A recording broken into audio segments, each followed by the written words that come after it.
The Castle of the Carpathians by Jules Verne, Chapter 1. This story is not fantastic, it is merely romantic.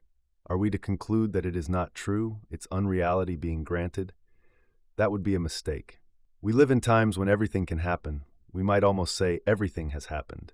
If our story does not seem to be true today, it may seem so tomorrow, thanks to the resources of science, which are the wealth of the future. No one would think of classing it as legendary.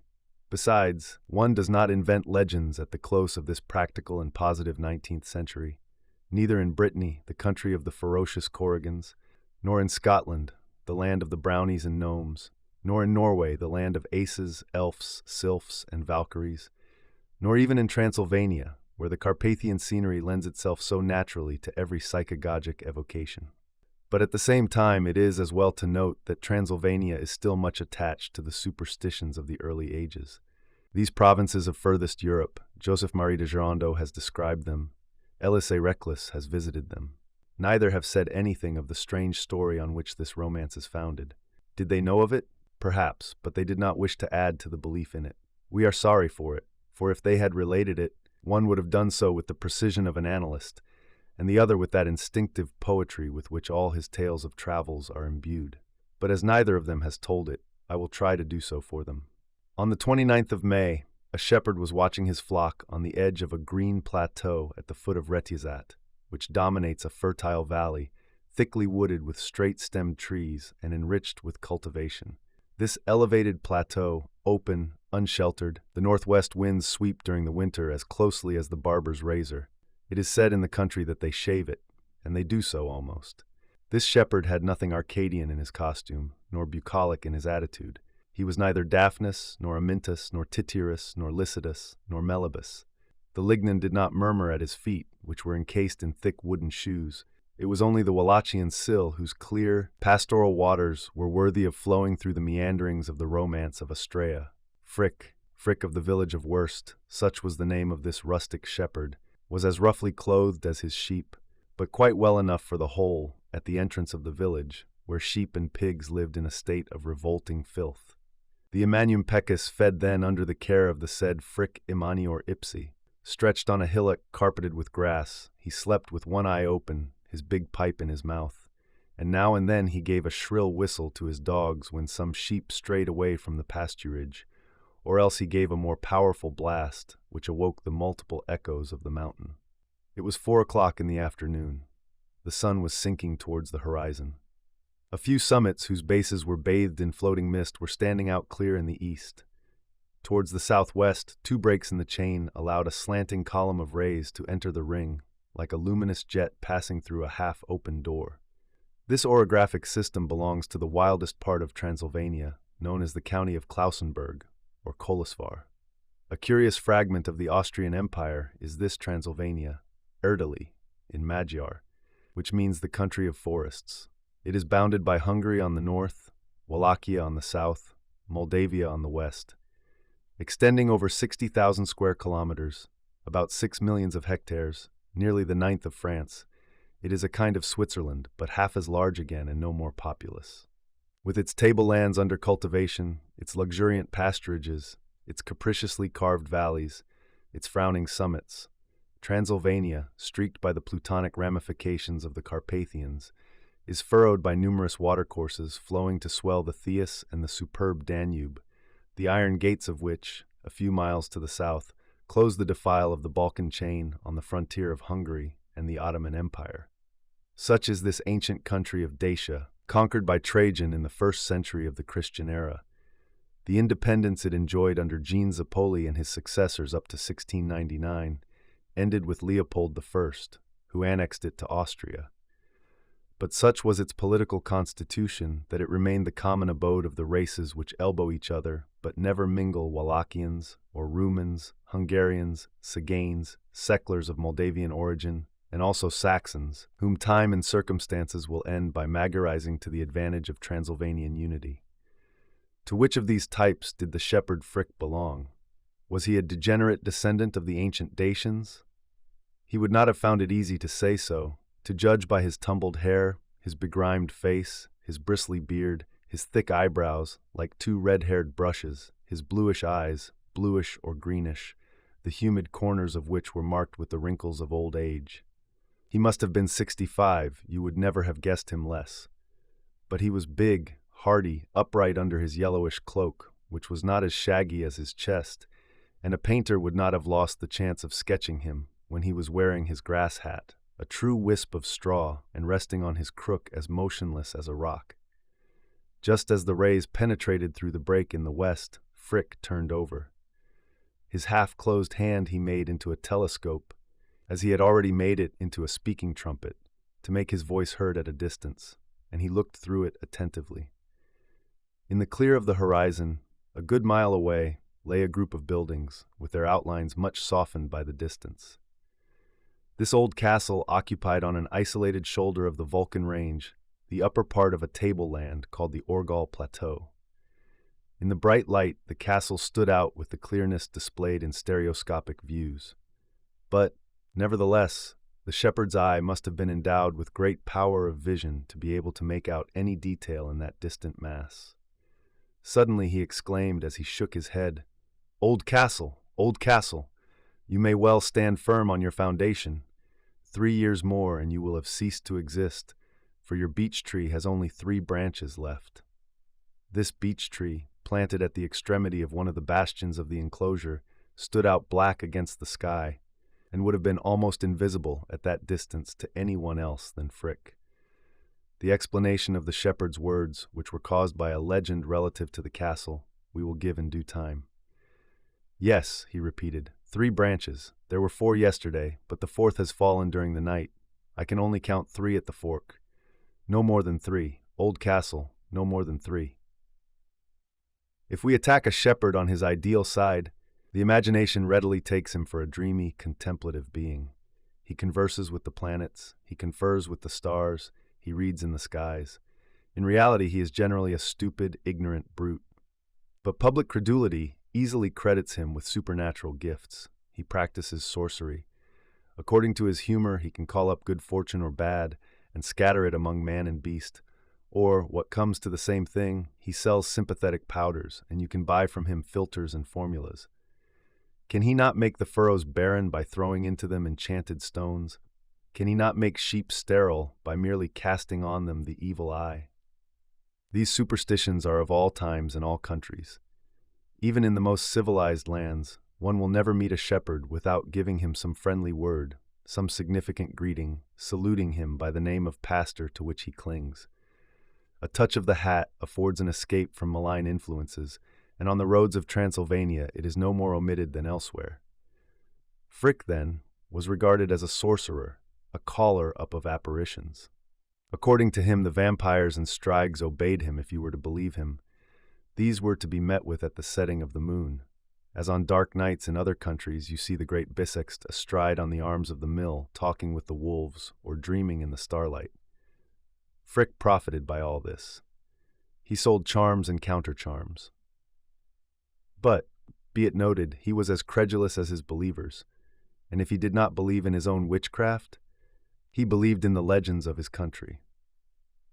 There is nothing surprising, therefore, in his prophecy regarding the approaching disappearance of the old castle, now that the beech was reduced to 3 branches, or in his at once setting out to bear the news to Worst. After mustering his flock by bellowing loudly through a long trumpet of white wood, he took the road to the village. His dogs followed him, hurrying on the sheep as they did so, 2 mongrel demi-griffins, snarling and ferocious, who seemed fitter to eat the sheep than to guard them. He had 100 rams and ewes, a dozen yearlings, the rest 3 and 4 years old. The flock belonged to the judge of Worst, the Biro Colts, who paid the commune a large sum for pasturage, and who thought a good deal of his shepherd Frick, knowing him to be a skillful shearer, and well acquainted with the treatment of such maladies as thrush, giddiness, fluke, rot, foot rot, and other cattle ailments. The flock moved in a compact mass, the bell wether at the head, making the bell heard above the bleating. As he left the pasture, Frick took a wide footpath bordered by spacious fields, in which waved magnificent ears of corn, very long in the straw and high on the stalk, and several plantations of cucarotes, which is the maize of the country. The road led to the edge of a forest of firs and spruces. fresh and gloomy beneath their branches. Lower down the sill flowed along its luminous course, filtering through the pebbles in its bed and bearing the logs of wood from the sawmills upstream. Dogs and sheep stopped on the right bank of the river and began to drink greedily, pushing the reeds aside to do so. Worst was not more than 3 gunshots away, beyond a thick plantation of willows formed of well-grown trees and not of stunted pollards, which only grow bushy for a few feet above their roots. These willows stretched away up to Vulcan Hill, of which the village of the same name occupied a projection on the southern slope of the Pliza Range. The fields were now deserted. It is only at nightfall that the laborers return home, and Frick as he went along had no traditional good night to exchange. When his flock had satisfied their thirst, he was about to enter the fold of the valley when a man appeared at the bend of the sill, some 50 yards downstream. "Hello, friend," said he to the shepherd. He was one of those peddlers who travel from market to market in the district. They are to be met with in the towns and all the villages. In making themselves understood, they have no difficulty, for they speak all languages. Was this one an Italian, a Saxon, or a Wallachian? No one could say, but he was unmistakably a Jew, tall, thin, hook-nosed, with a pointed beard, a prominent forehead, and keen, glittering eyes. This peddler dealt in telescopes, thermometers, barometers, and small clocks. What he did not carry in the bag strongly strapped over his shoulder, he hung from his neck and his belt, so that he was quite a traveling stall. Probably this Jew had the usual respect for shepherds and the salutary fear they inspire. He shook Frick by the hand. Then in the Rumen language, which is a mixture of Latin and Sclave, he said with a foreign accent, "Are you getting on all right, friend?" "Yes, considering the weather," replied Frick. "Then you must be doing well today, for the weather is beautiful. And I shall not be doing well tomorrow, for it will rain." "It will rain?" said the peddler. "Then it rains without clouds in your country?" "The clouds will come tonight, and from yonder, the bad side of the mountain." "How do you know that?" "By the wool of my sheep, which is harsh and dry as tanned leather.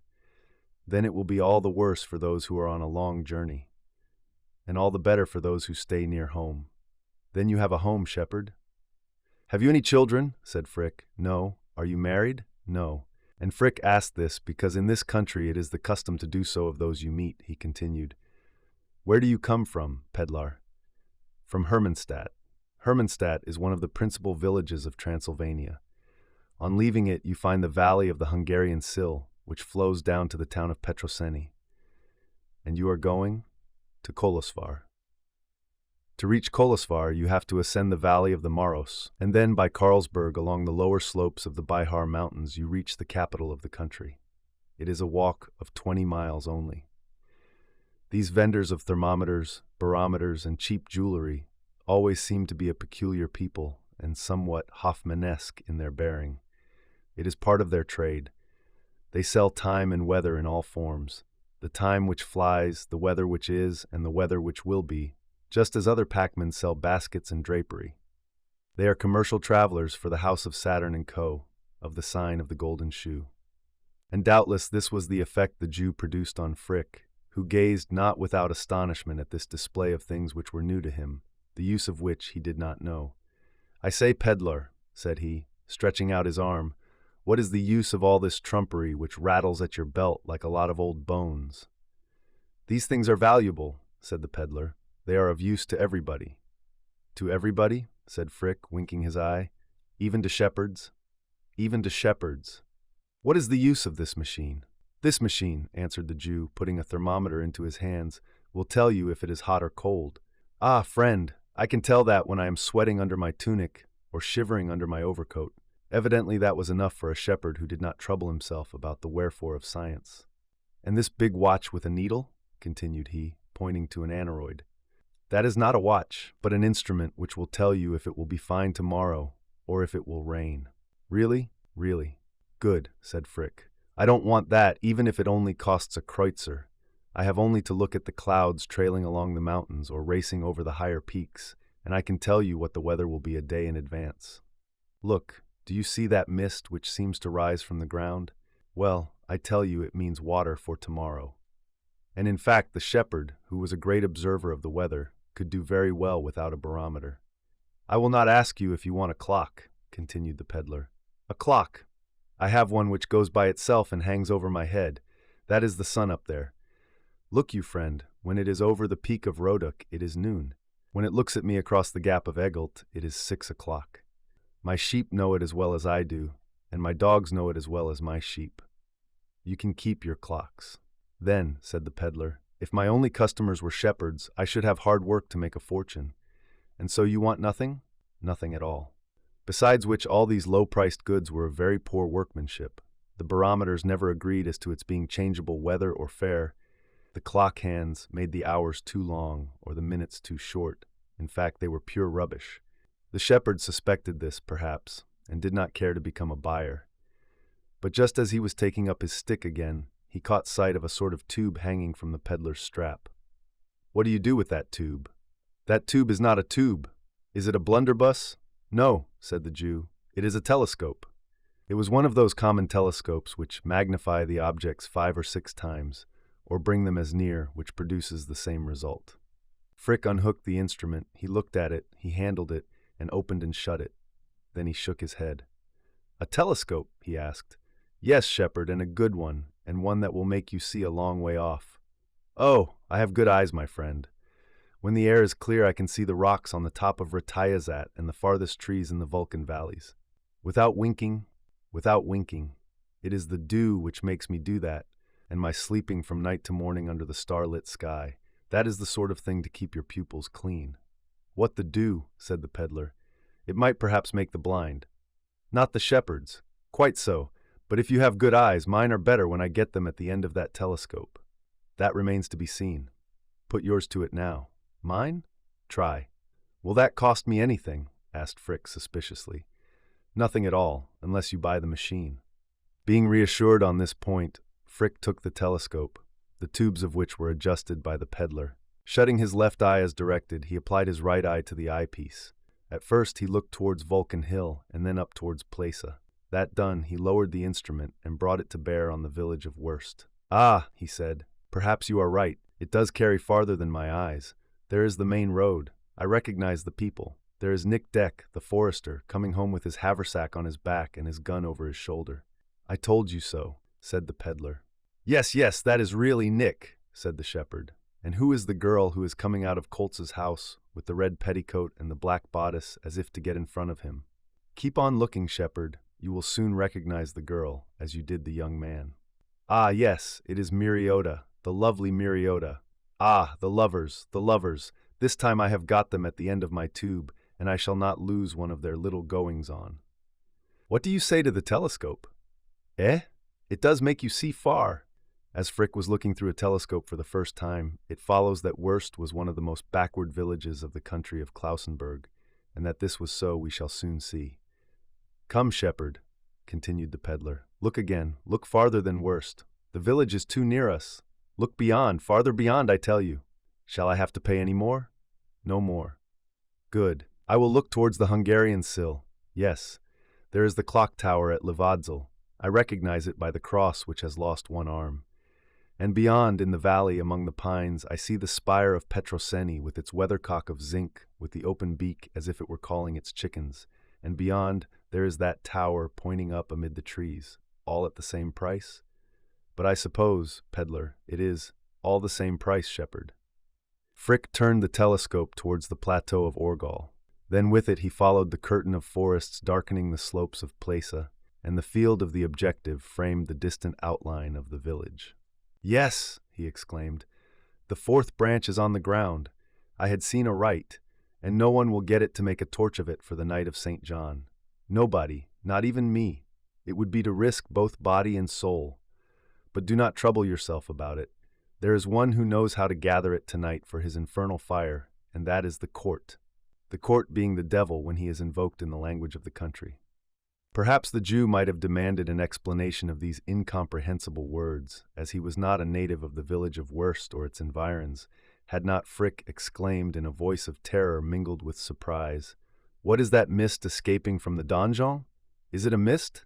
No, one would say it was a smoke. It is not possible. For hundreds and hundreds of years, no smoke has come from the chimneys of the castle.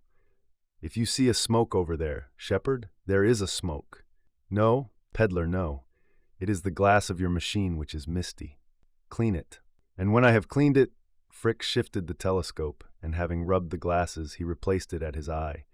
It was undoubtedly a smoke streaming from the upper part of the donjon. It mounted high in the air and mingled with the higher vapors. Frick remained motionless and silent. All his attention was concentrated on the castle, from which the rising shadow began to touch the level of the plateau of Orgol. Suddenly, he lowered the telescope, and thrusting his hand into the pouch he wore under his frock, he said, "How much do you want for your tube?" "A florin and a half," said the peddler. And he would have sold the telescope for a florin if Frick had shown any desire to bargain for it. But the shepherd said not a word. Evidently under the influence of an astonishment as sudden as it was inexplicable, he plunged his hand to the bottom of his wallet and drew out the money.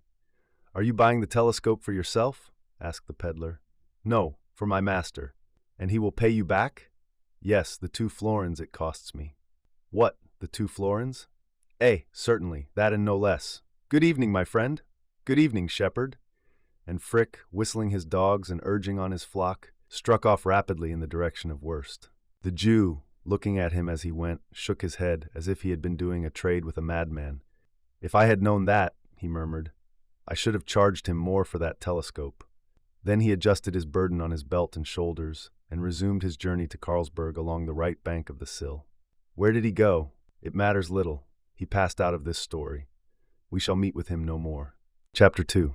It matters not whether we are dealing with native rocks piled up by natural means in distant geological epochs, or with constructions due to the hand of man over which the breath of time has passed, the effect is much the same when viewed from a few miles off. Unworked stone and worked stone may easily be confounded. From afar, the same color, the same lineaments, the same deviations of line in the perspective, the same uniformity of tint under the gray patina of centuries. And so it was with this castle, otherwise known as the Castle of the Carpathians. To distinguish the indefinite outlines of this structure on the plateau of Orgol, which crowns the left of Vulcan Hill, was impossible.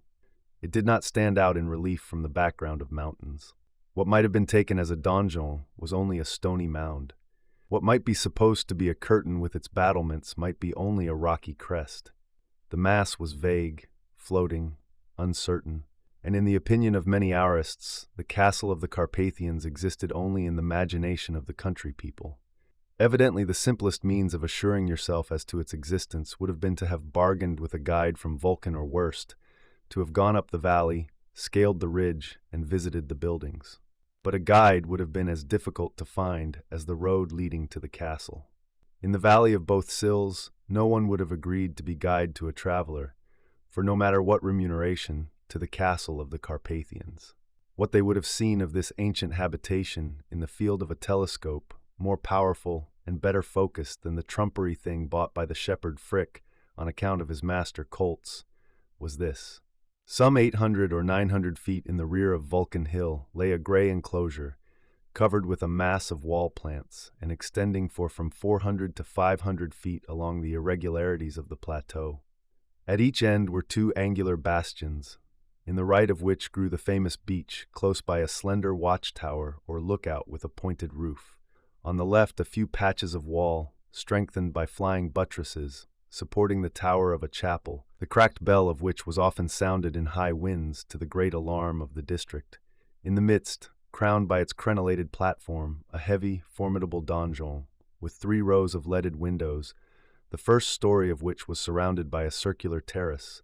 On the platform, a long metal spire, ornamented with a feudal virolet, or weathercock, stationary with rust, which a last puff of the northwest wind had set pointing to the southeast. As to what was contained in this enclosure, if there was any habitable building within, if a drawbridge or a postern gave admittance to it, had been unknown for a number of years. In fact, although the castle of the Carpathians was in better preservation than it seemed to be, an infectious terror, doubled by superstition, protected it as much as it had formerly been by its basilisks, its grasshoppers, its bombards, its culverins, its thunderers, and other engines of medieval artillery. But nevertheless, the castle of the Carpathians was well worth visiting by tourists and antiquaries. Its situation on the crest of the Orgol Plateau was exceptionally fine. From the upper platform of the keep, or donjon, the view extended to the farthest point of the mountains. The rear undulated the lofty chain, so capriciously spurred, which serves as the frontier of Wallachia.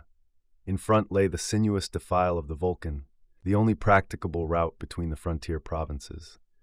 Beyond the valley of the two sills lay the towns of Levadzel, Lonyai, Petrosini, and Petrilla, grouped at the mouths of the shafts by which this rich coal basin is worked. In the distance lay an admirable series of ridges, wooded to their bases, green on their flanks, barren on their summits, commanded by the rugged peaks of Retiazat and Pering. Far away beyond the valley of the Hatzeg and the course of the Maros appeared the distant mist-clad outlines of the Alps of central Transylvania. Hereabouts, the depression of the ground formerly formed a lake into which the two sills flowed before they found a passage through the chain. Nowadays, this depression is a coal field with its advantages and inconveniences. The tall brick chimneys rise amid the poplars, pines, and beeches, and black fumes poison the air, which once was saturated with the perfumes of fruit trees and flowers. But at the time of our story, although industry was holding the mining district under its iron hand, nothing had been lost of the country's wild character, which was its by nature. The castle of the Carpathians dated from the 12th or 13th century. In those days, under the rule of the chiefs or voivodes, monasteries, churches, palaces, castles were fortified with as much care as the towns and villages. Lords and peasants had to secure themselves against aggression of all kinds. This state of affairs explains why the old fortifications of the castle, its bastions and its keep, gave it the appearance of a feudal building. What architect would have built on this plateau at this height?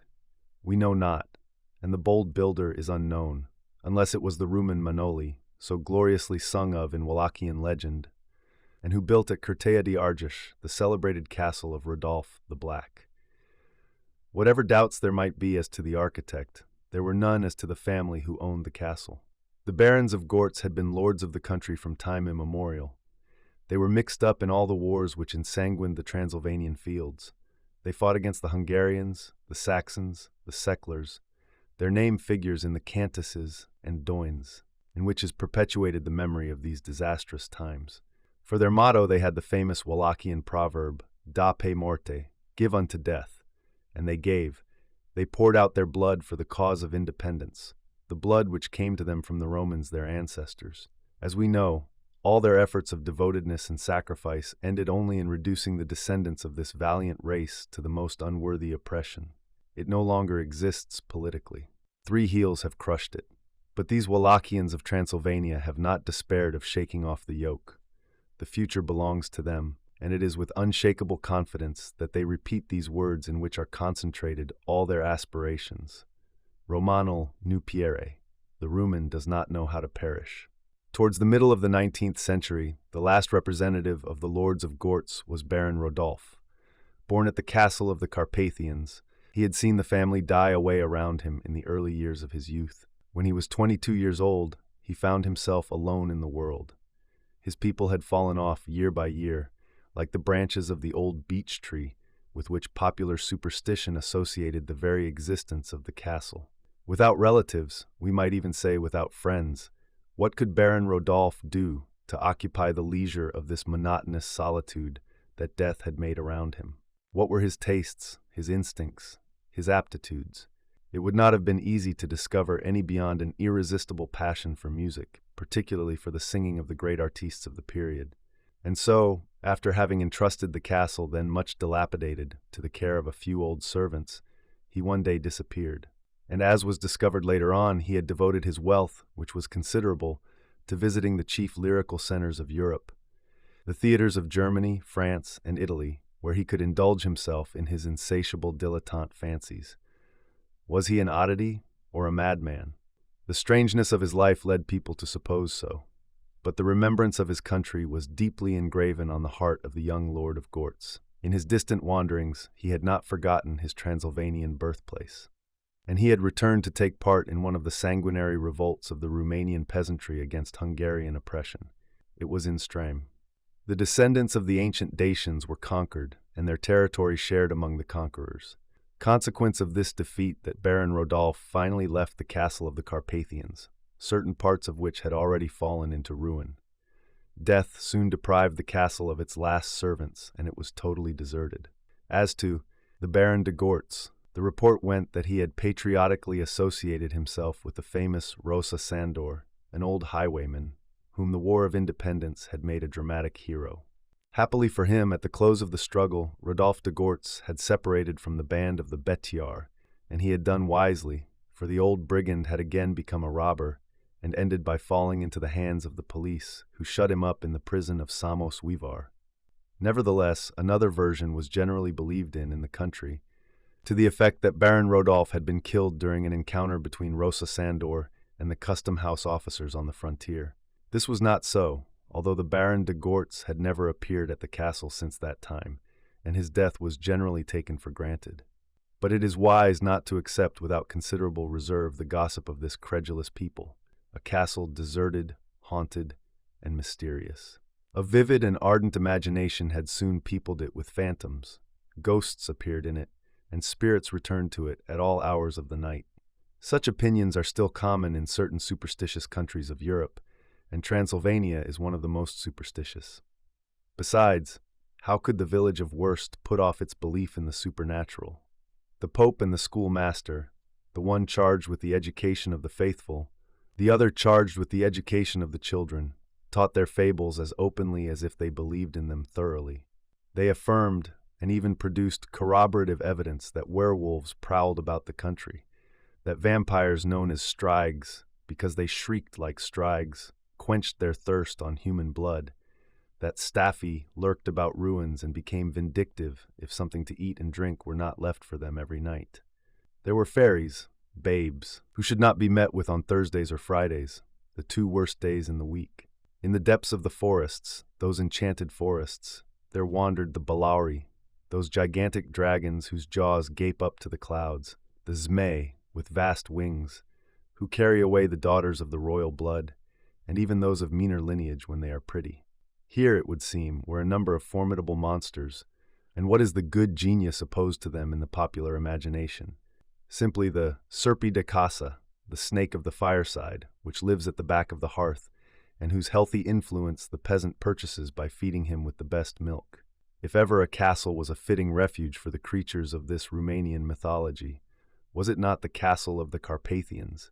On that isolated plateau, inaccessible except from the left of Vulcan Hill, there could be no doubt that there lived dragons and fairies and strigs, and probably a few ghosts of the family of the Barons of Gortz, and so it had an evil reputation, which it deserved, as they said. No one dared to visit it. It spread around it a terrible epidemic as an unhealthy marsh gives forth its pestilential emanations. Nothing could approach it within a quarter of a mile, without risking its life in this world and its salvation in the next. At least so it was taught in the school of Magister Hermod. But at the same time, this state of things was to end eventually, and that as soon as no stone remained of the ancient stronghold of the Barons of Gortz. And here it was that the legend came in. If we were to believe the authorities of the village of Wurst, the existence of the castle was bound up with that of the old beech tree which grew in the bastion to the right of the enclosure. Since the departure of Rodolphe de Gortz, the people of the village, and more especially his shepherd Frick, had observed it. This beech tree had lost one of its main branches every year. There were 18 from the first fork when Baron Rodolphe was seen for the last time on the platform of the keep, and now the tree had only 3. Consequently, every branch that fell meant a year less in the castle's life.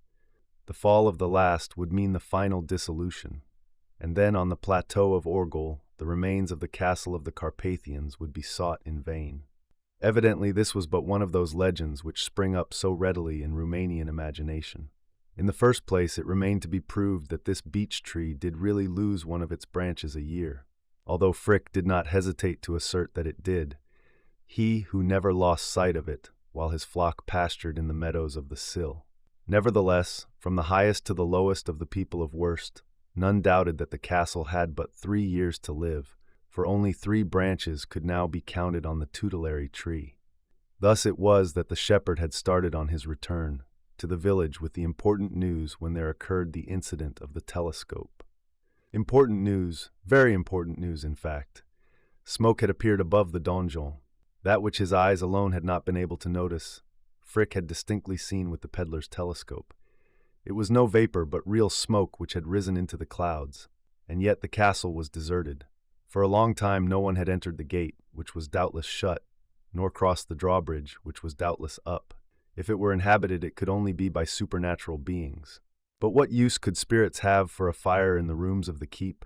Was it a fire in a room? Was it a kitchen fire? Really, it was inexplicable.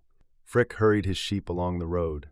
At his voice the dogs urged the flock up the rising track, the dust of which had been laid by the evening moisture. A few peasants, delayed in the fields, greeted him as he passed, and he scarcely replied to them.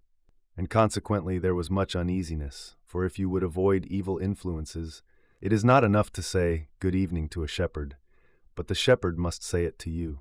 And Frick did not appear much inclined to do so, as he hurried on with his haggard eyes, his curious gait, and his excited gestures. The wolves and the bears might have walked off with half his flock without his noticing it. The first who learnt the news was Judge Colts. From afar Frick saw him and shouted, "There is a fire at the castle, master!" "What do you say?" "I say, have what there is? You gone mad? And how could a fire break out in such a heap of old stones? As well assert that Negoi, the highest peak of the Carpathians, had been devoured by flames. It would have been no more absurd." "You suppose that the castle is on fire?" asked Master Colts. "If it is not on fire, it smokes." "It is some vapor." "No, it is smoke. Come and see." And they went into the middle of the main road of the village near the terrace, from which the castle could be observed.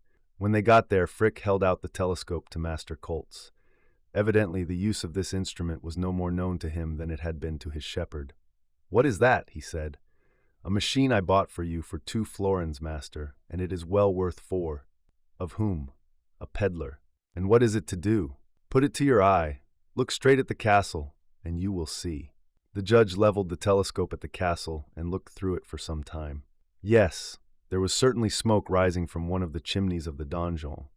At this moment it was being blown away by the breeze and floating up the flank of the mountain. "Smoke," said Master Colts, astonished. But now he and Frick had been joined by Miriota and the forester, Nick Deck, who had been indoors for some time. "What is the use of this?" asked the young man, taking the telescope. "To see with afar off," said the shepherd. "Are you joking?" "Joking? Hardly an hour ago I saw you coming down the road into Worst. You and—" He did not finish his sentence. Miriota had blushed and lowered her pretty eyes. After all, there was no harm in an honest young girl going to meet her betrothed. Both of them took the famous telescope and looked through it at the castle. Meanwhile, half a dozen neighbors had arrived on the terrace, and after many questions as to what it all meant, took a look through the telescope in turn, said one. A smoke at the castle. Perhaps the lightning has struck the donjon, said another. Has there been any thunder? Asked Master Colts, addressing Frick. Not a sound for a week, said the shepherd, and the good folks could not have been more startled if a crater had opened on the summit of Rayazat to give passage to the subterranean vapors. Chapter 3. The village of Worst is of so little importance that most maps do not indicate its position. In administrative rank, it is even below its neighbor called Vulcan, from the name of that portion of the Plisa range on which both are picturesquely situated. At the present time, when the opening up of the coal field has increased the importance of the towns of Petrosini, Levadzel, and others, a few miles off, neither Vulcan nor Worst has received the least advantage from their proximity to a great industrial center. What the villages were 50 years ago, what they will doubtless be half a century hence, they are still. And according to Elisée Reclus, a good half of the Vulcan population consists of people engaged in watching the frontier custom house officers, gendarmes, revenue officers, and quarantine attendants. Omit the gendarmes and the revenue officers, add a larger proportion of agriculturists, and you will have the population of Worst consisting of a few hundred inhabitants. It is a street, this village, nothing but a wide street, the uphill nature of which makes the ascent and descentation laborious enough along the road. It serves as the natural thoroughfare between the Wallachian and Transylvanian frontier. Through it pass the cattle and sheep and pigs, the dealers in fresh provisions, fruits, and cereals, the few travelers who venture through the defile, instead of taking the Kolasvar and Maros Valley railways. Nature has assuredly generously endowed the district between the mountains of Bihar, Retiezat, and pairing. Rich in the fertility of its soil, it is also rich in its underground wealth. There are salt mines at Thorda, with an annual output of more than 20,000 tons. Mount Parajd, measuring 7 kilometers in circumference at its dome, is entirely formed of chloride of sodium. The mines of Taratsko yield lead, galena, mercury, and especially iron, the beds of which were worked in the 10th century. At Veda Hunyad are mines whose products can be turned into steel of superior quality. There are coal mines easily worked in the upper strata of the lacustrine valleys of the districts of Hatseg, Livadzel, and Petroseni, a vast deposit estimated to contain 250 million tons.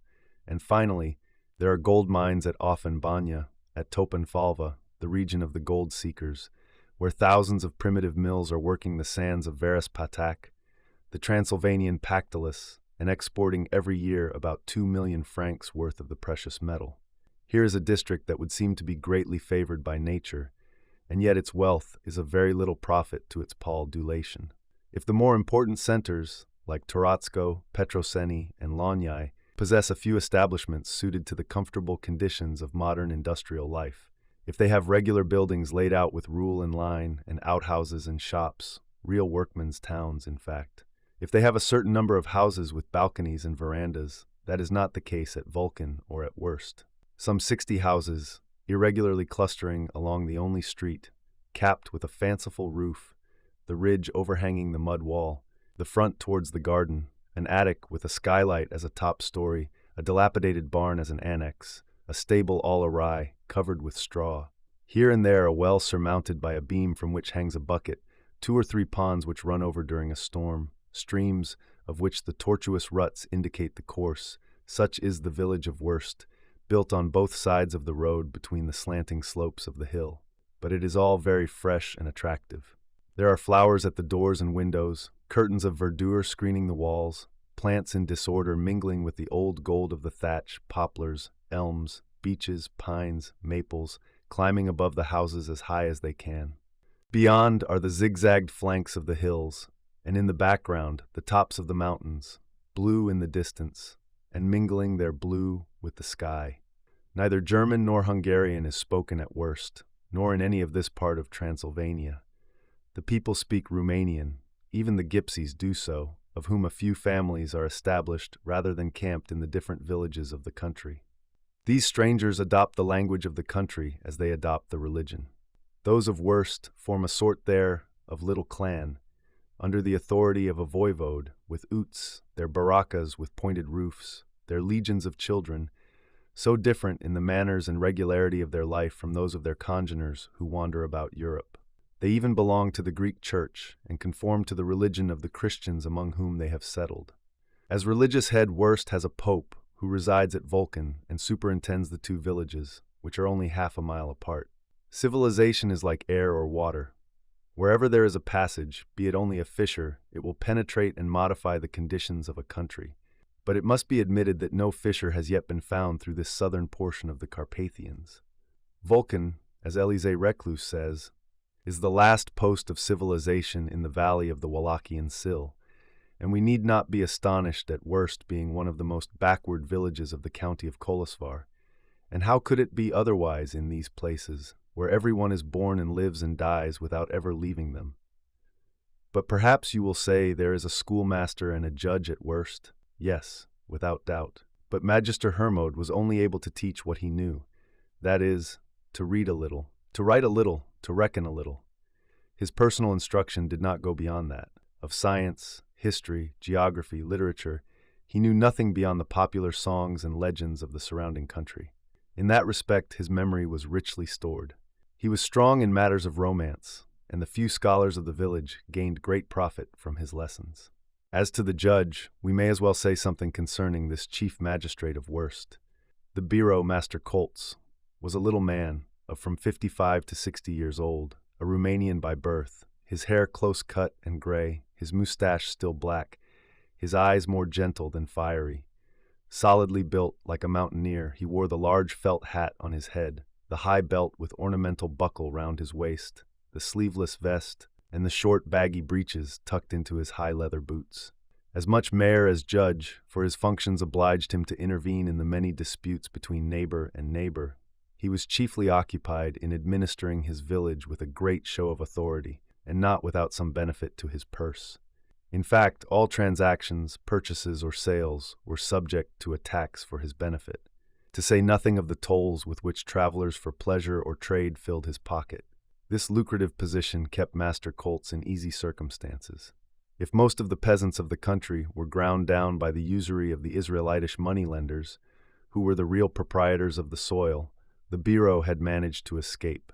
His goods were free from hypothecations, intabulations, as they are called in the country, and he owed nothing.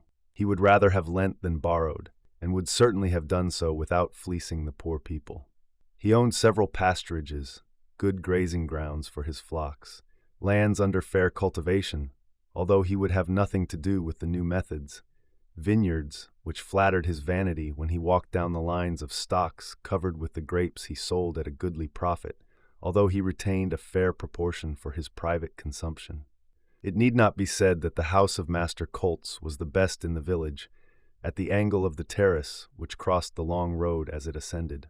A stone house, if you please, with its facade continued round on to the garden, its door between the third and fourth windows, with the festoons of verdure bordering the gutter with their slender branchlets, with the two great beech trees spreading their boughs above the flowery thatch. Behind lay a fine orchard, with its beds of vegetables like a chessboard, and its rows of fruit trees skirting the slope of the hill. Inside the house were fine, clean rooms, some to dine in, some to sleep in, with their painted furniture, tables, beds, benches, and stools, their sideboards, on which shone the pots and dishes, the beams of the ceiling, from which hung vases, decorated with ribbons and gaily colored, the heavy coffers, covered with cloths and quilts, which served as chests and cupboards, the white walls, the ebir highly colored portraits of Romanian patriots, amongst hypathers the popular hero of the 15th century, the voivode Vaida Hunyad. It was a charming house, which would have been too large for a man by himself. But Master Colts was not alone. A widower for 12 years, he had a daughter, the lovely Miriota, who was much admired from Wurst to Vulcan, and even beyond. She might have been called by one of those strange pagan names, Florica, Doina, Danricia, which are much in honor in Wallachian families. But no, she was Miriota, that is to say, the little sheep. But she had grown, this little sheep, and was now a graceful girl of 20, fair, with brown eyes, a gentle look, charming features, and a pleasing figure. In truth, she could not look other than attractive, with her chemisette embroidered with red thread up to the collar and on the wrists and on the shoulders, her petticoat clasped by a belt with silver buckles, her katrinza, or double apron, with red and blue stripes, knotted to her waist, her little boots of yellow leather, the light handkerchief on her head, her long hair floating behind her, the plait of which was ornamented with a ribbon or a metal clasp. Yes, a handsome girl was Miriota Colts, and no harm to her she was rich, that is, for this village lost in the depths of the Carpathians. A good manager? Undoubtedly, for she managed her father's house in intelligent fashion. Was she educated? Yes, at Magister Hermod's school she had learnt to read, to write, to cipher, and she ciphered, wrote, and read correctly, but she had not been pushed very far, and there were reasons for it.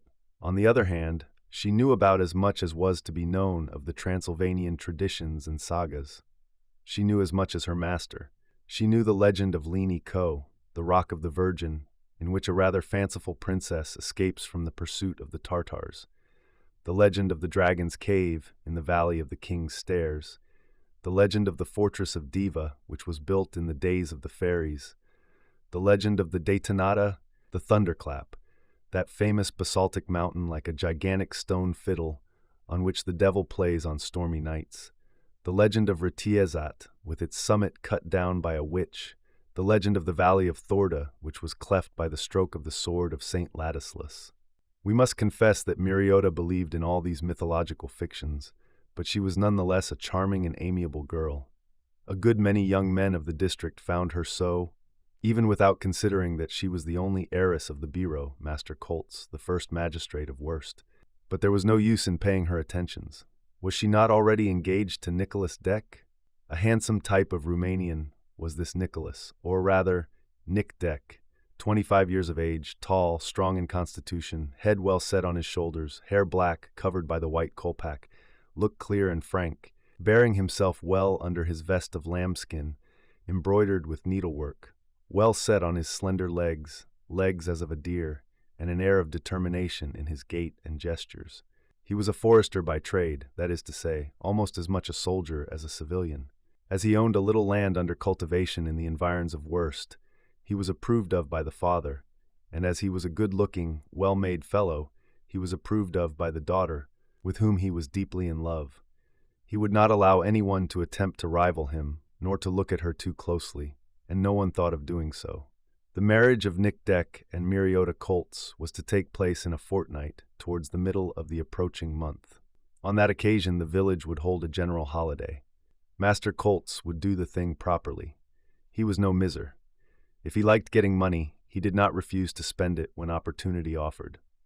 When the ceremony was over, Nick Deck would take up his residence in the house, which would be his when the bureau was gone, and when Miriota knew he was near her, perhaps she would cease to fear, as she heard the creak of a door or the rattling of a window in the long winter nights, that some phantom escaped from her favorite legends was about to put in an appearance. To complete the list of the notables of Worst, we must mention two more, and these not the least important: the schoolmaster and the doctor. Magister Hermod was a big man in spectacles, about 45 years old, having always between his lips the curved stem of his pipe with the porcelain bowl, his hair thin and disordered on a flattish head, his face hairless, with a twitching in the left cheek.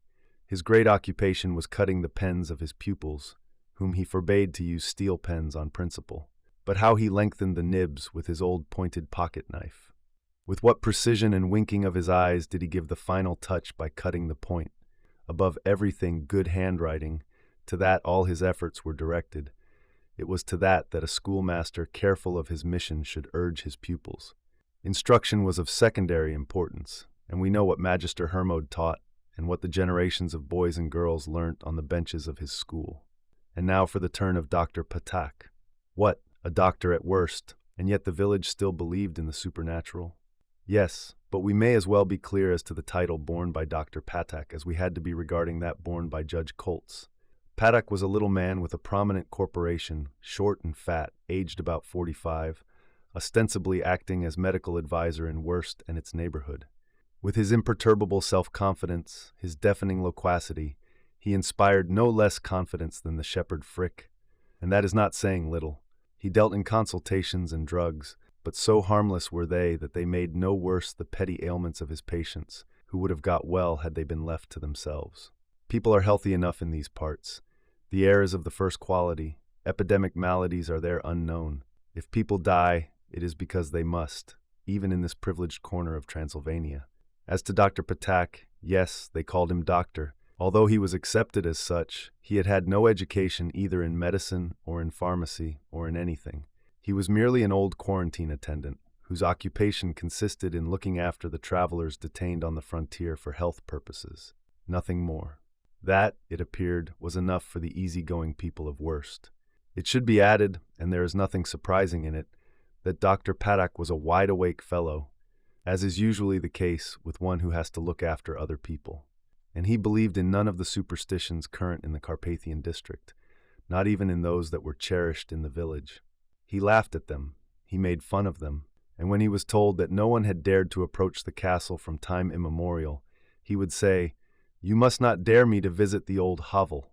But as they did not dare him, as they carefully kept from daring him, Dr. Patak had never been there, and with the help of credulity, the castle of the Carpathians remained enveloped in impenetrable mystery. Chapter 4. In a few minutes the news brought by the shepherd had spread in the village. Master Colts, carrying the precious telescope, went back into his house, followed by Nick Deck and Miriota. There now remained on the terrace only Frick, surrounded by about 20 men, women, and children, among whom were a few Tsigans, who were not the least excited among the Worst population. They surrounded Frick, they bombarded him with questions, and the shepherd replied with the superb importance of a man who had just seen something quite extraordinary. "Yes," he repeated, "the castle was smoking. It still smokes, and it will smoke until not one stone of it remains on another." "But who could have lighted the fire?" asked an old woman with her hands clasped. "The chort," said Frick, giving the devil the name he is known by in the district. "And he is the rascal who knows how to light a fire much better than how to put it out." And at that reply everyone looked to try and find the smoke on the top of the donjon. In the end, most of them affirmed they could distinguish it perfectly, although it was quite invisible at that distance. The effect produced by this singular phenomenon exceeded everything imaginable. It is necessary to insist on this point. The reader must put himself in the place of the people of Worst, and he will not be astonished at what follows. I do not ask him to believe in the supernatural, but to understand that this ignorant people believed in it without reservation. To the mistrust inspired by the castle of the Carpathians, which up to then was supposed to be deserted, was to be added the terror that it now seemed to be inhabited, and by such beings. Good heavens! There was at Worst a meeting place frequented by drinkers, and even beloved by those who, without drinking, delighted in talking over matters at the close of the day, the latter in small numbers, be it understood. This place, open to all, was the chief, or rather the only inn in the village. Who was the proprietor of this inn? A Jew of the name of Jonas, a fine fellow of about 60, of pleasing physiognomy, although rather Semitic, with black eyes, hook nose, long lip, smooth hair, and the traditional beard. Obsequious and obliging, he willingly lent little sums to one or the other without being too particular as to security, nor too usurious as regards interest, although he expected to be paid on the dates fixed by the borrower. Would to heaven that the Jews in Transylvania were always as accommodating as the innkeeper of Worst. Unfortunately, this excellent Jonas was an exception. His fellows in religion, his brethren by profession, for they are all innkeepers, selling drinks and groceries, carry on the trade of money, lenders with a bitterness that is not promising for the future of the Romanian peasant. Gradually, the land is passing from the native to the foreigner. In default of being repaid their advances, the Jews are becoming the proprietors of the finest farms mortgaged to their advantage, and if the promised land is not to be that of Israel, it may one day make its appearance on the maps of Transylvanian geography. The Inn of the King Matthias, such is its name, occupies one of the corners of the terrace which crosses the main street of Worst, and is immediately opposite the Byro's house. It is an old structure, half wood, half stone, much patched in places, but a good deal covered with verdure, and of very attractive appearance. It consists only of the ground floor, with a glass door giving access to the terrace. Inside one first entered a large room furnished with tables for the glasses and benches for the drinkers, with a sideboard in varnished oak, on which gleamed the dishes, pots, and bottles, and a counter of black wood, behind which Jonas stood ready for his customers. Light was obtained from 2 windows, which were in the wall facing the terrace, and 2 others opposite each other in the outer walls.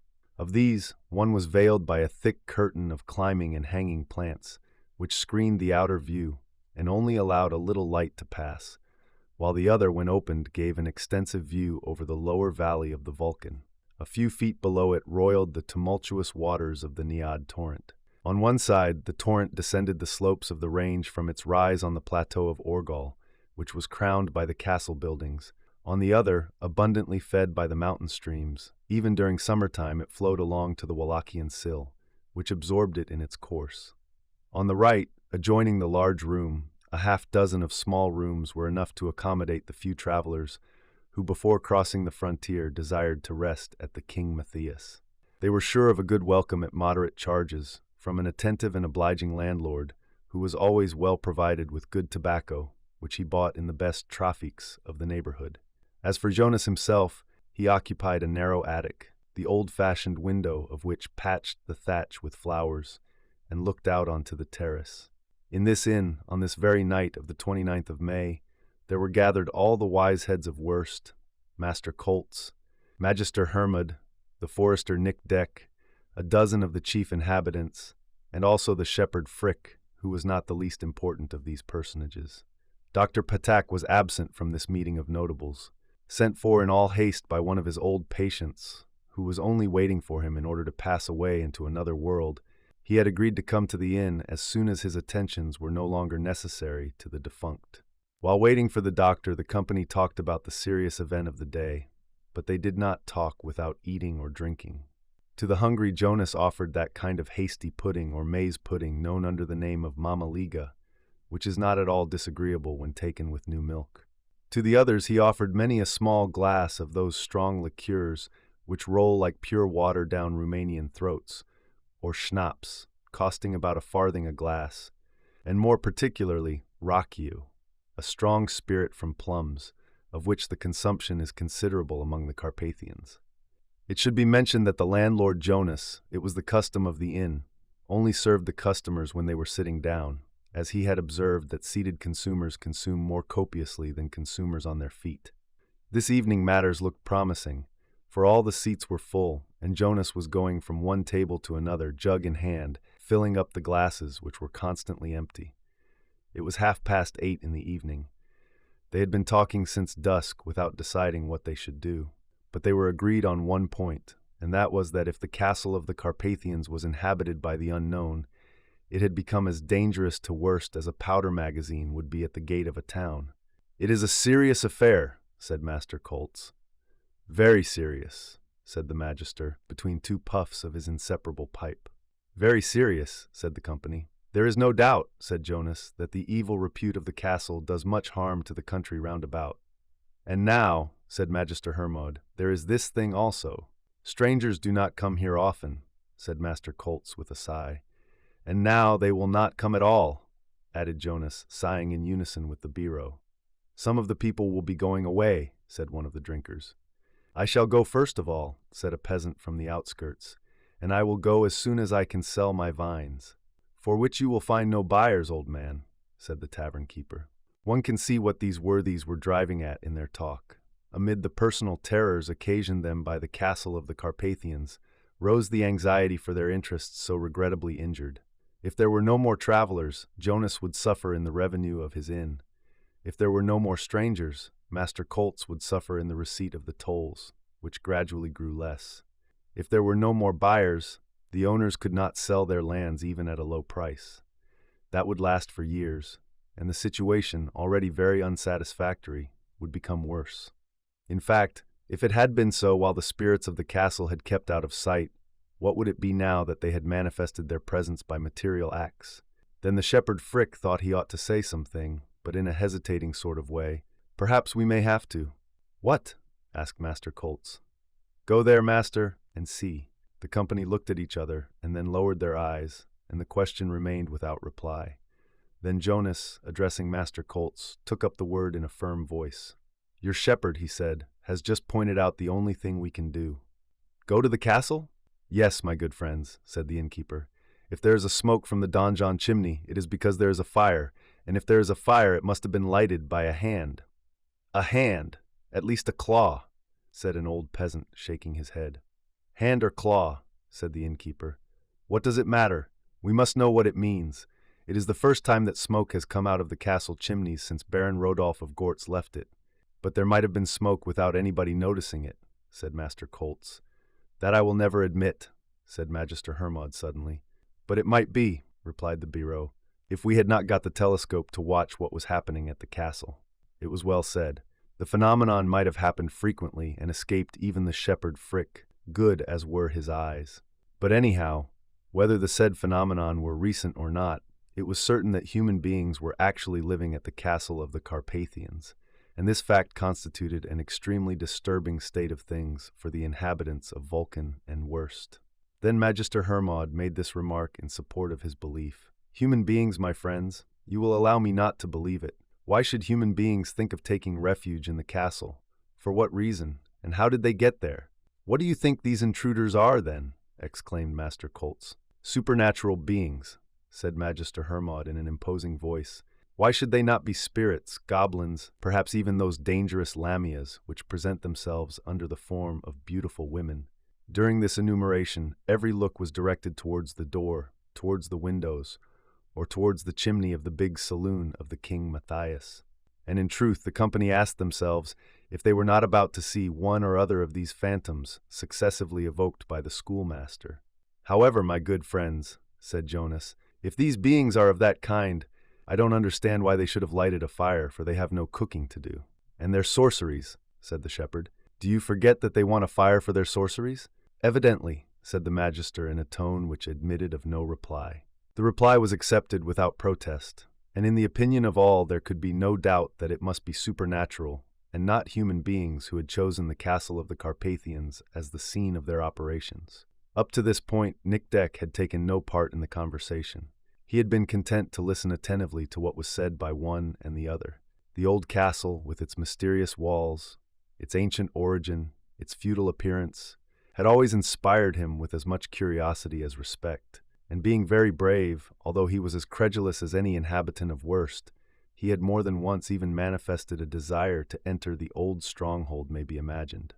Miriota had obstinately set her face against so adventurous a project. He might have such ideas when he was free to do as he liked, but an engaged man was no longer his own master, and to embark in such adventures was the act of a madman, not of a lover. But notwithstanding her prayers, the lovely girl was always afraid that the forester would make some such attempt. What reassured her a little was that Nick Deck had not formally declared that he would go to the castle, for no one had sufficient influence over him to stop him, not even herself. She knew him to be an obstinate, resolute man, who would never go back on his promise. If he said a thing, the thing was as good as done. And Miriota would have been all anxiety had she suspected what the young man was thinking about. However, as Nick Deck said nothing, the shepherd's proposition received no reply. Visit the castle of the Carpathians now that it was haunted? Who would be mad enough to do that? And all those present discovered the best reasons for not doing anything. The Biro was no longer of an age to venture over so rough a road. The magister had to look after his school. Jonas had to look after his inn. Frick had his sheep to attend to, and the other peasants had to busy themselves with their cattle and their pastures. No, not one would venture, all of them saying to themselves, "He who dares go to the castle may never come back." At this moment the door suddenly opened to the great alarm of the company. It was only Dr. Patak, and it would have been difficult to mistake him for one of those bewitching lamias of whom Magister Hermod had been speaking. His patient being dead, which did honor to his medical acumen, if not to his talent, Dr. Patak had hurried on to the meeting at the King Matthias. "Here he is at last," said Master Coltz. Dr. Patak hastily shook hands with everybody, much as if he were distributing drugs, and in a somewhat ironical tone remarked, "Then, my friends, it is the castle of the Chort you're busy about. Oh, you cowards. But if the old castle wants to smoke, let it smoke. Does not our learned Hermod smoke, and smoke all day? Really, the whole country is in a state of terror. I have heard of nothing else during my visits. Somebody has returned and made a fire over there. And why not, if they have got a cold in the head? It would seem that it freezes in the month of May in the rooms of the donjon, unless there is some bread cooking for the other world. I suppose they want food in that place that is if they come to life again. Perhaps they are some of the heavenly bakers who have come to start their oven." And so on, in a series of jests that were much to the distaste of the worst people, who made no attempt to stop him. At last the burro asked, "And so, doctor, you attach no importance to what is taking place at the castle?" "None, Master Coltz." "Have you never said you are ready to go there, if anyone dared you to do so?" "I," answered the doctor, with a certain look of annoyance at anyone reminding him of his words. "Yes. Have you not said so more than once?" asked the magister. "I have said so, certainly, and there is no need to repeat it." "But there is need to do it," said Hermod. "To do it?" "Yes, and instead of daring you, we are content to ask you to do it," added Master Coltz. "You understand, my friends, certainly such a proposal." "Well, since you hesitate," said the innkeeper, "we will not ask you. We dare you." "Dare me?" "Yes, doctor." "Jonas," said the Biro, "you are going too far. There is no need to dare Patek. We know he is a man of his word. What he has said he will do, if only to render a service to the village and to the whole country." "But is this serious? You want me to go to the castle of the Carpathians," said the doctor, whose red face had become quite pale. "You cannot get out of it," said Master Coltz. "I beg you, my good friends, I beg you to be reasonable, if you please." "We are reasonable," said Jonas. "Be just, then. What is the use of my going there? What shall I find? A few good fellows have taken refuge in the castle, who are doing no harm to anyone." "Well," replied Magister Hermod, "if they are good fellows you have nothing to fear from them, and it will be an opportunity for you to offer them your services." "If they need them," said Dr. Petak, "if they send for me, I should not hesitate to go to the castle. But I do not go without an invitation, and I do not pay visits for nothing." "We will pay you," said Master Colts, and at so much an hour. Who will pay me? I will, we will, at any rate you like, replied the majority of Jonas's customers. Evidently, in spite of his bluster, the doctor was as big a coward as the rest of Worst. But after having posed as a superior person, after having ridiculed the popular legends, he found it difficult to refuse the service he was asked to render. But to go to the castle of the Carpathians, even if he were paid for his journey, was in no way agreeable to him. He therefore endeavored to show that the visit would produce no result, that the village was covering itself with ridicule and sending him to explore the castle. But his arguments hung fire. "Look here, doctor," said Magister Hermod. "It seems to me you have absolutely nothing to fear. You do not believe in spirits?" "No, I do not believe in them." "Well then, if they are not spirits who have returned to the castle, they are human beings who have taken up their quarters there, and you can get on all right with them." The schoolmaster's reasoning was logical enough. It was difficult to get out of it. "Agreed, Hermod," said the doctor, "but I might be detained at the castle." "Then you will be welcome there," said Jonas. "Certainly, but if my absence is prolonged, and if someone in the village wants me—" "We are all wonderfully well," said Master Colts, "and there is not a single invalid in Worst now your last patient has taken his departure for the other world." "Speak frankly," said the innkeeper. "No, I will not," said the doctor. "Will you go?" "Oh, it is not 'cause I am afraid. You know I have no faith in these sorceries. The truth is, it seems to me absurd and, I repeat, ridiculous, because a smoke has appeared at the donjon chimney, a smoke which may not be a smoke, certainly not. I will not go to the castle of the Carpathians. I will go." It was the forester Nick Deck who had suddenly joined in the conversation. "You, Nick?" exclaimed Master Colts. "Aye, but on condition that Paddock goes with me." This was a direct thrust for the doctor, who gave a jump as if to avoid it. "You think that, forester?" said he. "Aye, to go with you? Certainly. It will be a pleasant expedition for both of us, if it is of any use. Look here, Nick, you know well enough there is no road to the castle. We shall not get there." "I have said I will go to the castle," replied Nick Deck, "and as I have said so I will go." "But I have not said so," exclaimed the doctor, struggling as if someone had gripped him by the collar. "But you have," said Jonas. "Yes, yes," replied the company unanimously. The doctor, pressed on all sides, did not know how to escape. Ah, how much he regretted that he had so imprudently committed himself by his rhodomontades. Never had he imagined they would have been taken seriously, or that he would have to account for them in person. And now there was no chance of escape without becoming the laughing stock of Worst, and in all the Vulcan district they would badger him unmercifully. He decided to accept the inevitable with a good grace. "Well, since you wish it," he said, "I will go with Nick Deck, although it will be useless." "Well done, Patak," shouted all the company at the King Matthias. "And when shall we start, Forester?" asked Dr. Pack, affecting to speak in a tone of indifference which poorly disguised his poltroonery. "Tomorrow morning," said Nick Deck. These last words were followed by a long silence which showed how real were the feelings of Master Colts and the others. The glasses were empty, so were the pots, but no one rose. No one thought of leaving the place although it was late, nor of returning home. It occurred to Jonas that there was a good opportunity for serving another round of schnapps and raku. Suddenly a voice was heard distinctly amid the general silence, and these words were slowly pronounced. "Nicholas Deck, do not go to the castle tomorrow. Do not go there, or misfortune will happen to you." Who was it said this? Whence came the voice which no one knew, and which seemed to come from an invisible mouth?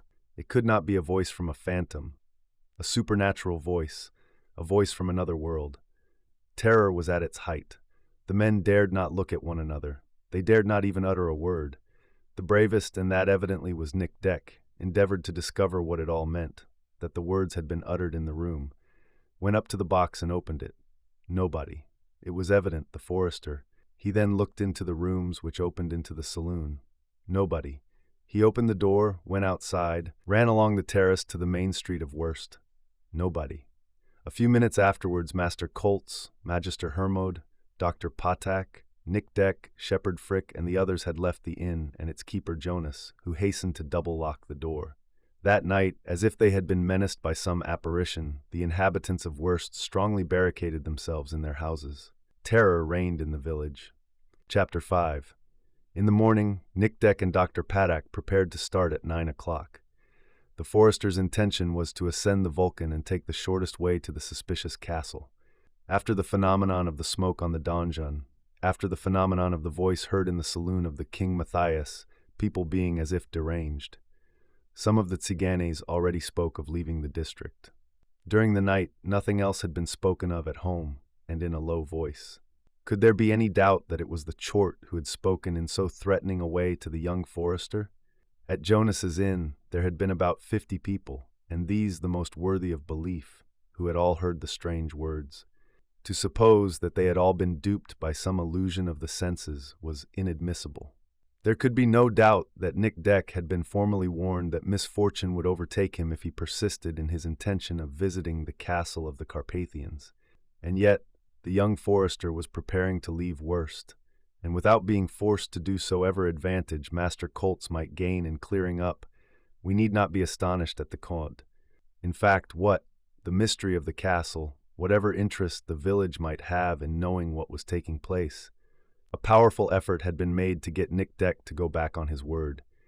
Weeping and in despair, with her beautiful eyes wet with tears, Miriota had besought him not to persist in this adventure. After the warning given by the voice, it was a serious matter. It was a mad adventure. On the eve of his marriage, Nic Deck was about to risk his life in the attempt, and his betrothed clung to his knees to prevent him, but all in vain. Neither the objurgations of his friends, nor the tears of Miriota had any effect on the young forester, and no one was surprised at it. They knew his indomitable character, his tenacity, his obstinacy, if you will. He had said he would go to the castle of the Carpathians, and nothing would stop him, not even the threat which had been addressed straight to him. Yes, he would go to the castle, even if he never returned.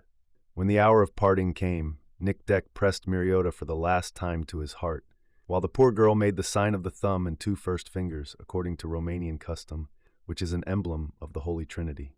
And Dr. Patak? Well, Dr. Patak had tried to get out of it, but without success. All that could be said he had said. All the objections imaginable he had mentioned. He tried to entrench himself behind the formal injunction not to go to the castle, which had been so distinctly heard. "That menace only concerns me," said Nic Deck. "But if anything happens to you, Forester," said Dr. Patak, "shall I get away without injury? Injury or not, you have promised to come with me to the castle, and you will come because I am going." Seeing that nothing would prevent his keeping his promise, the people of Worst had resolved to help the forester. It was better that Nic Deck should not enter alone on this affair. And much to his disgust, the doctor, feeling that he could not go back, that it would compromise his position in the village, that it would be a disgrace for him to go back after all his boastings, resigned himself to the adventure with terror in his soul, and fully resolved to profit by the least obstacle on the road to make his companion turn back.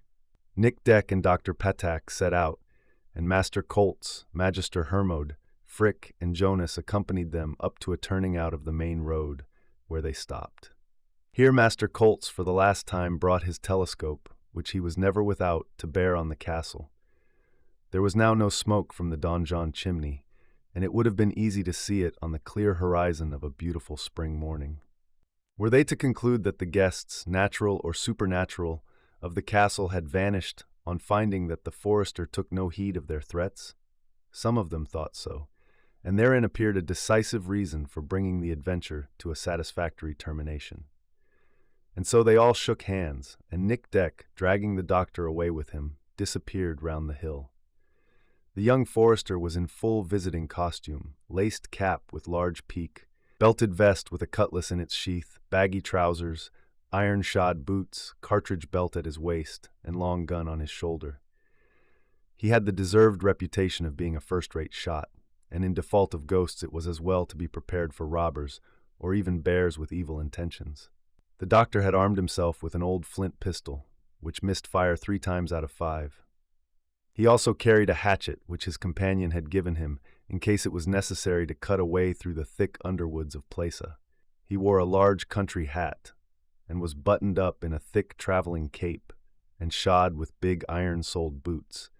But this heavy costume would not have stopped him from running away if opportunity presented itself. Both he and Nic Deck carried a few provisions in their wallets, so as to prolong the exploration if necessary. After leaving the by-road, Nic Deck and the doctor went along the right bank of the Naiad for a few hundred yards. Had they followed the road which winds through the valleys, they would have gone too far to the westward.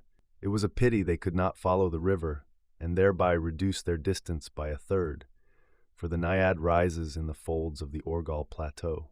But though it was practicable at first, the bank became eventually so deeply cut into by ravines and barred with rocks that progress along it was impossible even to pedestrians.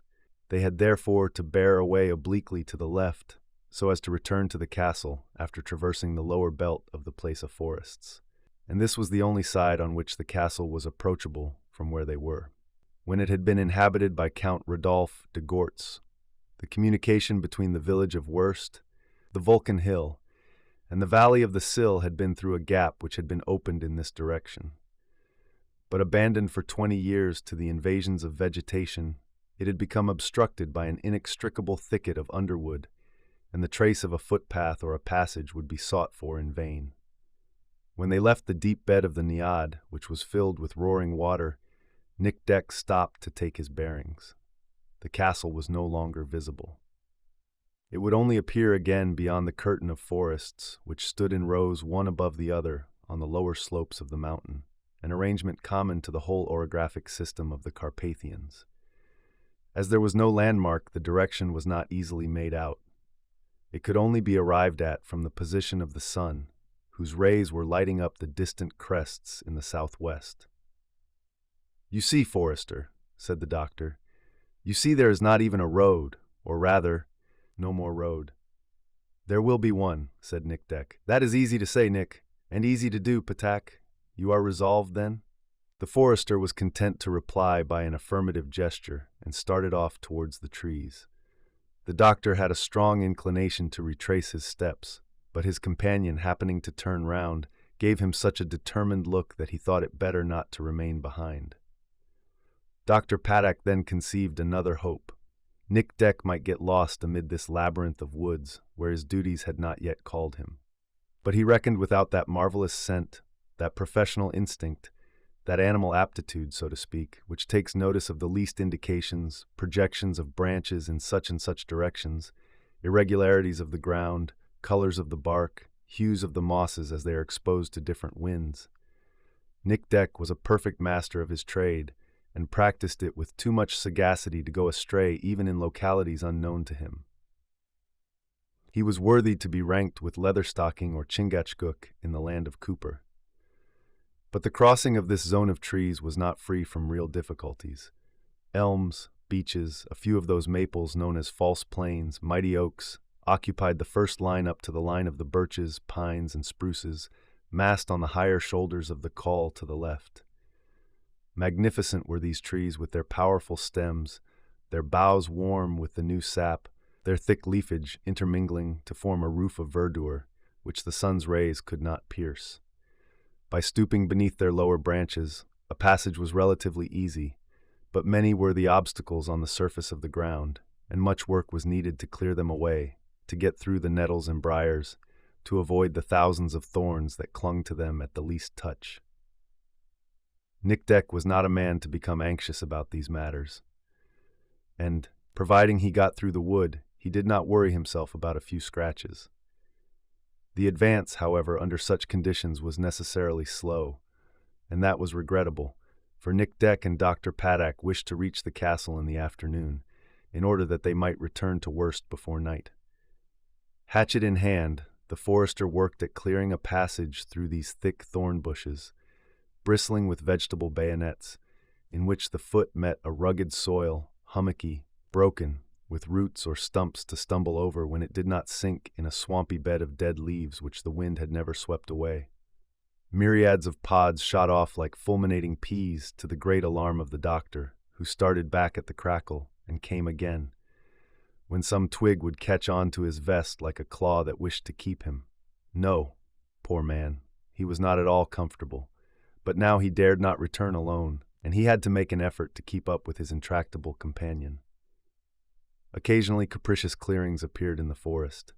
A shower of light would penetrate it.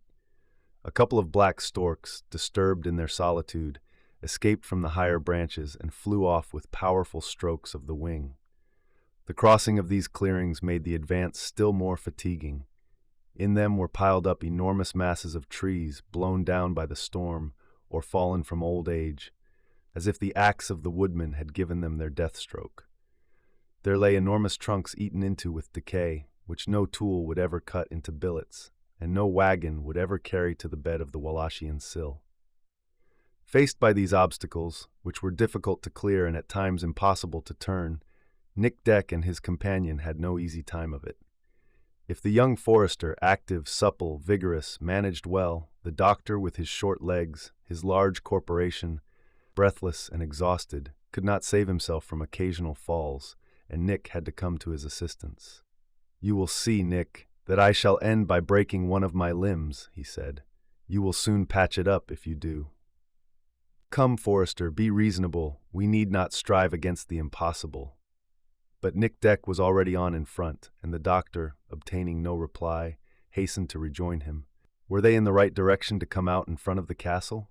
They would have been puzzled to prove again. But as the ground was on the rise all the time, they must be reaching the edge of the forest, and they arrived there at 3 o'clock in the afternoon. Beyond, up to the plateau of Orgol, extended the curtain of green trees, much more scattered the farther they were up the mountain. The Naiad appeared among the rocks, either because it had curved to the northwest, or because Nick Deck had struck off obliquely towards it. The young forester was thus assured he had made a good course, for the brook took its rise in the Orgol plateau. Nick Deck could not refuse the doctor an hour's rest on Porse. Besides, the stomach claimed its Nick. The wallets were well furnished. The bank of the torrent, dew as well as the limbs, Racchio filled the doctor's flask as well as Nick's. Besides, water, fresh and limpid, filtered amid the pebbles below, and flowed a few paces off. What more could they desire? They had lost much. They must repair the loss. Since their departure, the doctor had scarcely had the leisure to talk with Nick Deck, who had been in front of him all the time. But he made up for lost time when they were seated on the bank of the Naiad. If one was not talkative, the other fully made up for it, and we need not be astonished if the questions were prolix and the answers brief. "Let us talk a little, Forester, and talk seriously," said the doctor. "I am listening to you," replied Nick Deck. "I think we halted here to recover our strength. Nothing could be more correct. Before returning to Worst? No, before going to the castle. But Nick, we have been walking for 6 hours and we are hardly halfway. That shows we have no time to lose. But we shall not reach the castle before night, and as I imagine, Forester, you will not be mad enough to run any risks until you have had a clear view of it. We shall have to wait for daylight. We will wait for daylight, and so you will not give up this project, which has no common sense in it? No. What? Here we are exhausted, wanting a good table in a good room and a good bed in a good room, and you are going to pass the night in the open air? Yes, if any obstacle prevents us from penetrating into the castle. And if there is no obstacle, we will sleep in the rooms in the donjon." "The rooms in the donjon!" exclaimed Dr. Patak. "Do you think, Forester, that I shall ever consent to spend a whole night inside that cursed castle? Certainly, unless you prefer to stay outside alone. Alone, Forester. That was not in the bargain, and if we are to separate, I would rather start at once and go back to the village. It was in the bargain that you would follow me into the castle. In the day, yes. In the night, no. Well, you can go if you like, but take care you do not get lost in the thickets." Lost. That was what troubled the doctor. Abandoned to himself, unaccustomed to these interminable circuits in the police of forests, he felt he was incapable of finding the way back to Worst. Besides, to be alone when night fell. A very dark night. Perhaps to descend the slopes of the hill at the risk of collapsing in the bottom of a ravine. That certainly was not agreeable to him. He was freed from having to enter the castle when the sun was down, and if the forester persisted, he had better follow him up to the enclosure. But the doctor made a last effort to stop his companion. "You know well, my dear Nick," he continued, "that I will never consent to separate from you. If you persist in going to the castle, I will not allow you to go there alone." "Well spoken, Dr. Patak, and I think you ought to stick to that." "No, one word more, Nick. If it is night when we arrive, promise me not to try and enter the castle. What I promise you, doctor, is not to go back one footstep until I have discovered what is going on there." "What is going on there, Forester?" said Dr. Patak, shrugging his shoulders. "But what do you want to go on there?" "I know nothing, and as I have made up my mind to know, I will know." "But shall we ever reach this devil's castle?" asked the doctor, whose arguments were exhausted. To judge by the difficulty we have had up to now, and the time it has taken us to get through the Plisa forests, the day will end before we are in sight of the wall." "I do not think so," said Nick Deck. "In the higher ranges the pines have no such thickets as do the elms or maples or beeches. But the ground is rough. What does that matter if it is not impracticable? But I believe that bears are met with on the outskirts of the plateau. I have my gun, and you have your pistol to defend yourself with, Doctor. But if night falls, we may be lost in the darkness." "No, for we now have a guide, which guide will, I hope, not leave us any more." "A guide," exclaimed the doctor, and he rose abruptly to cast an anxious look around him. "Yes," said Nick, "and this guide is the Naiad. We have only to go up the right bank to reach the very crest of the plateau where it takes its source. I think we shall be at the castle gate in 2 hours if we get on the road without delay." "In 2 hours, if not in 6, replied the doctor. "Are you ready?" "Already? Nick, already? Why, our halt has only lasted a few minutes." "A few minutes which make a good half-hour. For the last time, are you ready?" "Ready, when my legs are like lumps of lead? You know well enough, Nick Deck, my legs are not forester's legs. My feet are swollen in my boots, and it is cruel to make me follow you." "Ah, you annoy me, Patak. You can go back alone if you like. Pleasant journey to you." And Nick rose. "For the love of God, Forrester," cried Dr. Patak, "listen to me. Listen to your foolery. It is already late. Why not remain here? Why not encamp under the shelter of these trees? We can start at daylight and have all the morning to reach the plateau." "Doctor," replied Nick Deck, "I tell you again it is my intention to spend the night in the castle." "No!" cried the doctor. "No, you shall not do it, Nick. I will stop you." "You? I will cling to you. I will drag you back. I will thrash you if necessary." The unfortunate doctor did not know what he was saying. As to Nick Deck, he did not even reply. Putting his arm through the gun strap, he started to go up the Naiad. "Wait, wait," cried the doctor piteously. "What a fiend of a man! One moment, my limbs are stiff, my joints will not work." But they soon had to work. For the doctor had to trot along on his little legs to catch up the forester, who never looked back. It was 4 o'clock. The solar rays just tipped the crest of Plisa, which intercepted them, and by an oblique reflection lighted up the higher branches of the pine forest. Nick Deck had cause to hurry, for the woods below were growing dark at the decline of day. Of a different character were the higher forests, which consisted mainly of the commoner alpine species.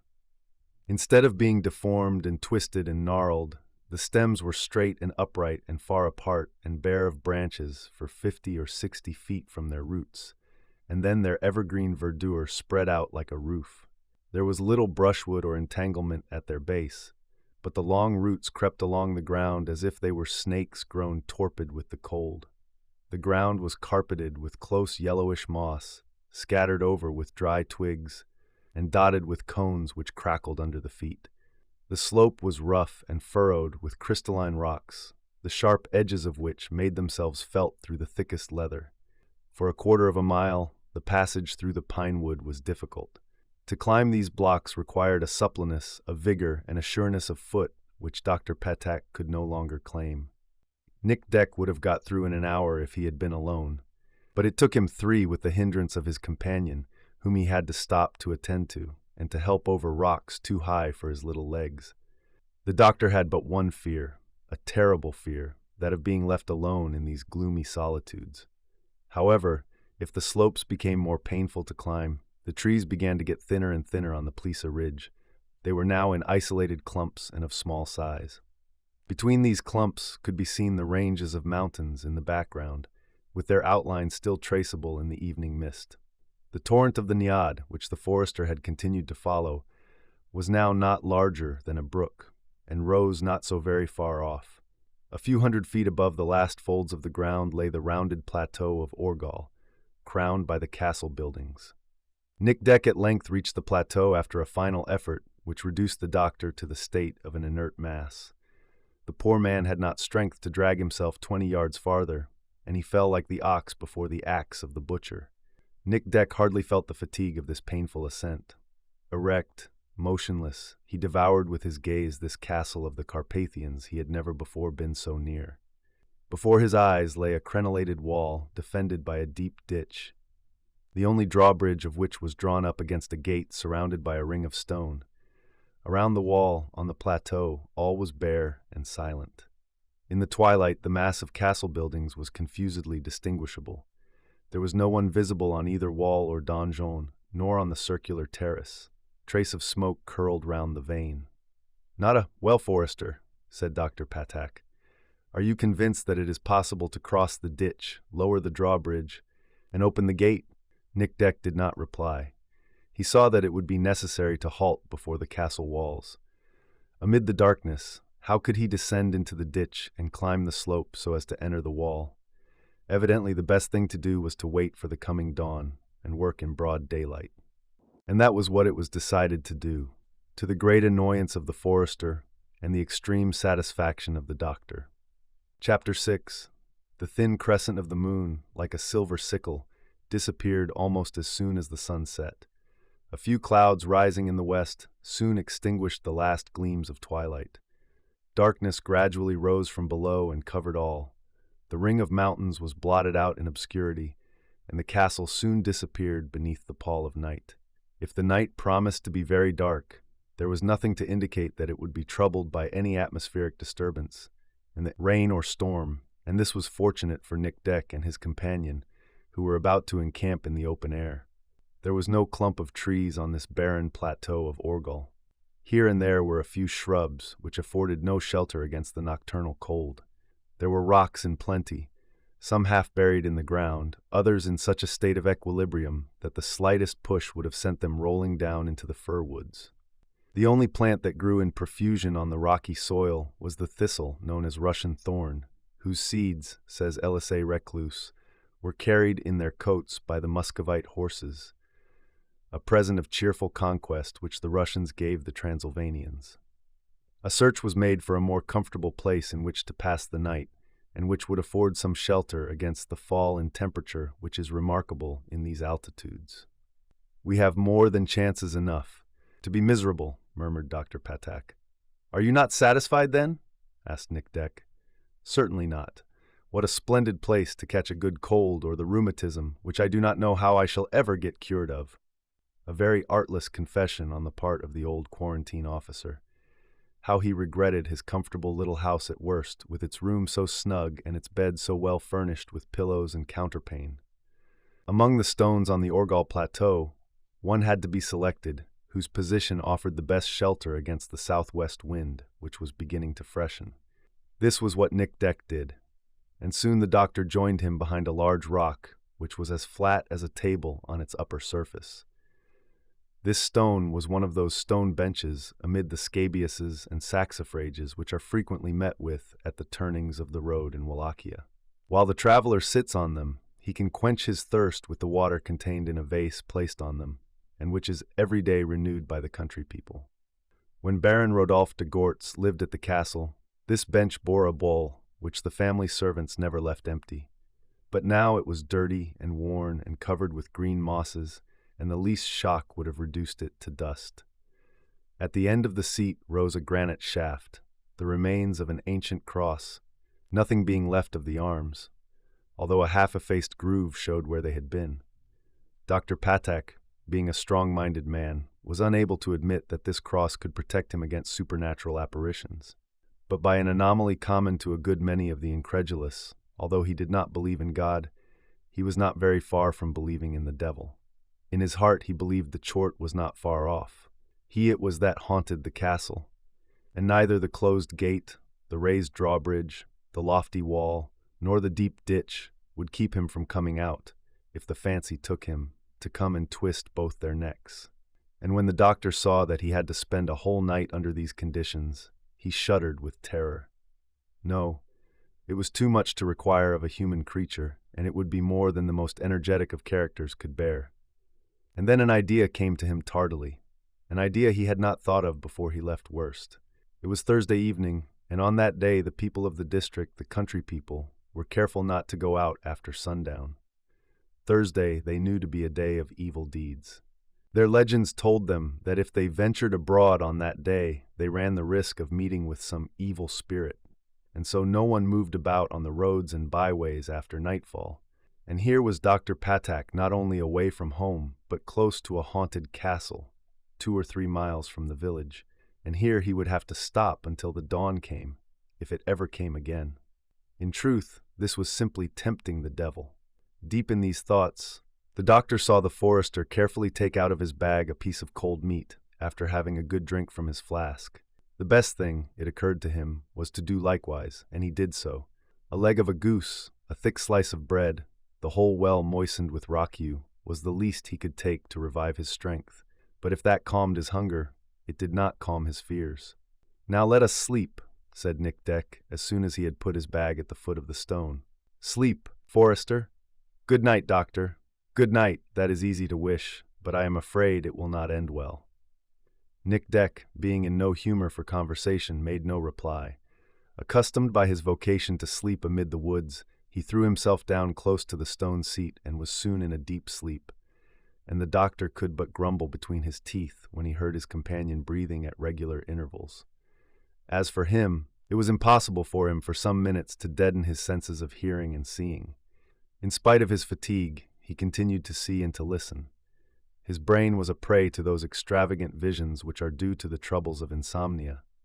What was he looking for in the depths of darkness? The hazy shapes of the objects which surrounded him, the scattered clouds across the sky, the almost imperceptible mass of the castle?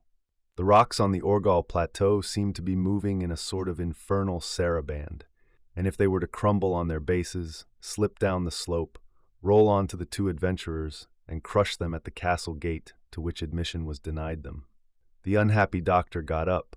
He listened to the noises which are ever present on lofty tablelands, those disquieting murmurs which seem to whisper and groan and sigh. He heard the nyctalops fanning the rocks with frenzied wing, the striges in their nocturnal flight, and 2 or 3 pairs of funereal owls whose hooting echoed like a cry of pain. Then his muscles contracted all at once, and his body trembled, bathed in icy perspiration. In this way the long hours went by until midnight. If the doctor had been able to talk, to exchange but a few words now and then, to give free course to his recriminations, he would have been less afraid. But Nick Deck slept and slept in a deep slumber. Midnight, that terrible hour for all, the hour of apparitions, the hour of evil deeds. What could it be? The doctor had just got up again. He was asking himself if he were awake or if he were suffering from a nightmare. Overhead, he thought he saw. No, he really did see. The strangest of shapes, lighted by a spectral light, pass from one horizon to the other, rise, fall, and drift down with the clouds. They looked like monsters, dragons with serpents' tails, hippogriffs with huge wings, gigantic krakens, enormous vampires, fighting to seize him in their claws or swallow him in their jaws. Then everything appeared to be in motion on the Orgal Plateau, the rocks, the trees at its edge, and very distinctly a clanging at short intervals reached his ear. "The bell!" he murmured. "The castle bell!" Yes, it was indeed the bell of the old chapel, and not that of the church at Vulcan, which the wind would have borne in the opposite direction. And now the strokes became more hurried. The hand that struck no longer tolled a funeral knell. No, it was an alarm, whose urgent strokes were awaking the echoes of the Transylvanian frontier. As he listened to these dismal vibrations, Dr. Patak was seized with a convulsive fear, an insurmountable anguish, an irresistible terror which thrilled his whole body with cold shudderings. But the forester had been awakened by the alarming clanging of the bell. He rose while Dr. Patak seemed as if beside himself. Nick Deck listened, and his eyes tried to pierce the deep darkness which overhung the castle. That bell, repeated Dr. Patak. "It is the court that is ringing it." Decidedly, the poor, terrified doctor was thinking more than ever of the devil. The forester remained motionless and did not reply. Suddenly a series of roars, as if from some huge animal at a harbor's mouth, broke forth in tumultuous undulations. For a long distance around the air resounded with this deafening growl. Then a light darted from the center of the donjon, an intense light from which leapt flashes of penetrating clearness and blinding coruscations. From what could come this powerful light, the irradiations of which spread in long sheets over the Orgal Plateau? From what furnace came this photogenic stream, which seemed to embrace the rocks at the same time as it bathed them with a strange lividity? Nick, exclaimed the doctor. "Look at me! Am I a corpse like you?" In fact, they had both assumed a corpse-like look. Their faces were pallid, their eyes seemed to have gone, the orbits being apparently empty, Their cheeks were grayish-green, like the mosses which the legend says grow on the heads of those that are hanged. Nick Deck was astounded at what he saw, at what he heard. Dr. Tack was in the last stage of fright. His muscles retracted, his skin bristled, his pupils dilated, his body was seized with tetanic rigidity. As the poet of the Contemplations remarks, he breathed in terror. A minute or more, lasted this terrifying phenomenon. Then the strange light gradually went out, the groaning ceased, and the orgal plateau resumed its silence and obscurity. Neither of the men thought any more of sleep. The doctor overwhelmed with stupor, the forester upright against the stone seat, awaited the return of the dawn. What did Nick Deck think of these things, which were evidently so supernatural to his eyes? Were they not enough to shake his resolution? Did he still intend to pursue this reckless adventure? Certainly he had said that he would enter the castle, that he would explore the donjon. But was it not enough for him to have come to its insurmountable wall, to have evoked the anger of its guardian spirits and provoked this trouble of the elements? Would he be reproached with not having kept to his promise if he returned to the village without having urged his folly to the end in entering this diabolic castle? Suddenly the doctor threw himself upon him, seized him by the hand, and strove to drag him away, saying in a hoarse voice, "Come, come!" "No," said Nick Deck, and in turn he caught hold of Dr. Paddock, who fell at this last effort. At last the night ended, and such was their mental state that neither forester nor doctor knew the time that elapsed until daybreak. They remembered nothing of the hours which preceded the first rays of the morning. At that moment a rosy streak appeared on the crest of Paring, on the eastern horizon, on the other side of the Valley of the Two Sills. The faint white rays of dawn dispersed over the depth of the sky and striped it as if it were a zebra skin. Nick Deck turned towards the castle. He saw it grow clearer and clearer. The donjon revealed itself from the high mists which came floating down the Vulcan slope. The chapel, the galleries, the outer walls emerged from the nocturnal mists, and there on the corner bastion appeared the beech tree, with its leaves rustling in the easterly breeze. There was no change in the ordinary aspect of the castle. The bell was as motionless as the old feudal weather vane. No smoke arose from the donjon chimneys, and the barred windows remained obstinately closed. Above the platform, in the higher zones of the sky, a few birds were flying and gently calling to each other.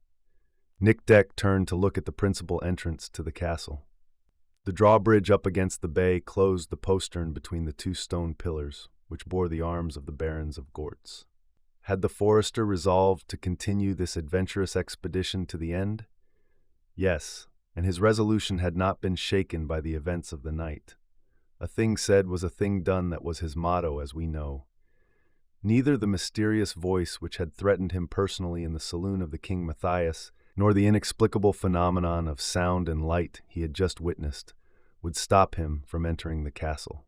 An hour would be enough for him to hurry through the galleries, visit the keep, and then, having fulfilled his promise, he would return to Worst, where he would arrive during the morning.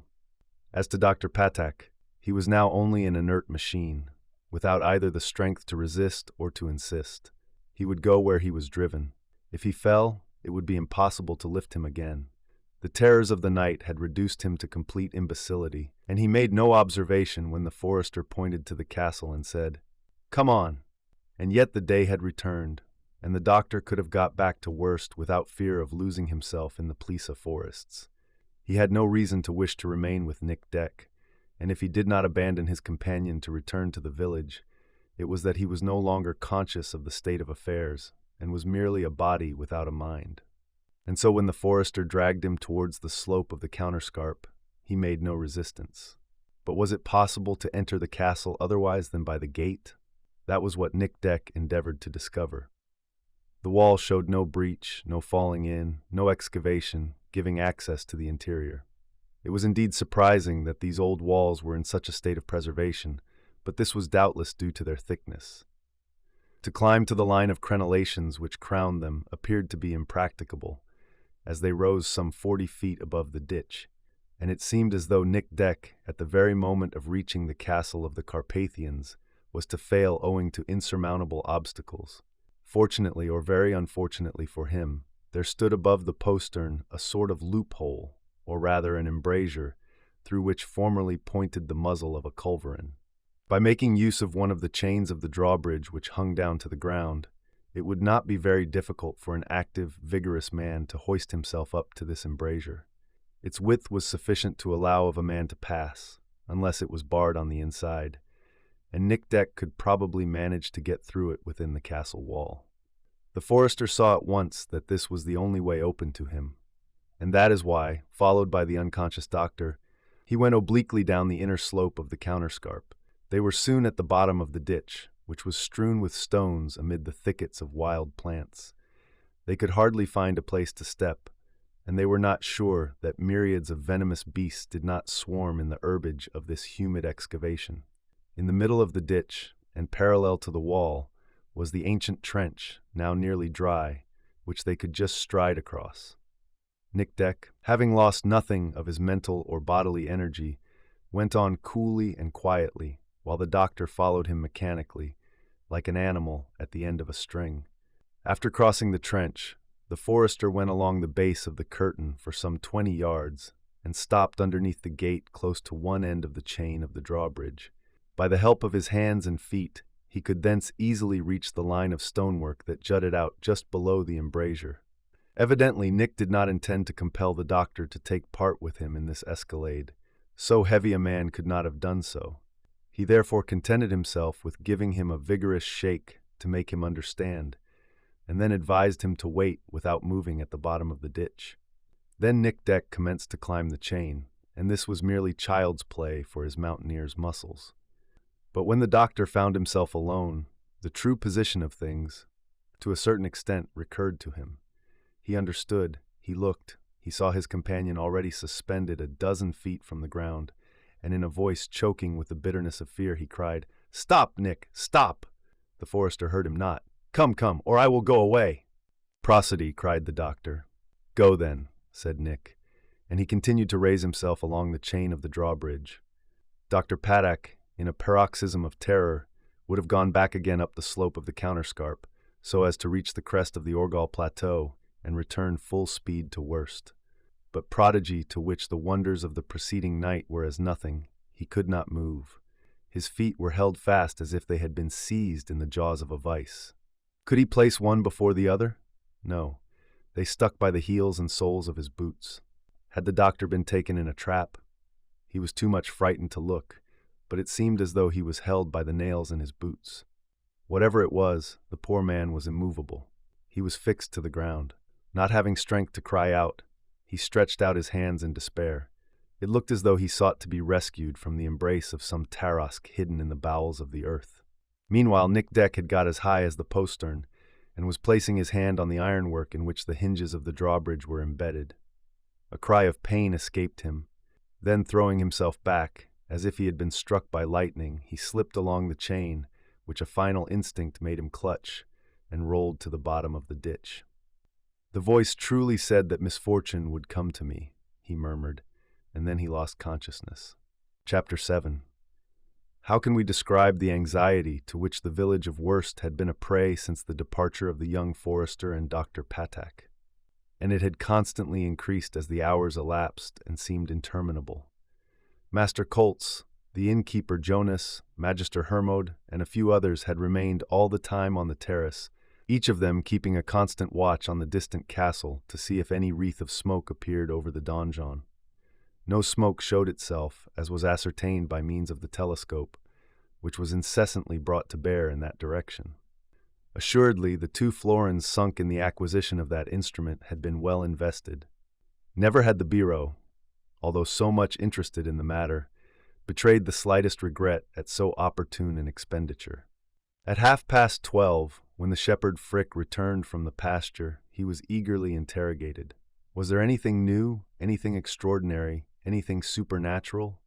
Frick replied that he had just come along the valley of the Wallachian Sill without seeing anything suspicious.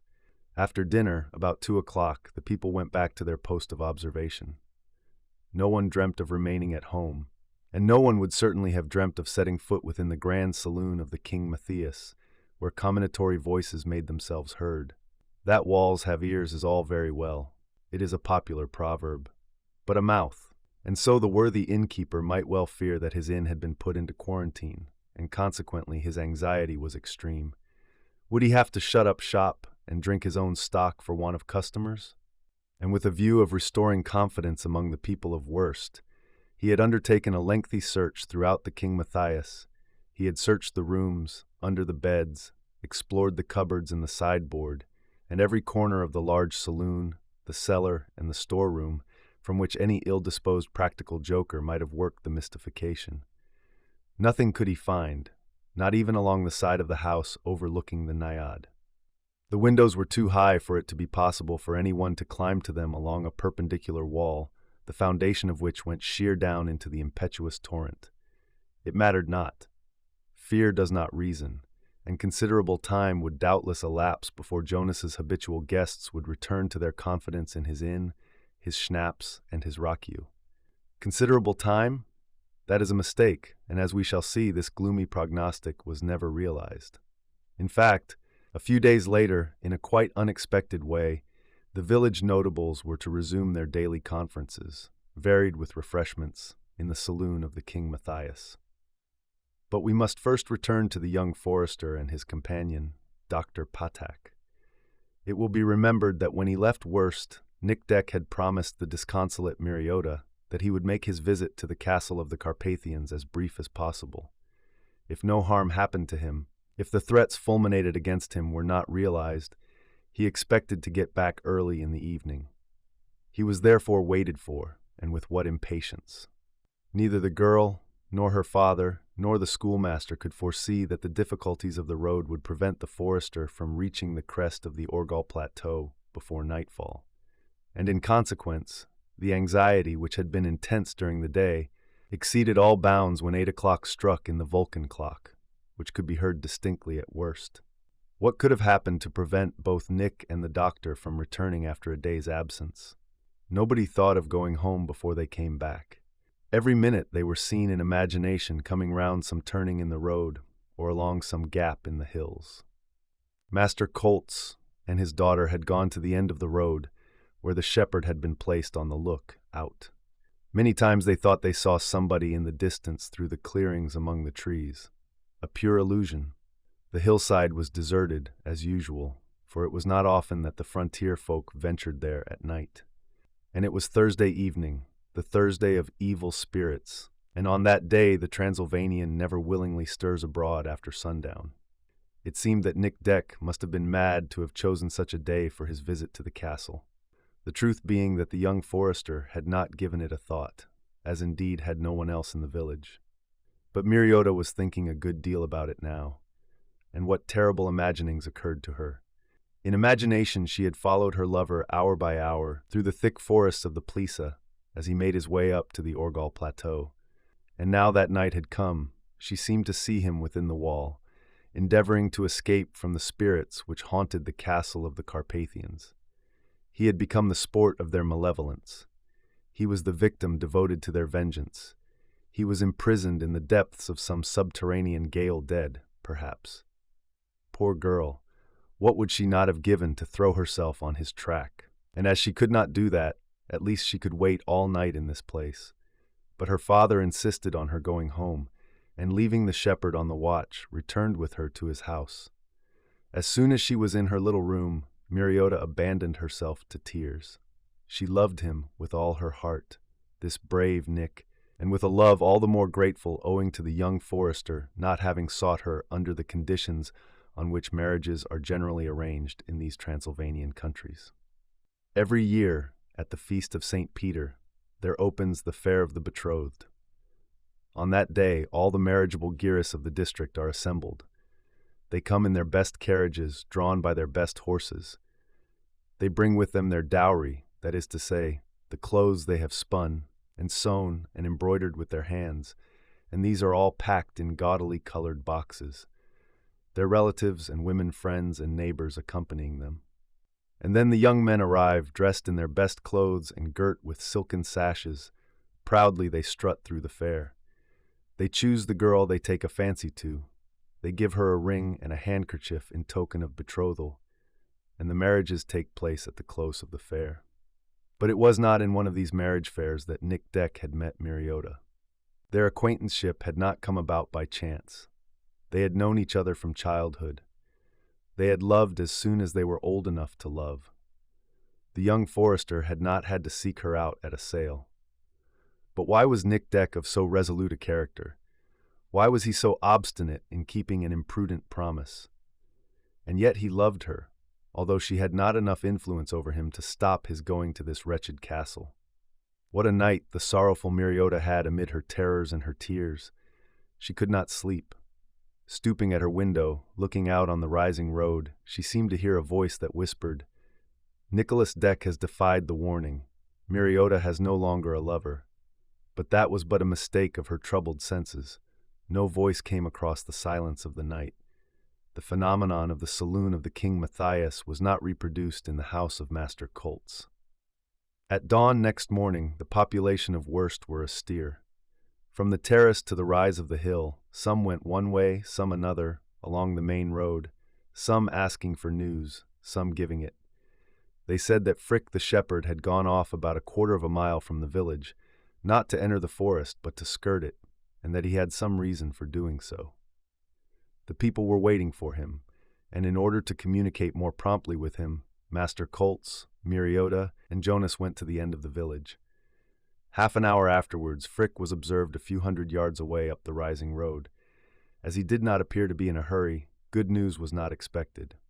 "Well, Frick," said Master Colts as soon as the shepherd came up, "what have you discovered?" "I have seen nothing and discovered nothing," said Frick. "Nothing," murmured the girl, whose eyes filled with tears. "At daybreak," continued the shepherd, "I saw two men about half a mile away. At first, I thought it was Nick Deck accompanied by the doctor, but it was not." "Do you know who the men were?" asked Jonas. "Two travelers who had crossed the frontier in the morning." "You spoke to them?" "Yes." "Were they coming towards the village?" "No, they were going towards Retiazat, bound for the summit." "Two tourists?" "They looked like it, Master Colts." "And as they crossed the Vulcan during the night, they saw nothing near the castle?" "No, for they were then on the other side of the frontier," replied Frick. "Have you no news of Nick Deck?" "None." There was a sigh from poor Miriota. "Besides," said Frick, "you can have a talk to these travelers in a day or two, for they are thinking of staying at Worst before setting out for Kolosvar. Provided someone does not speak evil of my inn," thought Jonas. "They would never care to stay there." For the last 36 hours, the excellent landlord had been possessed by this fear that no traveler dare henceforth eat and sleep at the King Matthias. In short, these questions and answers between the shepherd and his master had in no way cleared matters up. And as neither the young forester nor Dr. Paddock had reappeared by 8 o'clock in the morning, could it be reasonably hoped that they would ever reappear? The castle of the Carpathians was not to be approached with impunity. Crushed by the emotions of that sleepless night, Miriota could bear up no longer. She almost fainted away, and hardly had strength to walk. There her tears redoubled. Her father took her home. She called Nick in a heart-rending voice. She would have gone out to find him, and all pitied her and feared she was going to have a serious illness. However, it was necessary and urgent to do something. Someone ought to go to the help of the forester and the doctor without losing a moment. That he would have to run into danger in exposing himself to the attack of the beings, human of otherwise, who occupied the castle, mattered little.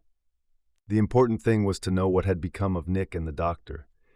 This duty fell not only to their friends, but to every inhabitant of the village. The bravest could not refuse to cross the Plisa forests and ascend to the castle of the Carpathians.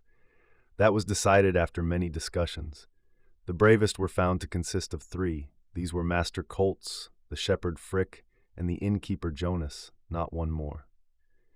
As for Magister Hermod, he was suddenly seized with gout in the leg and had to stretch himself out on 2 chairs while he taught in his school. About 9 o'clock, Master Colts and his companions, well armed in case of eventualities, took the road to the Vulcan. And at the very turning where Nick Deck had left it, they left it to plunge into the woods. In fact, they said to themselves, not without reason, that forester and the doctor were on their way. If the young forester and the doctor were on their way back to the village, this was the road by which they would come. And it would be easy to get on their track once the 3 were through the outer line of trees. We will leave them to relate what happened at worst as soon as they were out of sight. If it had appeared indispensable that volunteers should go off to the rescue of Nick Deck and Paddock, it was considered to be unreasonably imprudent now that they were gone. It would be a fine conclusion if the first catastrophe were to be doubled by a second. That the forester and the doctor had been the victims of their attempt, no one doubted. And what was the use of Master Colts and Frick and Jonas exposing themselves to another disaster? They would indeed be getting on when the girl had to weep for her father as she had to weep for her betrothed. When the friends of the shepherd and the innkeeper had to reproach themselves with their loss, the grief became general at worst, and there was no sign that it would soon end. Even supposing that no harm happened to them, the return of Master Colts and his two companions could not be reckoned upon before night had fallen on the heights of the Plisa. What, then, was the surprise when they were sighted about 2 o'clock in the afternoon, some distance along the road? With what eagerness did Miriota, who was at once told of their approach, run to meet them? There were not 3, there were 4, and the 4th appeared in the shape of the doctor. "Nick! My poor Nick!" exclaimed the girl. "Nick is not there?" Yes, Nick Deck was there, stretched on a litter of boughs which Jonas and the shepherd bore with difficulty. Miriota rushed towards her betrothed. She stooped over him. She clasped him in her arms. "He is dead," she exclaimed. "He is dead." "No, he is not dead," replied Dr. Patak, "but he deserves to be, and so do I." The truth is, the forester was unconscious. His limbs were stiff, his face bloodless, his respiration hardly moved his chest. As for the doctor, his face was not as colorless as his companions, owing to the walk having restored his usual brick-red tint. Miriota's voice, so tender, so heart-rending, could not awake Nick Deck from the torpor in which he was plunged. When he had been brought into the village and laid in a room in Master Colts's house, he had not uttered a word. A few moments afterwards, however, his eyes opened, and when he saw the girl stooping over him, a smile played on his lips. But when he tried to raise himself, he could not. A part of his body was paralyzed as if he had been struck with hemiplegia. At the same time, wishing to comfort Miriota, he said to her, in a very feeble voice, "It is true. It will be nothing. It will be nothing." "Nick, my poor Nick," said the girl. "A little over-fatigue, dear Miriota, and a little excitement. It will be over soon with your nursing." But the patient required calm and repose, and so Master Colts went away, leaving Miriota near the young forester, who could not have wished for a more attentive nurse, and soon fell asleep. Meanwhile, the innkeeper Jonas related to a numerous audience, and in a loud voice so as to be heard by all, what had happened after their departure. Master Colts, the shepherd, and himself, after finding the footpath cut by Nick Deck and the doctor, had gone on towards the castle of the Carpathians. For 2 hours they made their way up the Plisa slopes, and the edge of the forest was not more than half a mile off when 2 men appeared. These were the doctor and the forester, one quite helpless in his legs, the other just about to fall at the foot of a tree, owing to exhaustion. To run to the doctor, to interrogate him, but without being able to obtain a single word, for he was too stupefied to reply, to make a litter with the branches, to lay Nick Deck on it, to put Paddock on his feet, did not take very long. Then Master Colts and the shepherd, who relieved Jonas from time to time, resumed the road to Worst. As to saying why Nick Deck was in such a state, and if he had entered the ruins of the castle, the innkeeper knew no more than Master Colts or the shepherd Frick, and the doctor had not yet sufficiently recovered his spirits to satisfy their curiosity. But if Paddock had not yet spoken, it was necessary for him to speak now. He was in safety in the village, surrounded by his friends and in the midst of his patients. He had nothing to fear from the things at the castle. And even if they had wrung from him an oath to be silent, to say nothing of what he had seen at the castle of the Carpathians, the public interest required that he should ignore that oath. "Compose yourself, doctor," said Master Colts, "and try and remember. You wish me to speak? In the name of the inhabitants of Worst, and for the sake of the safety of the village, I order you to do so." A large glass of raku, brought in by Jonas, had the effect of restoring to the doctor the use of his tongue, and in broken sentences he expressed himself in these terms. We went off, both of us, Nick and I. Fools, fools. It took nearly all day to get through those wretched forests. We did not get up to the castle before it was getting dark. I still tremble at it. I will tremble at it all my life. Nick wanted to go in. Yes, he wanted to spend the night in the donjon, as much as to say to sleep in the bedroom of Beelzebub. Dr. Paddock said these things in a voice so cavernous that all who heard him shuddered. I did not consent, he continued. No, I did not consent. And what would have happened if I had yielded to Nick Deck's desires? My hair stands on end to think of it. And if the doctor's hair did not stand on end, it was because his hand wandered mechanically over his pole.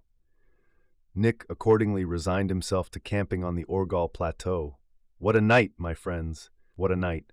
Try to rest when the spirits will not let you sleep an hour. No, not even 1 hour. Suddenly fiery monsters appeared in the clouds, regular Belarus. They hurled themselves onto the plateau to devour us. Every look was turned towards the sky to make sure that a few specters were not there in full gallop. And a few moments after, continued the doctor, the chapel bell began to clang.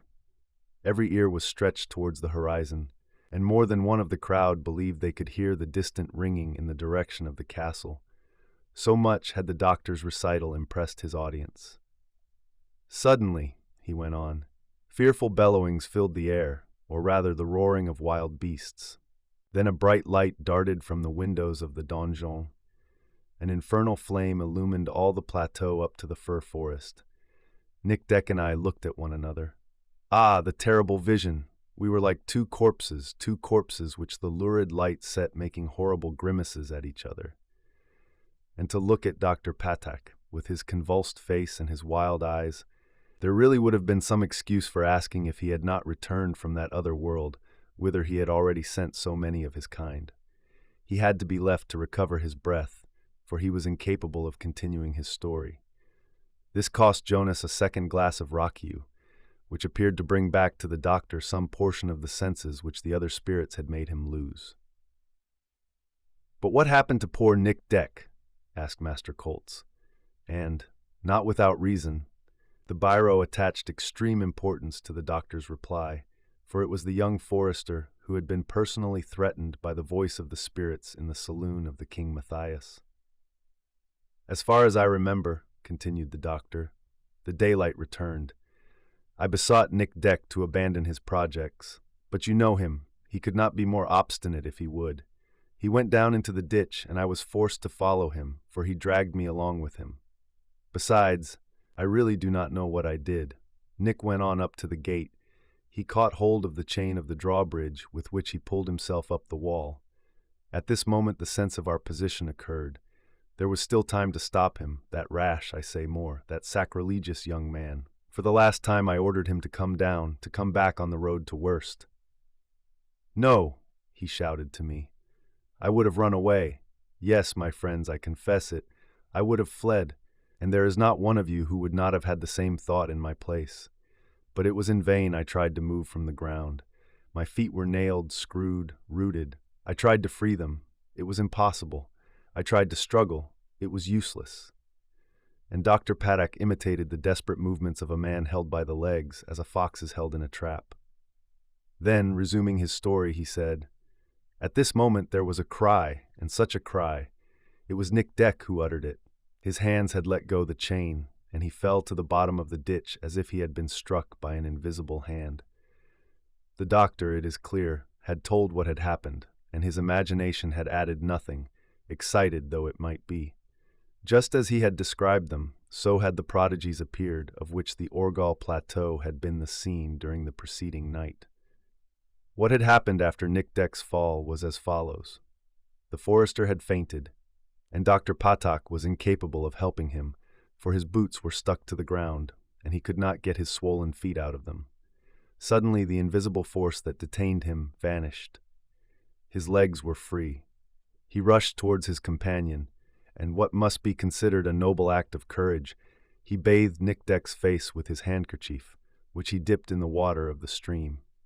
The forester recovered consciousness, but his left arm and a part of his body were helpless after the frightful shock he had had.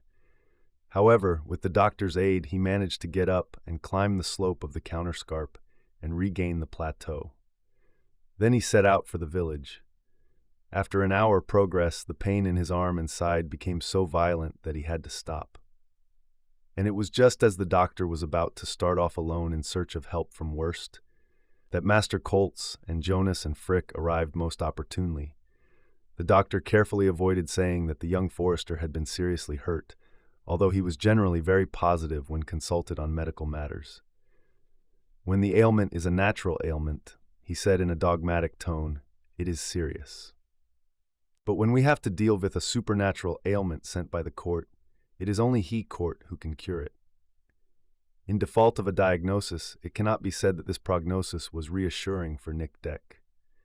There have, however, been many physicians since Hippocrates and Galen who have made mistakes, and these have been far better men than Dr. Patak. The young forester was a healthy lad. With his vigorous constitution, there was reason to hope that without any diabolic intervention, he would recover, on condition that he was not too careful to accept the advice of the old quarantine officer. Chapter 8. Such things were not calculated to calm the terrors of the people of Worst. There could now be no doubt that the threats uttered by the mouth of darkness, as the poet said in the King Matthias, were to be taken seriously.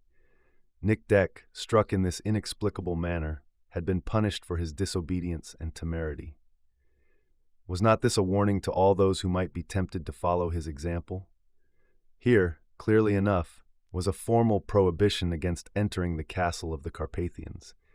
Whoever tried it would risk his life. Most certainly, if the forester had got within the wall, he would never have returned to the village. And so the fright was more complete than ever at Worst, and even at Vulcan, and also throughout the valley of the Two Sills. Nothing less was spoken of than leaving the district, and a few gipsy families moved off rather than live in the vicinity of the castle. That it should be a refuge for supernatural and maleficent beings was more than the popular feeling could put up with. The only thing to do was to go into some other part of the country, unless the Hungarian government decided to destroy this inaccessible haunt. But was the castle of the Carpathians destructible by the only means man had at his disposal? During the first week of June, no one would venture out of the village, not even to work in the fields. Might not the least stroke of a spade provoke the apparition of some phantom buried in the ground? The coulter of the plough, as it cut the furrow, might it not set in flight a flock of staphyi or striges? Where the seed of corn was sown, might not the seed of demons spring up? That could not fail to happen, said the shepherd Frick in a tone of conviction, and as far as he was concerned, he took good care not to return with his sheep to the pastures of the Sill. And so the village was in a state of terror. No one went to work in the fields. Everyone remained at home with doors and windows closed. Master Colts did not know what to do to restore confidence among those under his rule. Evidently, the only way was to go to Kolosvar and invoke the intervention of the authorities. And had the smoke reappeared at the top of the donjon chimney? Yes. Many times the telescope had made it visible among the mists which swept the Orgal Plateau. And when night came, had the clouds assumed a rosy hue as if from the reflection of a fire? Yes, and it was said that fiery plumes could be seen curling and whirling over the castle.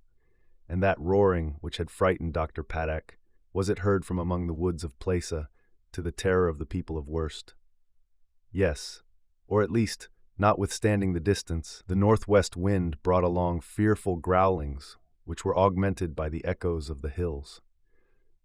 According to some of the more terror-stricken, the ground was shaken by subterranean tremblings, as if some ancient volcano had become active again in the Carpathian chain. But possibly there was a good deal of exaggeration in what the Worstians thought they saw and heard and felt.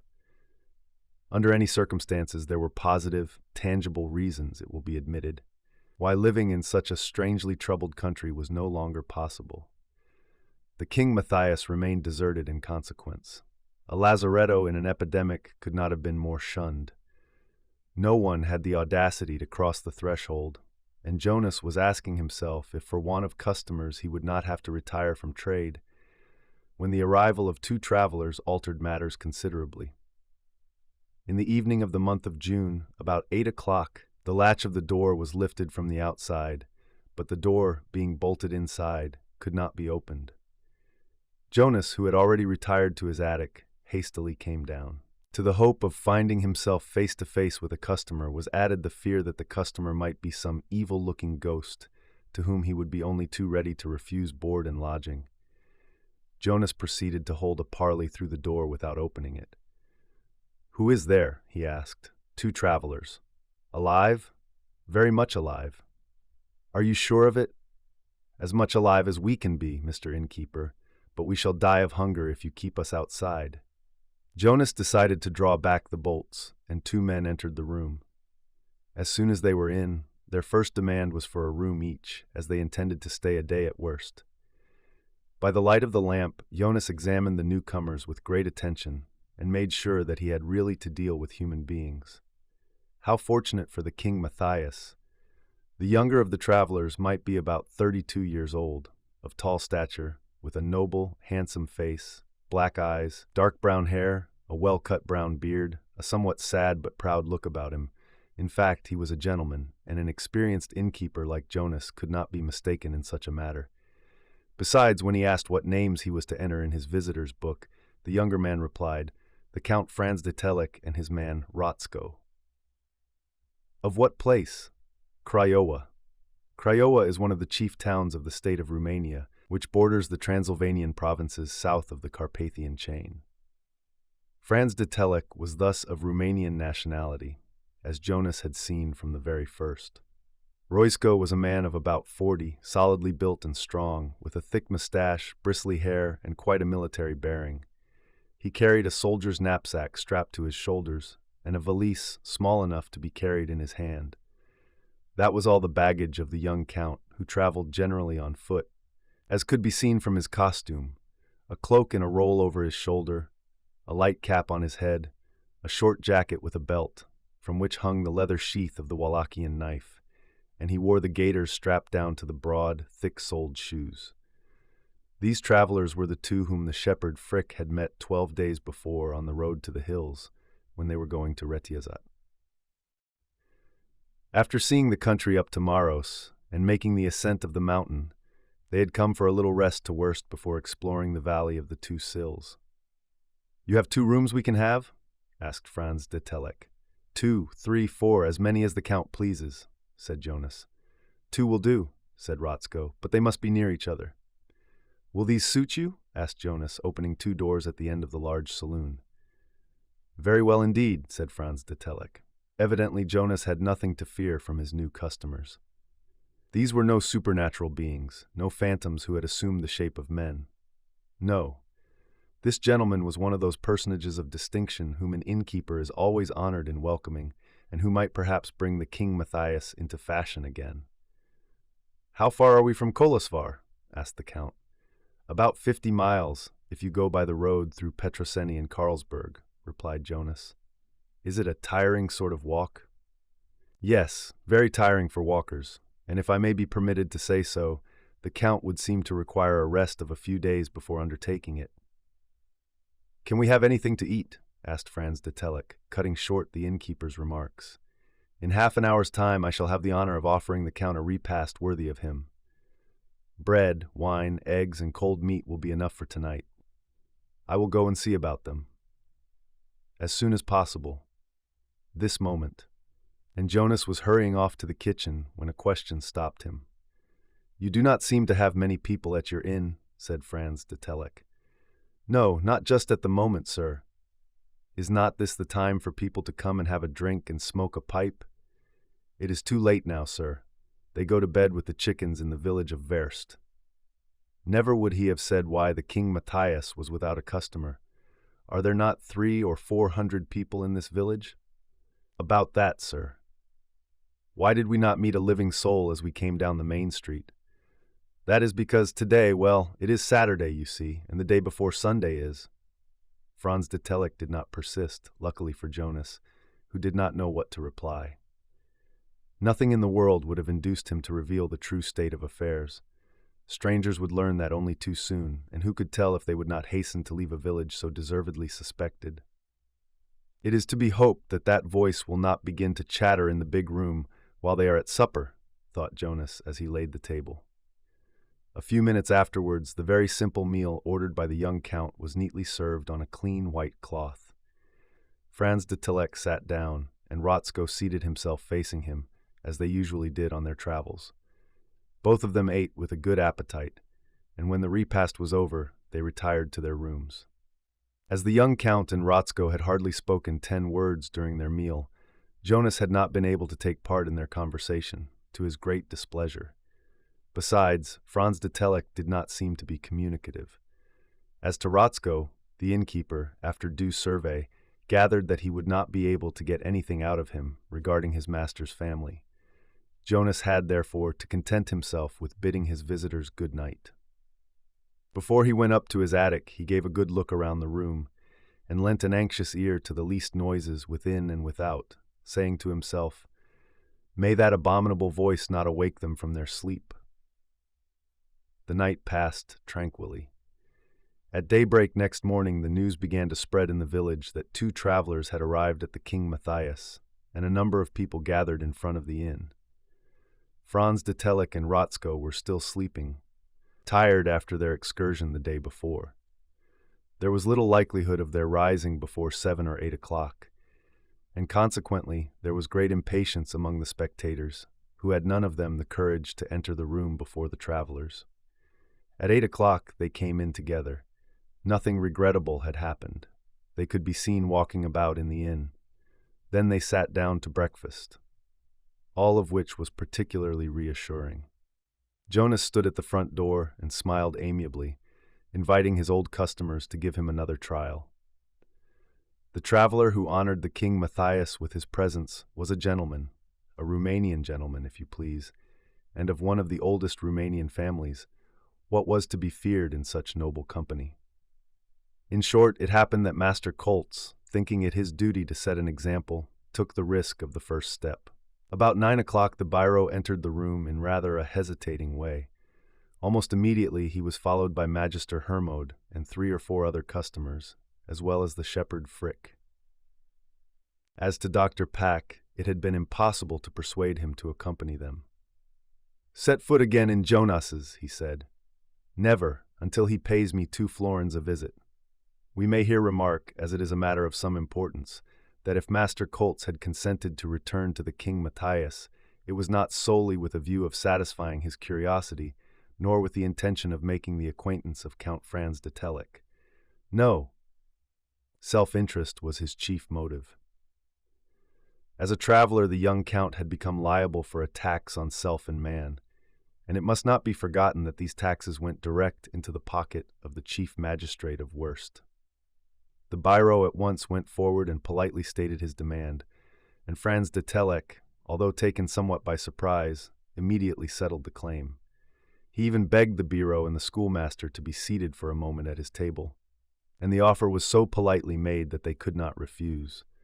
Jonas hastened to serve them with drinks, the best he had in his cellar, and then a few of the natives of Wurst asked for a drink on their own account, and it seemed as though the old customers, for a moment dispersed, would soon be as plentiful as ever in the King Matthias. Having paid the traveler's tax, Franz de Tillec wished to know if it were productive. "Not as much as we wish," replied Master Koltz. "Do strangers only come here occasionally, then?" "Very occasionally," said the biro, "and yet the country is worth a visit."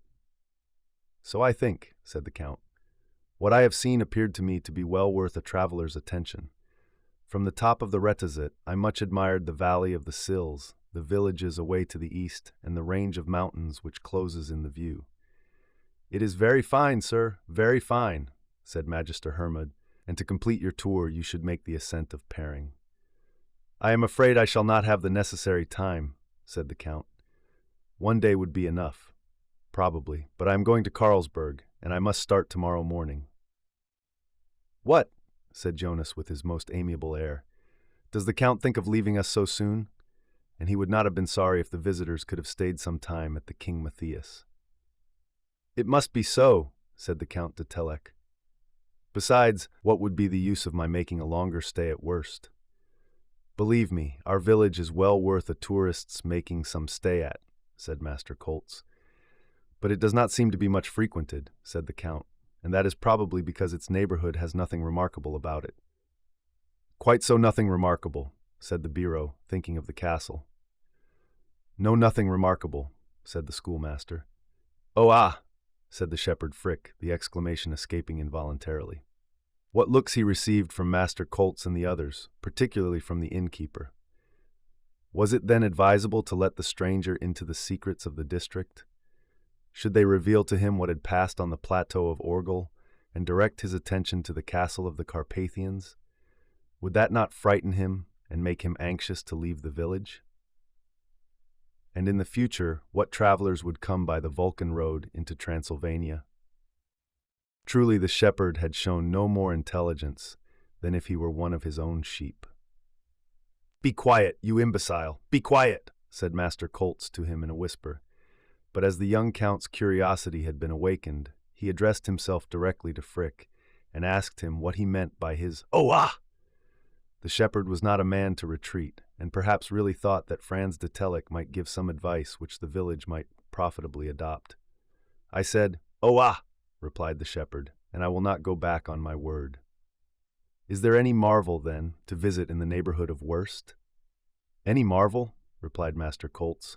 "No, no!" exclaimed the bystanders, and they were already in fear at the thought lest a fresh attempt at entering the castle would bring fresh misfortunes on them. Franz de Telek, not without some surprise, took notice of those people whose faces were expressive of alarm in all sorts of ways, but all equally unmistakable. "What is this all about?" he asked. "What is it, sir?" replied Rotzko. "Well, it seems there is the castle of the Carpathians." "The castle of the Carpathians? Yes, that is the name this shepherd has just whispered in my ear." And as he spoke, Rotzko pointed to Frick, who nodded his head without daring to look at his master. But a breach was now made in the wall of the private life of the superstitious village, and all its history could not help going forth through this breach. In fact, Master Colts, who had made up his mind how to act, resolved to explain matters himself to the Count, and told him all he knew about the castle of the Carpathians. Naturally, Franz de Telek could not hide the astonishment the story caused him, nor the feelings it suggested to him.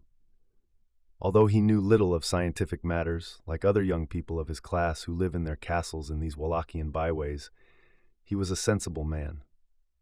He believed but little in apparitions and laughed at legend. A castle haunted by spirits merely excited his incredulity.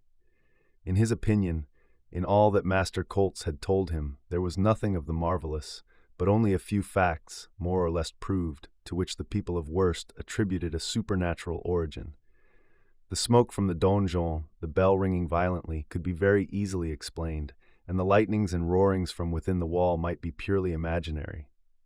Franz de Telek did not hesitate to say so, and to joke about it, to the great scandal of his listeners. "But, Count, there is something else," said Master Colts. "What is that?"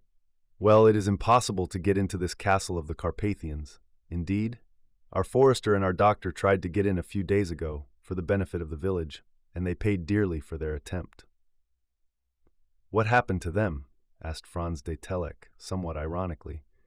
Master Colts related in detail the adventures of Nick Deck and Dr. Patek. "And so," said the Count, "when the doctor wanted to get out of the ditch, his feet were so stuck to the ground that he could not take a step forward." "Neither a step forward nor a step behind," added Magister Hermod. "Your doctor thought so," replied Franz de Telek, "but it was fear which stuck him by the heels." "Be it so," replied Master Colts, "but Nick Deck received a frightful shock when he put his hand on the ironwork of the drawbridge." "A terrible shock." "So terrible," replied the Biro, "that he has been in bed ever since." "Not in danger of his life, I hope," said the Count. "No, fortunately."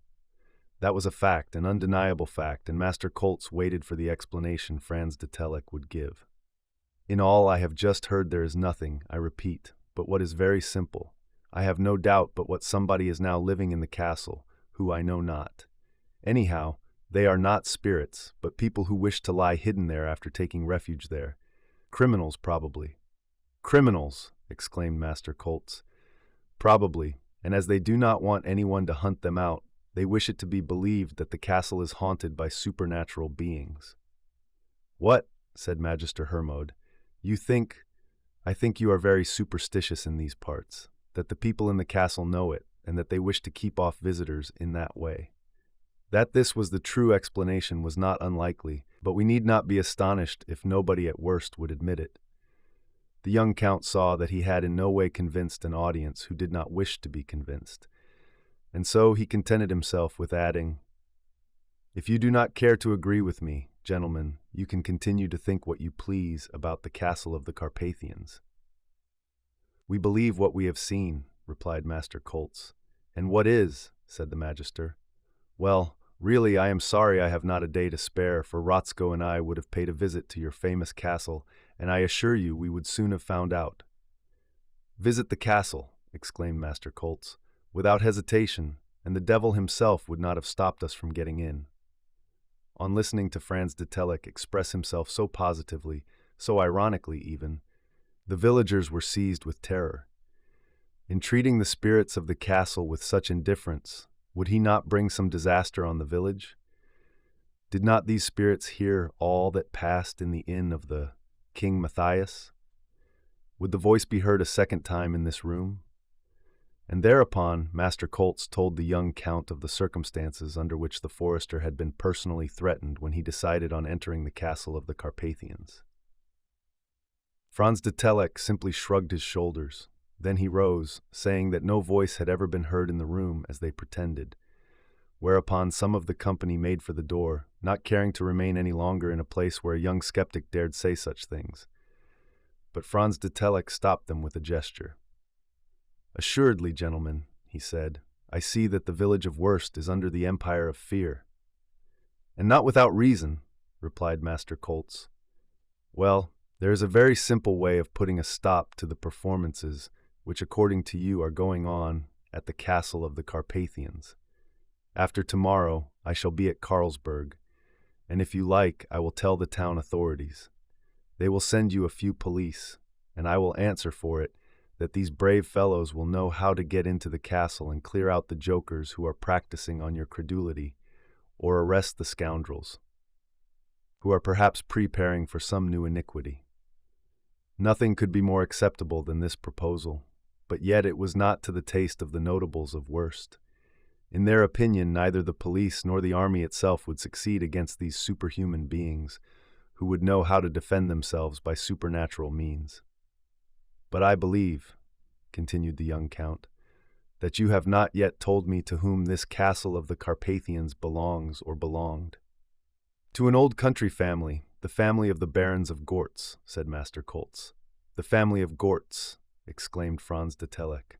"The same. Is that the family to which Baron Rodolphe belonged?" "Yes. And do you know what has become of him?" "No, for the Baron has not come back to the castle for years." Franz de Telek had become quite pale, and mechanically, in an altered voice, he repeated the name. "Rodolphe de Gortz." Chapter 9. The family of the Counts of Telek was one of the most ancient and illustrious in Romania, having been of considerable importance there before the country conquered its independence in the beginning of the 16th century. With all the political movements which abound in the history of these provinces, the name of the family is gloriously connected. Less favored than the famous beech of the castle of the Carpathians, which still possessed 3 branches, the house of Telek was now reduced to one, that of Telek of Craiova, whose last offspring was the young gentleman who had just arrived at the village of Wurst.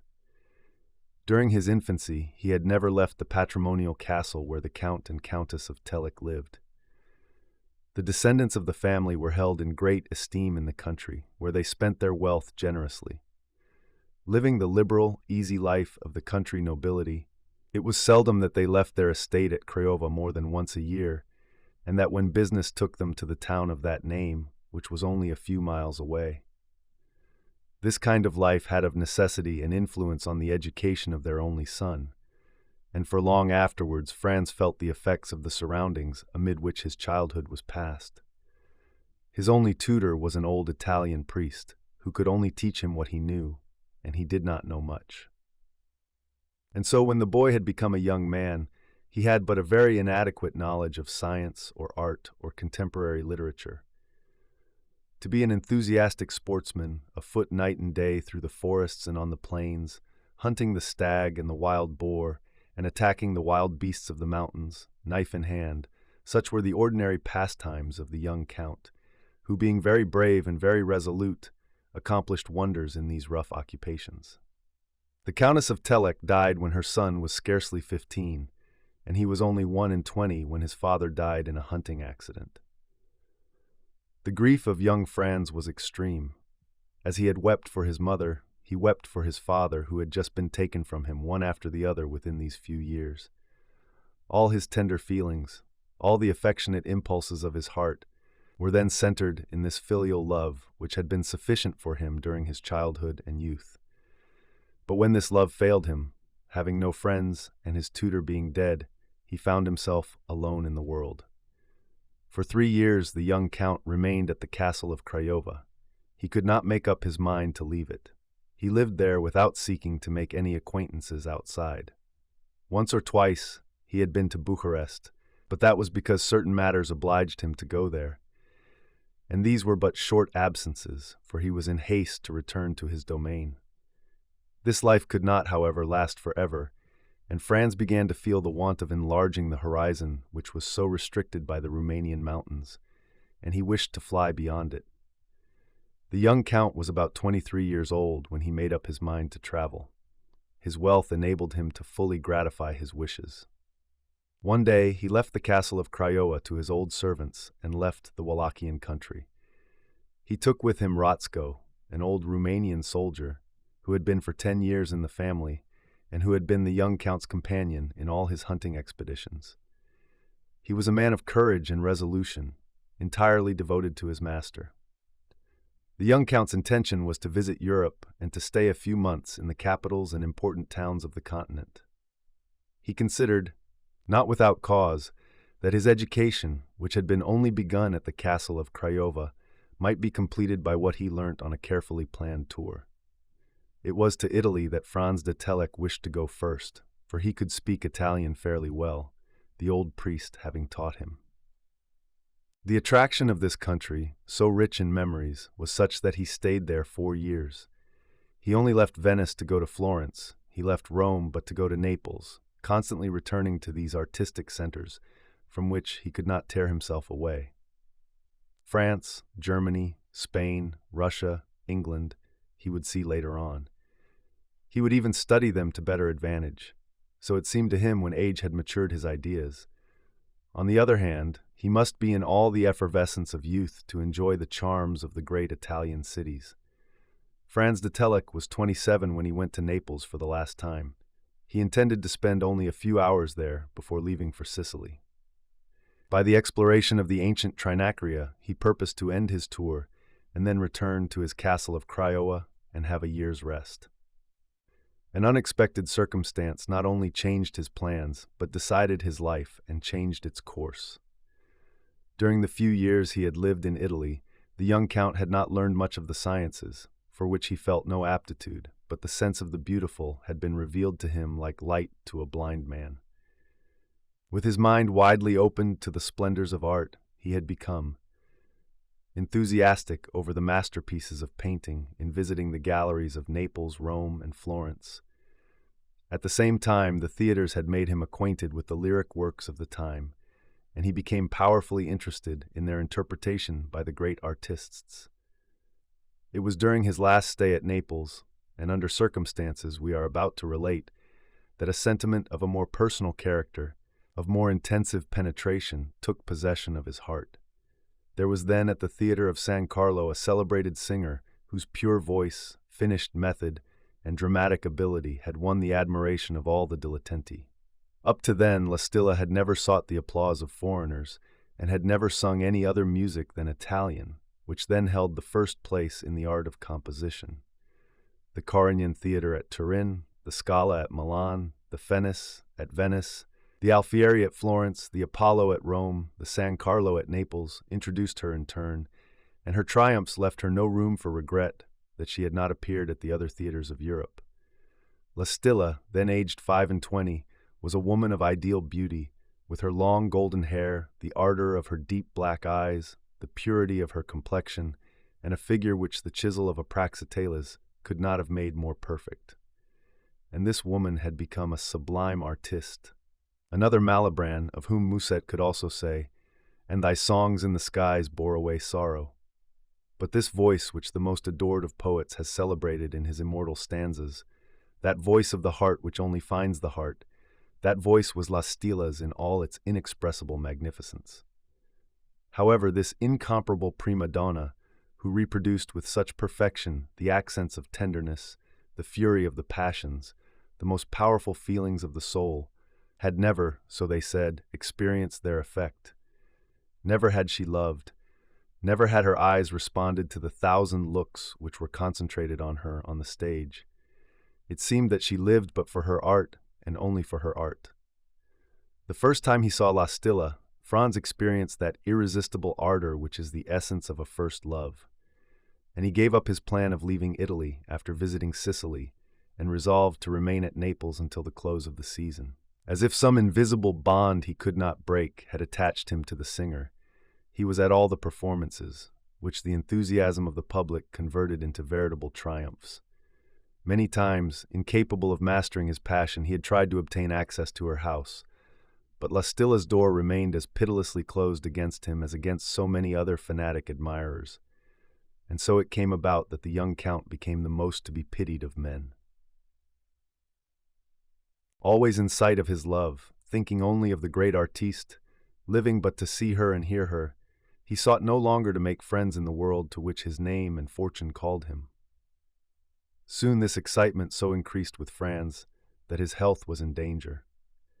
We can imagine what he might have suffered if he had had to bear the tortures of jealousy, if Lastilla's heart had belonged to another. But the young count had no rival, as he knew, and none could give him umbrage, not even a certain peculiar personage, of whose appearance and character our story requires more notice. He was a man between 50 and 55 at the time Franz de Telek last went to Naples. This incommunicative individual apparently strove to live outside the social conventionalities that prevail in the higher circles. Nothing was known of his family, his position, his past life. He was met with today at Rome, tomorrow at Florence, provided that Lastilla was at Florence or at Rome. In fact, he lived but to listen to the renowned singer, who then occupied the foremost place in the art of song. If Franz de Telek had lived only in the delirium of his idolatry for Lastilla since the day he had applauded her, or rather had seen her on the stage at Naples, this eccentric dilettante had been following her about for 6 years. But he was not like the young count. In his case, it was not the woman, but the voice, which had become so necessary to his life as the air he breathed. Never had he sought to see her except on the stage. Never had he called at her house or attempted to write to her. But every time Lastilla appeared, in no matter what theater of Italy, there passed in among the audience a man of tall stature, wrapped in a long dark overcoat, and wearing a large hat which hid his face. This man would hurry to his seat in a private box previously engaged for him, and there he would remain, silent and motionless, throughout the performance. But as soon as Lastilla had finished her last air, he would go away furtively, and no other singer would detain him. He had not even heard them. Who was this spectator, so strangely assiduous at these performances? Lastilla had in vain sought to know, and being of a very impressionable nature, she had become quite frightened at this curious man, an unreasonable terror, but still a very real one. Although she could not see him in the back of his box, she knew he was there. She felt his look imperiously fixed on her, and greatly troubled by his presence, she no longer heard the cheers with which the public welcomed her appearance on the scene. We have said that this personage had never approached Lastilla. Nothing could be truer. But if he had not tried to make her acquaintance, and we must particularly insist on this point, all that could remind him of the artiste had been the object of his constant attention. Thus he possessed the finest of the portraits which the great painter Michel Gregorio had made of the singer. This was indeed Lastilla, impassioned, vibrating, sublime, incarnate in one of her finest characters, and the portrait acquired for its price in gold was well worth the price her wealthy admirer had paid for it. If this eccentric individual was invariably alone when he occupied his box during Lastilla's performances, if he never went out of his rooms but to go to the theater, it must not be supposed that he lived in absolute isolation. No, a companion no less eccentric shared his existence. This individual was known as Orphanic. How old was he? Whence came he? Where was he born? No one could have answered those three questions.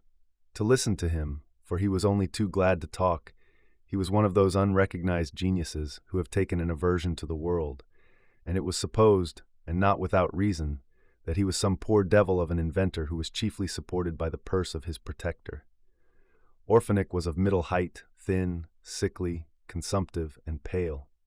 He was remarkable for a black patch over his right eye, which he had lost in some experiment, and on his nose was a pair of spectacles, the only lens being that over his left eye, which glowed with a greenish look.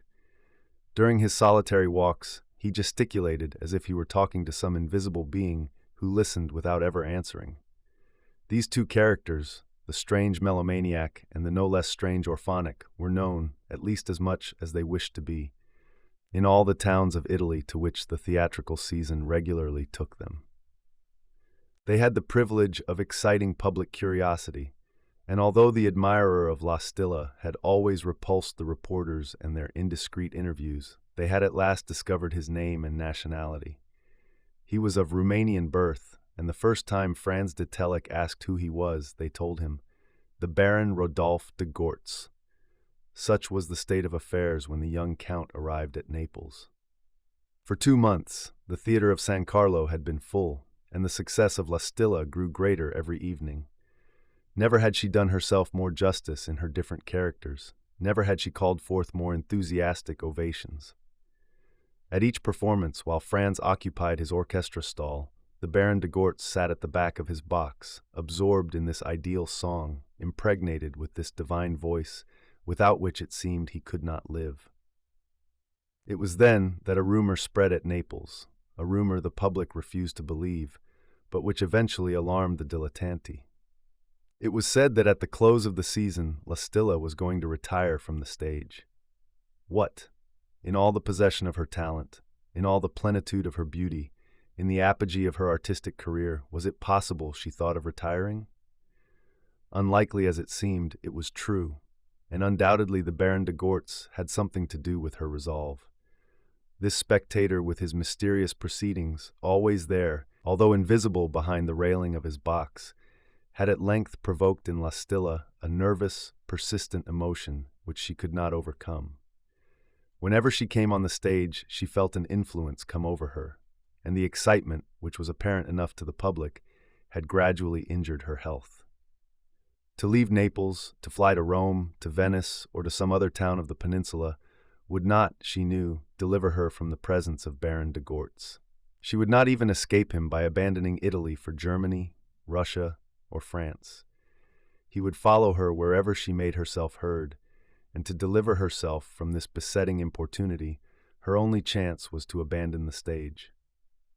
2 months before the rumor of her retirement had been heard, Franz de Telek had taken a step with regard to the singer, the consequences of which were to be an irreparable catastrophe. Free to do as he liked, and master of an immense fortune, he had succeeded in obtaining admission to Lastilla's house, and had made her the offer of becoming Countess of Telek. Lastilla had long known of the feelings with which she had inspired the young count.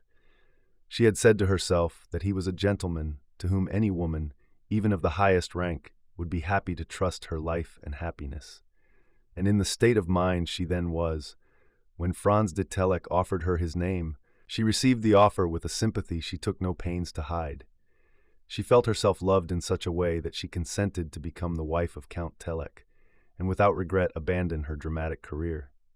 The news was then true. Lastilla would not appear again on any stage as soon as the San Carlo season came to an end. In fact, her marriage, of which there had been some suspicions, was announced as certain. This, as may be imagined, caused considerable excitement not only in the professional world, but in the fashionable world of Italy. After refusing to believe in the realization of this project, they had to admit it. Hatred and jealousy arose against the young count, who was to take her away from her art, her success, the idolatry of the dilettanti, the greatest singer of her age. Even personal threats were directed against Franz de Telek, which threats in no way troubled him. But if it was thus with the public, we can imagine what Rodolphe de Gortz felt at the thought of losing Lastilla, and that he would lose with her all that was life to him. There was a rumor that he was about to commit suicide. It was certain that from this day Orphanik was not seen in the streets of Naples. He never left Baron Rodolphe. Many times he was with him in the box which the Baron occupied at every performance, and that he had never done before, being, like other learned men, absolutely refractory to the sensual charm of music. The days, however, went by. The excitement did not subside, and it was at its height the last time Lastilla was to appear on the stage. It was in the superb character of Angelica in Orlando, the masterpiece of Arcanati, that she was to bid her farewell to the public. That night, San Carlo was but a tenth large enough to hold the people who crowded at its doors, and for the most part remained outside. It was feared that there would be a manifestation against Count de Telek, if not while Lastilla was on the stage, at least when the curtain fell on the last act. The Baron de Gortz had taken his place in his box, and this time Orphanik was again with him. Lastilla appeared, more agitated than she had ever been. She recovered herself, however. She abandoned herself to her inspiration, and sang with such perfection, such ineffable talent, that the indescribable enthusiasm she excited among the audience rose almost to delirium. During the performance, the young count waited at the wing, impatient, nervous, feverish, cursing the length of the scenes, and angry at the delays provoked by the applause and recalls. Ah!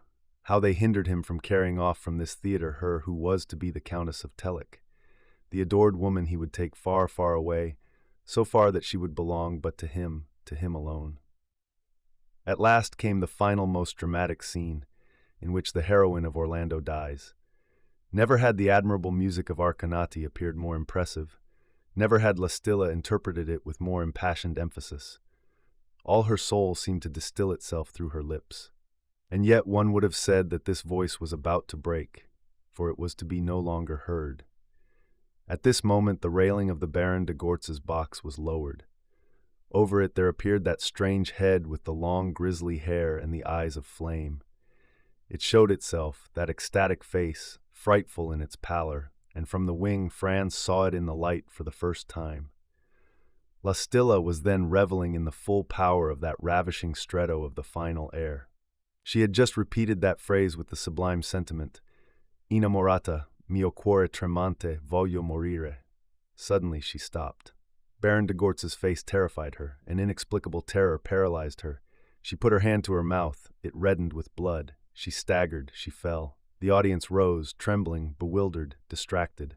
A cry escaped from Baron de Gortz's box. Franz rushed onto the stage. He took Lucia in his arms. He lifted her. He looked at her. He called her. "Dead! Dead!" he cried. "She is dead!"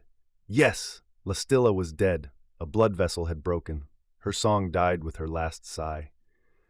The young count was taken back to his hotel in such a state that his reason was despaired of. He was unable to be present at Lastilla's funeral, which took place amid an immense crowd of the Neapolitan population.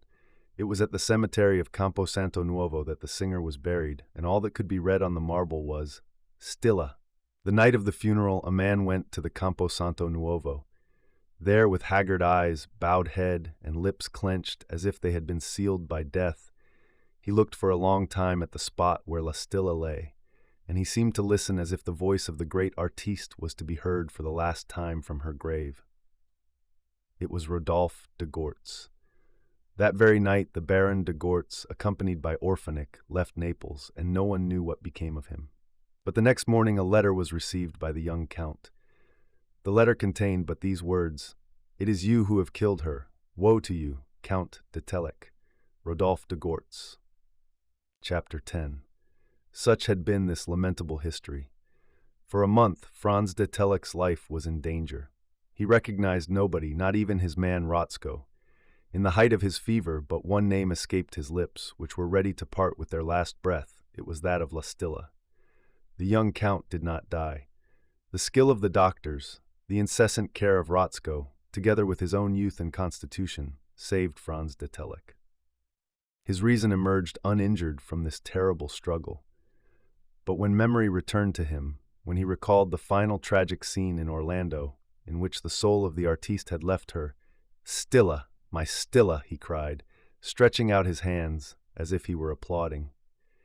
As soon as his master could leave his bed, Rotzko persuaded him to leave this accursed town and allow himself to be carried home to the castle of Craiova. But before he left Naples, the young count wished to go and pray over the grave of the dead and bid her a last and eternal farewell. Rotzko accompanied him to Campo Santo Nuovo. There Franz threw himself on the cruel ground. He would have torn it up with his fingernails to bury himself by her side. Rotzko at last managed to get him away from the grave, where he had left all his life and all his happiness.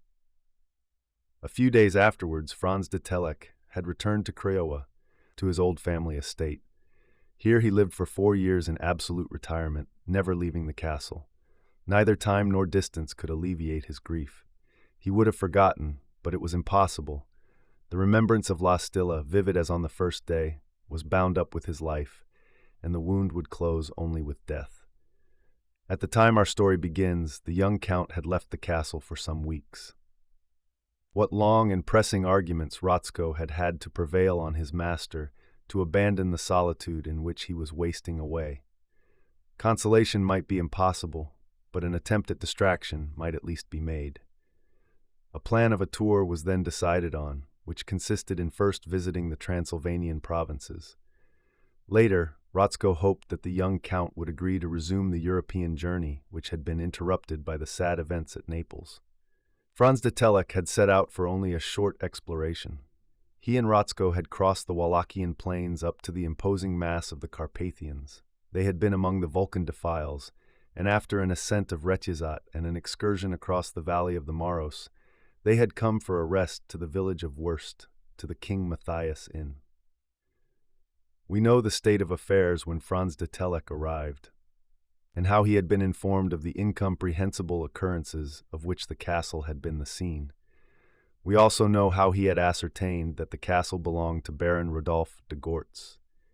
The effect produced by this name was too apparent for Master Koltz and the other notables not to notice it. And Rotzko would have cheerfully sent to the devil this Master Koltz, who had so inopportunely uttered it, and his stupid stories.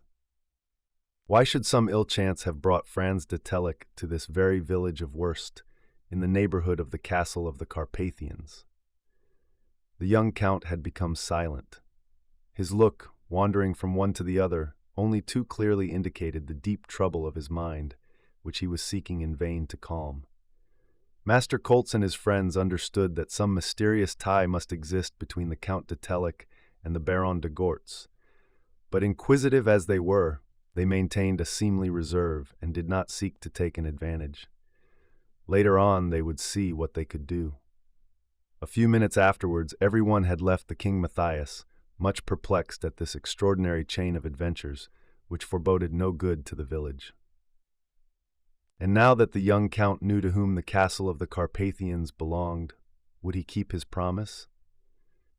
If he went to Carlsberg, would he report the matter to the authorities and demand their intervention? That was what the Biro, the schoolmaster, Dr. Padak, and others were asking. If he did not do so, Master Koltz had resolved to do so.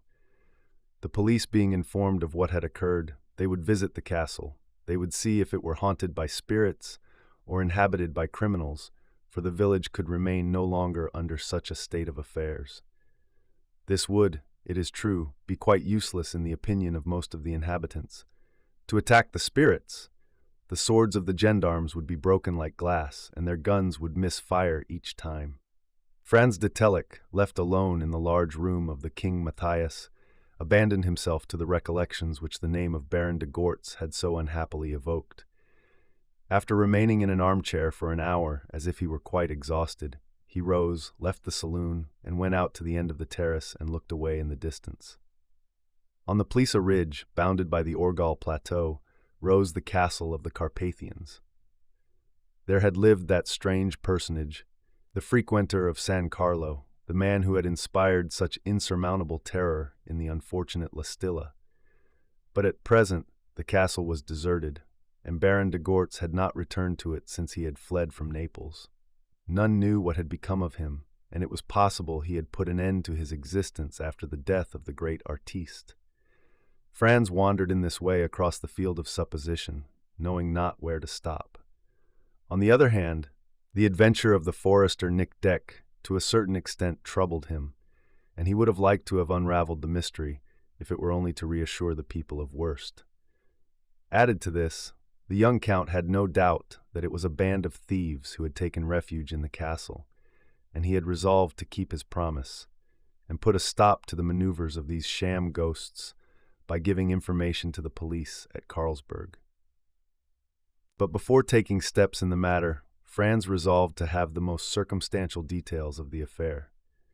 For this object, the best thing to do was to apply to the young forester in person, and about 3 o'clock in the afternoon, before returning to the inn, he presented himself at the Burrows' house. Master Koltz showed that he was much honored to receive a gentleman like the Count de Telek, this descendant of a noble Romanian race, to whom the village of Wurst would be indebted for the recovery of its peace and prosperity, for then travelers would return to visit the country and pay the customary tolls without having to fear the malevolent spirits of the castle of the Carpathians, etc. Franz de Telek thanked Master Koltz for his compliments and asked to be allowed to see Nick Deck if there were no objection. "None at all, Count," replied the biro. "The gallant Nick is going on as well as possible and will soon return to his work." And turning to his daughter, who had just entered the room, he said, "Is that not true, Miriota?" "May heaven grant it so, my father," replied Miriota in an agitated voice. Franz was charmed by the girl's graceful greeting, and seeing she was still anxious regarding the state of her betrothed, he hastened to ask her for some explanation on the subject. "From what I have heard," he said, "Nick Deck has not been seriously hurt." "No, Count," said Miriota, "and heaven be praised for it." "You have a physician at Wurst?" "Hum," said Master Koltz in a tone that was not very flattering to the old quarantine man. "We have Dr. Patak," replied Miriota, "he who accompanied Nick Deck to the castle of the Carpathians." "Yes. I should like to see your betrothed for his own sake and obtain the most precise details of this adventure. He will be glad to give you them, even though it may fatigue him a little." "Oh, I will not abuse the opportunity, and I will do nothing that can injure Nick Deck." "I know that. When is your marriage to take place?" "In a fortnight," said the biro. "Then I shall have the pleasure of being present if Master Koltz will give me an invitation." "Such an honor, Count." "In a fortnight, then, it is understood, and I am sure that Nick Deck will be well again as soon as he can take a walk with his good-looking betrothed." "God protect him," replied the girl as she blushed, and her charming face betrayed such apparent anxiety that Franz asked her the reason. "Yes, may God protect him," replied Miriota, "for in endeavoring to enter the castle in spite of the prohibition, Nick has defied the spirits, and who knows if they may not set themselves to injure him all his life." "Oh, as for that," replied Franz, "we will have it all put straight, I promise you. Nothing will happen to my poor Nick. Nothing, and thanks to the police, you will be able to visit the castle in a few days and be quite as safe as in the street at Wurst." The young count, thinking it inopportune to discuss the question of the supernatural, asked Miriota to show him the way to the forester's room. This the girl hastened to do, and then she left him alone with her betrothed. Nick Deck had been informed of the arrival of the two travelers at the King Matthias Inn. Seated in an old armchair as large as a sentry box, he rose to receive his visitor. As he now suffered but little from the paralysis with which he had been momentarily struck, he was sufficiently well to reply to the Count's questions. "Nick Deck," said Franz, after a friendly shake of the hand, "I would first ask you if you really believe in the presence of evil spirits at the castle of the Carpathians." "I am compelled to believe it," replied Nick Deck, "and it was they who kept you from getting over the castle wall." "I have no doubt of it. And why, if you please? Because if they were not spirits, what happened to me would be inexplicable." "Will you have the goodness to tell me, without omitting anything, what really did happen, willingly. Nick told his story item by item. He could only confirm the facts which Franz had heard in his conversation with the guests at the King Matthias, facts on which, as we know, the young count put a purely natural interpretation. In short, the occurrences of this night of adventure could be easily explained if human beings, criminal or otherwise, occupied the castle and had the machinery capable of producing these phantasmal effects. As to Dr. Patak's peculiar assertion that he was chained to the ground by some force, it could only be supposed that he had been the sport of some illusion. What was most likely was that his limbs had failed him simply because he was mad with terror, and that Franz declared to the young forester. "What?" said Nick. "Would it be at the moment he wanted to run that his legs would fail the coward? That is hardly likely, you must admit." "Well," continued Franz, "let us admit that his legs were caught in some trap, probably hidden under the grass at the bottom of the ditch."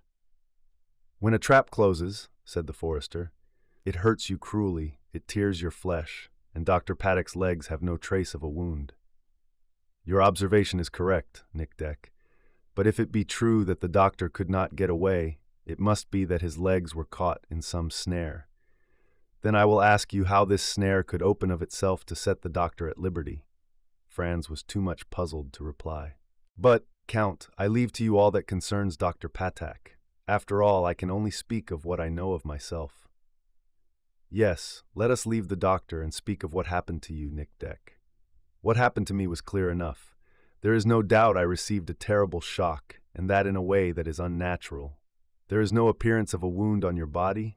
asked Franz. "None, and yet I was struck with terrible violence." "Was it just when you put your hand on the ironwork of the drawbridge?" "Yes, just as I touched it, I seemed as if I were paralyzed. Fortunately, my hand which held the chain did not leave go, and I slipped down into the bottom of the ditch, where the doctor found me senseless."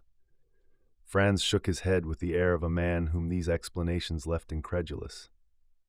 "You see," continued Nick, "what I have told you is no dream, and if for 8 days I remained full length on the bed, without the use of arms or legs, it is not reasonable to say I must have imagined it all." "I do not attempt to do that," said the Count. "It is only too certain you received a brutal shock, brutal and diabolic. No, and in that we differ, Nick. You believe you were struck by some supernatural being, and I do not believe there are supernatural beings, either good or evil. Will you then explain what happened to me?" "I cannot do that yet, Nick, but rest assured all will be explained, and in a most simple manner." "May God grant it so." "Tell me," said Franz, "has this castle belonged all along to the Gortz family?" "Yes, and it belongs to it now, although the last descendant of the family, Baron Rodolphe, disappeared and no one has heard of him since." "When did he disappear?" "About 20 years ago." 20 years? "Yes. One day Baron Rodolphe left the castle, of which the last servant died a few months after his depart, and no one has seen him since, Tor." "And since then no one has set foot in the castle?" "No one." "And what is thought about him in the neighborhood?"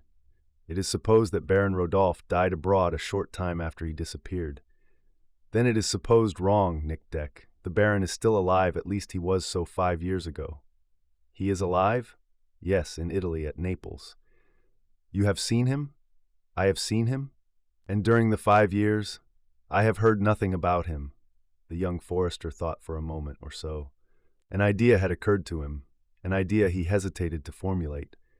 At length he made up his mind, and raising his head and knitting his brow, he said, "It is not supposable that Baron de Gortz has returned to the country with the intention of shutting himself up in the castle?" "No, it is not supposable, Nick. What object would he have in hiding himself, in never letting anybody come near him?"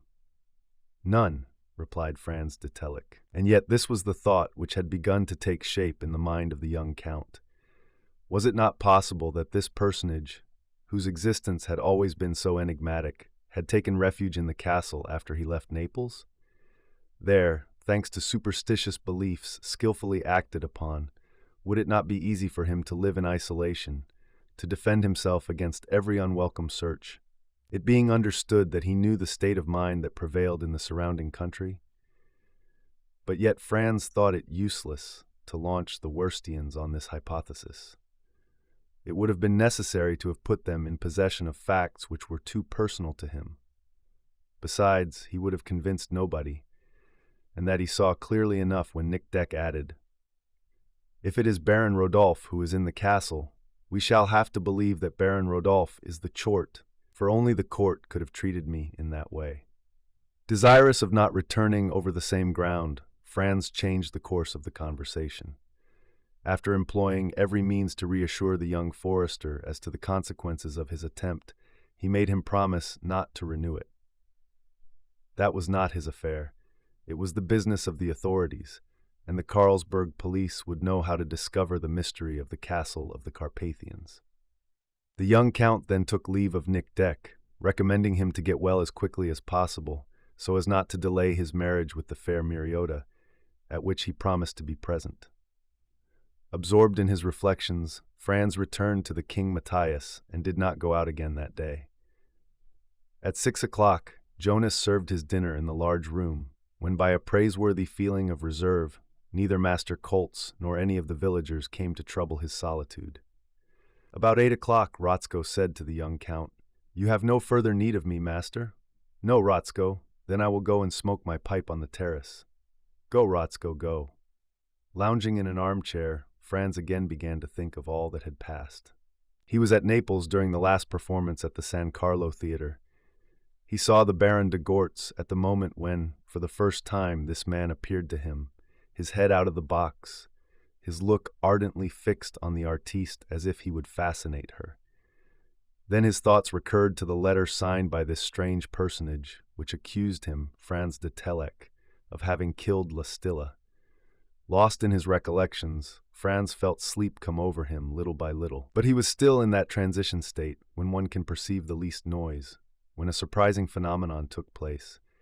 It seemed that a voice sweet and modulated made itself heard in this room where Franz was alone, quite alone. Without knowing whether he dreamt or not, Franz rose and listened.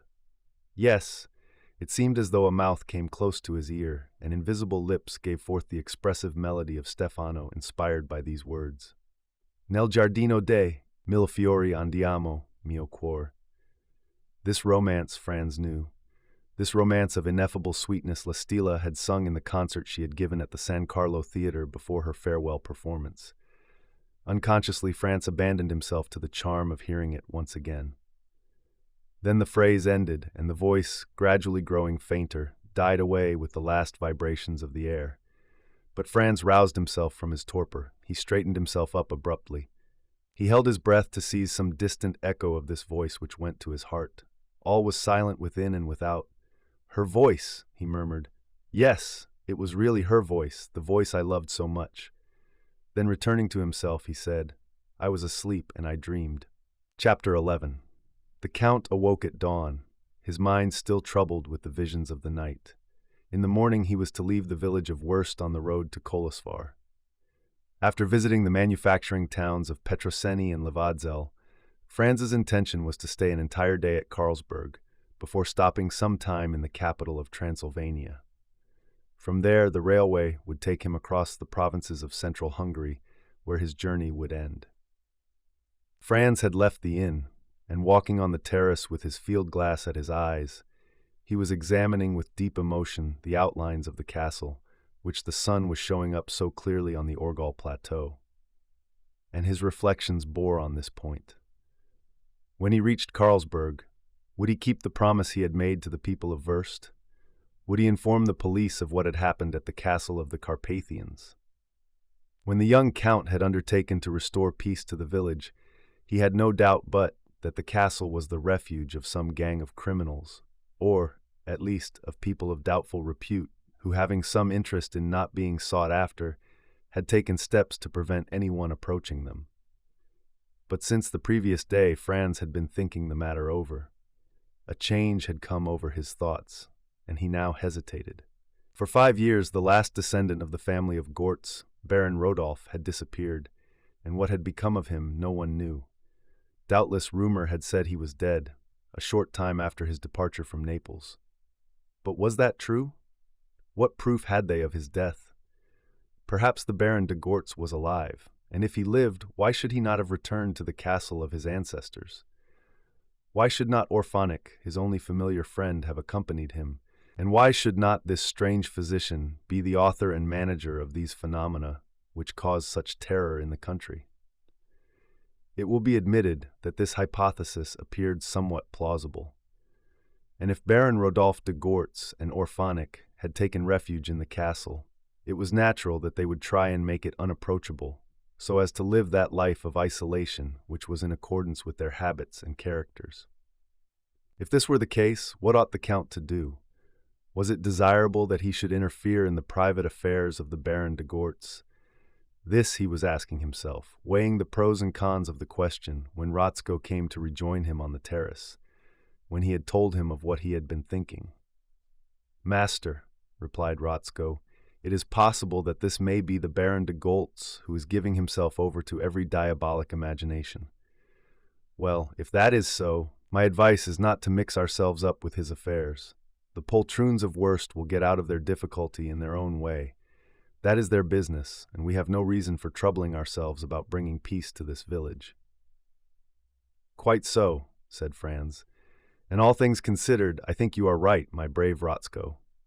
"I think so," said Rotzko simply. "As to Master Koltz and the others, they now know what to do to finish up with the pretended spirits at the castle.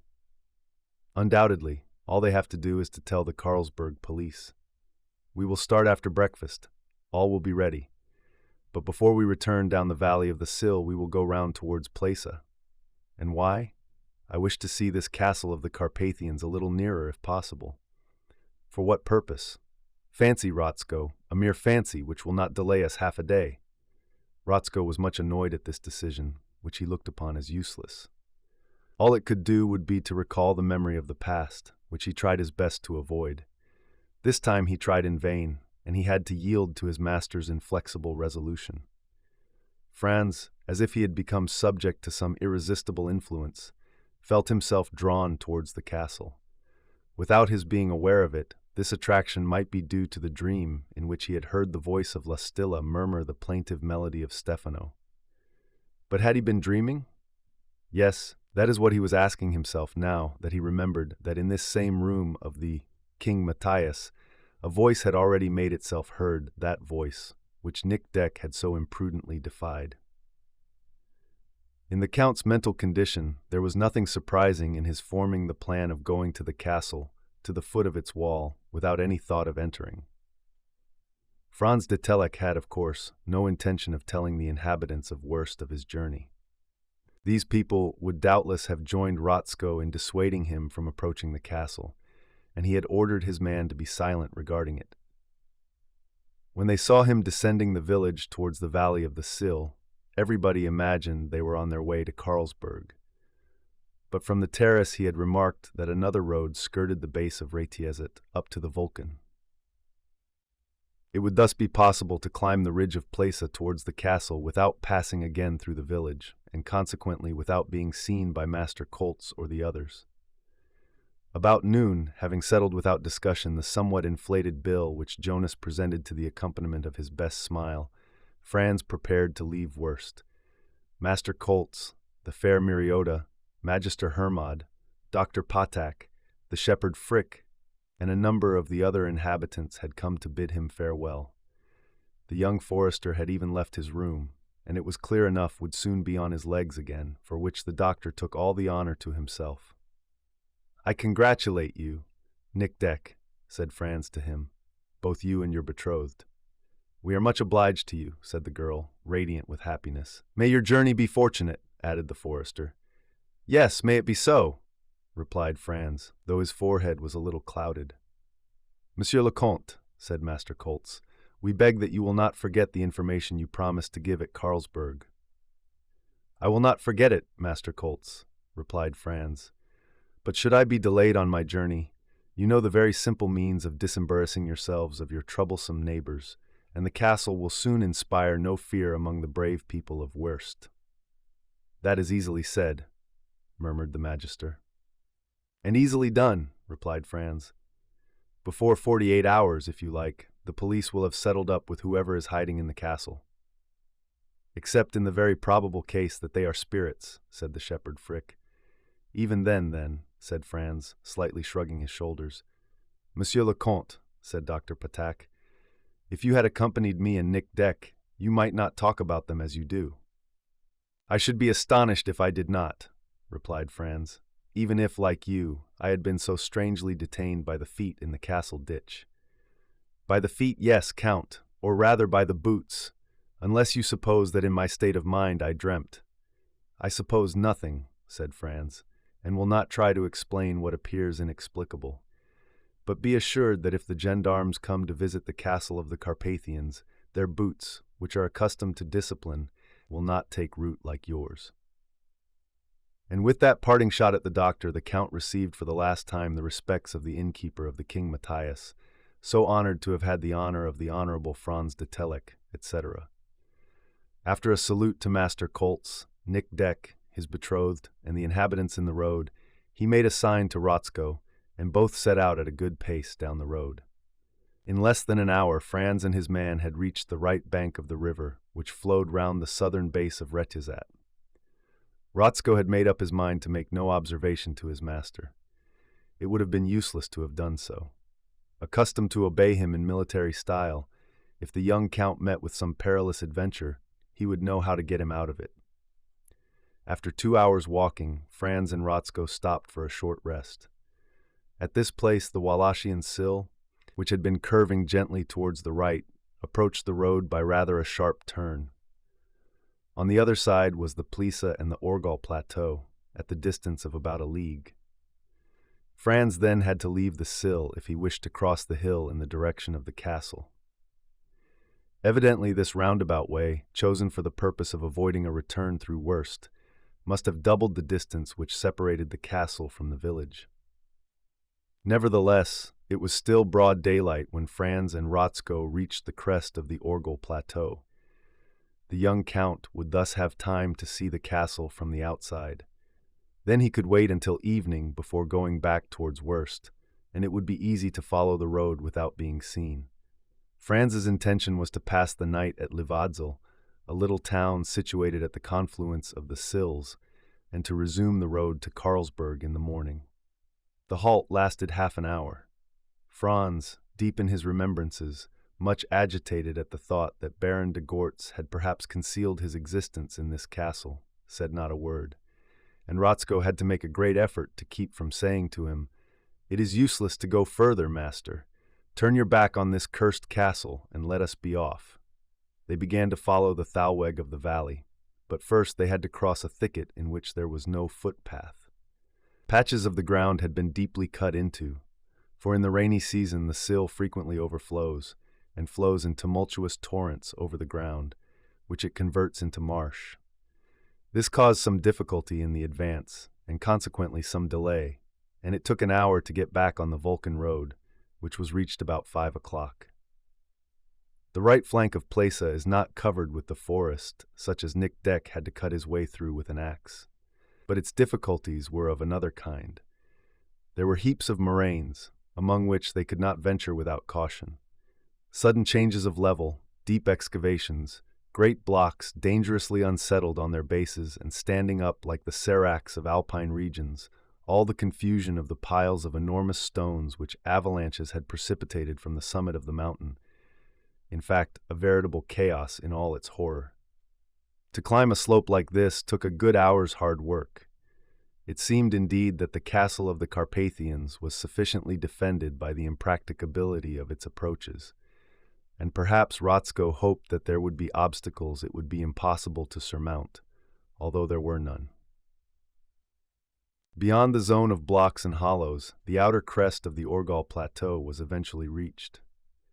From there, the outline of the castle was clear enough in the midst of this mournful desert, from which for so many years fear had kept away the natives of the district. It should be noticed that Franz and Rotzko had approached the castle on its northern face.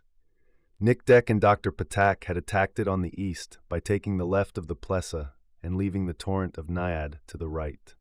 The two directions formed a somewhat wide angle, of which the apex was the central donjon. On the northern side it was impossible to obtain admittance. for there was neither gate nor drawbridge, and the wall, in following the irregularities of the plateau, ran to a considerable height. But it mattered little that access was impossible on this side, for the young count had no intention of entering within the walls. It was 7:30 when Franz de Telek and Rotzko stopped at the extreme end of the Orgal Plateau. Before them rose this barbaric pile of buildings spread out in the gloom and of much the same color as that of the Plessa rocks. To the left, the wall made a sudden bend, flanked by the bastion at the angle. There, on the platform above the crenellated parapet, stood the beech whose twisted branches bore witness to the violent southwesterly breezes at this height. The shepherd Frick was not deceived. The legend gave but 3 more years of life to the old castle of the Barons of Gortz. Franz in silence looked at the mass of buildings dominated by the stumpy donjon in the center. There, without doubt, under that confused mass, were still hidden vaulted chambers long and sonorous, long Daedalian corridors, and redoubts concealed in the ground such as the old Magyar fortresses still possess. No dwelling could have been more fit for the last descendant of the family of Gortz to bury himself in oblivion, of which none knew the secret. And the more the young count thought, the more he clung to the idea that Rodolphe de Gortz had taken refuge in the isolation of his castle of the Carpathians. But there was nothing to show that the donjon was inhabited. No smoke rose from its chimneys, no sound came from its closed windows. Nothing, not even the cry of a bird, troubled the silence of the gloomy dwelling. For some minutes Franz eagerly gazed at this ring of wall, which once was full of the tumult of festival and the clash of arms, but he said nothing, for his mind was laden with oppressive thoughts and his heart with remembrances. Rotzko, who respected the young mournful silence, took care to keep away from him and did not interrupt him by a single remark. But when the sun went down behind the shoulder of the Plessa, and the valley of the 2 sills began to be bathed in shadow, he did not hesitate to approach him. "Master," he said, "the evening has come. It will soon be 8 o'clock." Franz did not appear to hear. "It is time to start," said Rotzko, "if we are to reach Livadzel before the inns close." "Rotzko, in a minute, yes, in a minute I will go with you," said Franz. "It will take us quite an hour, master, to return to the hill road, and as the night will then have fallen, we shall run no risk of being seen." "A few minutes more," said Franz, "and we will go down towards the village." The count had not moved from the spot he had stopped at when he reached the plateau. "Do not forget, master," continued Rotzko, "that in the dark it will be difficult to pass among those rocks. We could hardly do it in broad daylight. You must excuse me if I insist." "Yes, we will go, Rotzko. I am with you." And it seemed as though Franz was helplessly detained before the castle, perhaps by one of those secret presentiments which the heart cannot account for. Was he then chained to the ground, like Dr. Paddock said he had been in the ditch at the foot of the curtain? No, his feet were free from every fetter. He could move about on the plateau as he chose, and if he wished, nothing could have prevented him from going round the walls, skirting the edge of the counterscarp. Perhaps he would do so? So thought Rotzko, who said for the last time, "Are you coming, master?" "Yes, yes," replied Franz, and he remained motionless. The Orgal plateau was already in darkness. The shadow of the hills had spread over the buildings, whose outlines were all vague and misty. Soon nothing would be visible if no light shone from the windows of the donjon. "Come, master, come," said Rotzko, and Franz was about to follow him, when on the platform of the bastion, where stood the legendary beech, there appeared an indistinct shape. Franz stopped, looking at the shape, whose outline gradually became clearer. It was a woman with her hair undone, her hands stretched out, enveloped in a long white robe. But this costume, was it not that which La Stilla wore in that final scene in Orlando, in which Franz de Telek had seen her for the last time? Yes, and it was La Stilla, motionless, with her arms stretched out towards the young count, her penetrating gaze fixed on him. "She!" he cried, and rushing towards the ditch he would have rolled to the foot of the wall if Rotzko had not stopped him. But the apparition suddenly faded, and La Stilla was hardly visible for a minute. Little did it matter. A second would have sufficed for Franz to recognize her, and these words escaped him. "She, and alive!" Chapter 12. Was it possible? Lastilla, whom Franz de Telek thought never to see again, had just appeared on the platform of the bastion. He had not been the sport of an illusion, and Rotzko had seen her as he had done. It was indeed the great artiste in her costume of Angelica, such as she had worn in public at her last performance at San Carlo. The terrible truth flashed across the young count. This adored woman, who was to have been the Countess of Telek, had been shut up for 5 years in this castle amid the Transylvanian mountains. She whom Franz had seen fall dead on the stage had survived. While he had been carried almost dying to the hotel, the Baron Rodolphe must have found her and carried her off to the castle of the Carpathians, and it was an empty coffin that the whole population had followed to the Santo Campo Nuovo of Naples. It all appeared incredible, inadmissible, contrary to probability. And Franz said so to himself over and over again. Yes, but one thing was indubitable. Lastilla must have been carried off by the Baron de Gortz, for she was in the castle. She was alive, for she had just appeared above the wall. That was an absolute fact. The young count endeavored to collect his thoughts, which were centered on one single object, to rescue from Rodolphe de Gortz Lastilla, who for 5 years had been a prisoner in the castle of the Carpathians. "Rotzko," said Franz in a breathless voice, "listen to understand me at least. It seems as though my brain were going, me. My master, my dear master. At all costs I must enter this castle this very night. No, tomorrow. This night, I tell you, she is there. She has seen me as I saw her. She is waiting for me. Well, I will follow you. No, I will go alone. Alone? Yes, but how can you get into the castle when Nick Deck was not able to? I will go in, I tell you. The gate is shut. It will not be so for me. I will seek for and I will find a breach. I will get through it. You do not wish me to accompany you, master? You do not wish it? No, we will separate, and it is by leaving me that you will serve me. Shall I wait for you here? No, Rotzko. Where shall I go then? To Worst, or rather, no, not to Worst, replied Franz. There would be no use in those people knowing. Go down to Vulcan and stay the night there. If you do not see me, leave Vulcan in the morning. That is to say, no, wait a few hours. Then go to Carlsberg. There go to the chief of the police. Tell him all that has happened. Then return with his men. If necessary, storm the castle. Deliver her. Ah, she alive in the power of Rodolphe de Gortz. And as the young count uttered these broken sentences, Rotzko noticed that his excitement increased and manifested itself in the disordered ideas of one who was no longer master of himself. Go, Rotzko, he cried for the last time. You wish me to? I do. At this formal injunction, Rotzko could but obey, particularly as Franz had begun to leave him, and the darkness hid him from view. Rotzko remained a few moments where he was, unable to decide on going away. Then the idea occurred to him that the Count's efforts would be in vain, that he would not be able to enter the castle, nor even to get through the outer wall, that he would be compelled to return to the village of Vulcan, perhaps next morning, perhaps that night.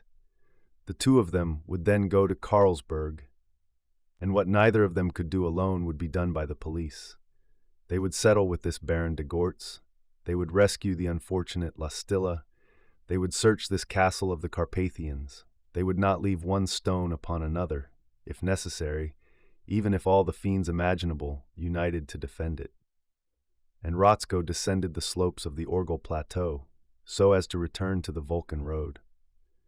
Following the edge of the counterscarp, Franz had already gone round the bastion which flanked it on the left. 1,000 thoughts crowded in his mind. There was now no doubt about the presence of the Baron de Gortz in the castle, for Lastilla was a prisoner therein.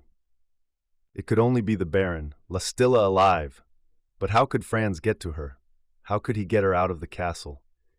He did not know, but it must be done, and it would be done. The obstacles which Nick Deck could not overcome, he would overcome. It was not curiosity which had brought him among these ruins. It was love for the woman he had found alive. Yes, alive. After believing her to be dead, he would rescue her from Rodolphe de Gortz. Doubtless Franz had said to himself that he could only obtain admission to the interior by means of the south curtain, in which the gate opened opposite the drawbridge. And seeing that it was impossible for him to scale the high walls, he continued to skirt the crest of the Orgel Plateau as soon as he had turned the angle at the bastion. In broad daylight, there would not have been much difficulty in this. At night, the moon was not yet up. A night all the darker from the mists which thicken on the mountains, it was more dangerous. To the danger of a false step, to the danger of a fall to the bottom of the ditch, was added that of stumbling against the rocks, and perhaps causing them to fall over him. Franz went on, however, keeping as near as possible to the zigzags of the counterscarp, feeling his way hand and foot, to make sure he was not going astray. Sustained by superhuman strength, he also felt himself guided by an extraordinary instinct that could not deceive him. Beyond the bastion stretched the south wall, that with which the drawbridge established communication when it was not raised against the gate. When the bastion was passed, obstacles appeared to multiply. Among the huge rocks which covered the plateau, to follow the counterscarp was impossible, and he had to leave it. Figure a man endeavoring to traverse a field of Karnak in which the dolmens and menhirs were on no plan whatever, and not a mark to guide him, not a ray of light in the dark night. Franz kept on, here climbing over a rock which barred his way, there creeping among the rocks, his hands torn with the thistles and brushwood, his head skimmed by the pairs of ospreys disturbed in their resting places and flying off, uttering their horrible scream. Ah! Why did not the chapel bell clang as it had clanged for Nick Deck and the doctor? Why did not the intense light which had enveloped them stream up from between the battlements of the donjon? He would have headed towards the sound. He would have made towards the light, as the sailor towards the siren's whistle, or the lighthouse rays. No, nothing but deep night bordered his view a few yards away. This lasted for nearly an hour. When the ground began to slope to the left, Franz felt he was going wrong. Perhaps he had gone lower than the gate. Perhaps he was beyond the drawbridge. He stopped, stamping his foot and wringing his hand. Which way should he go?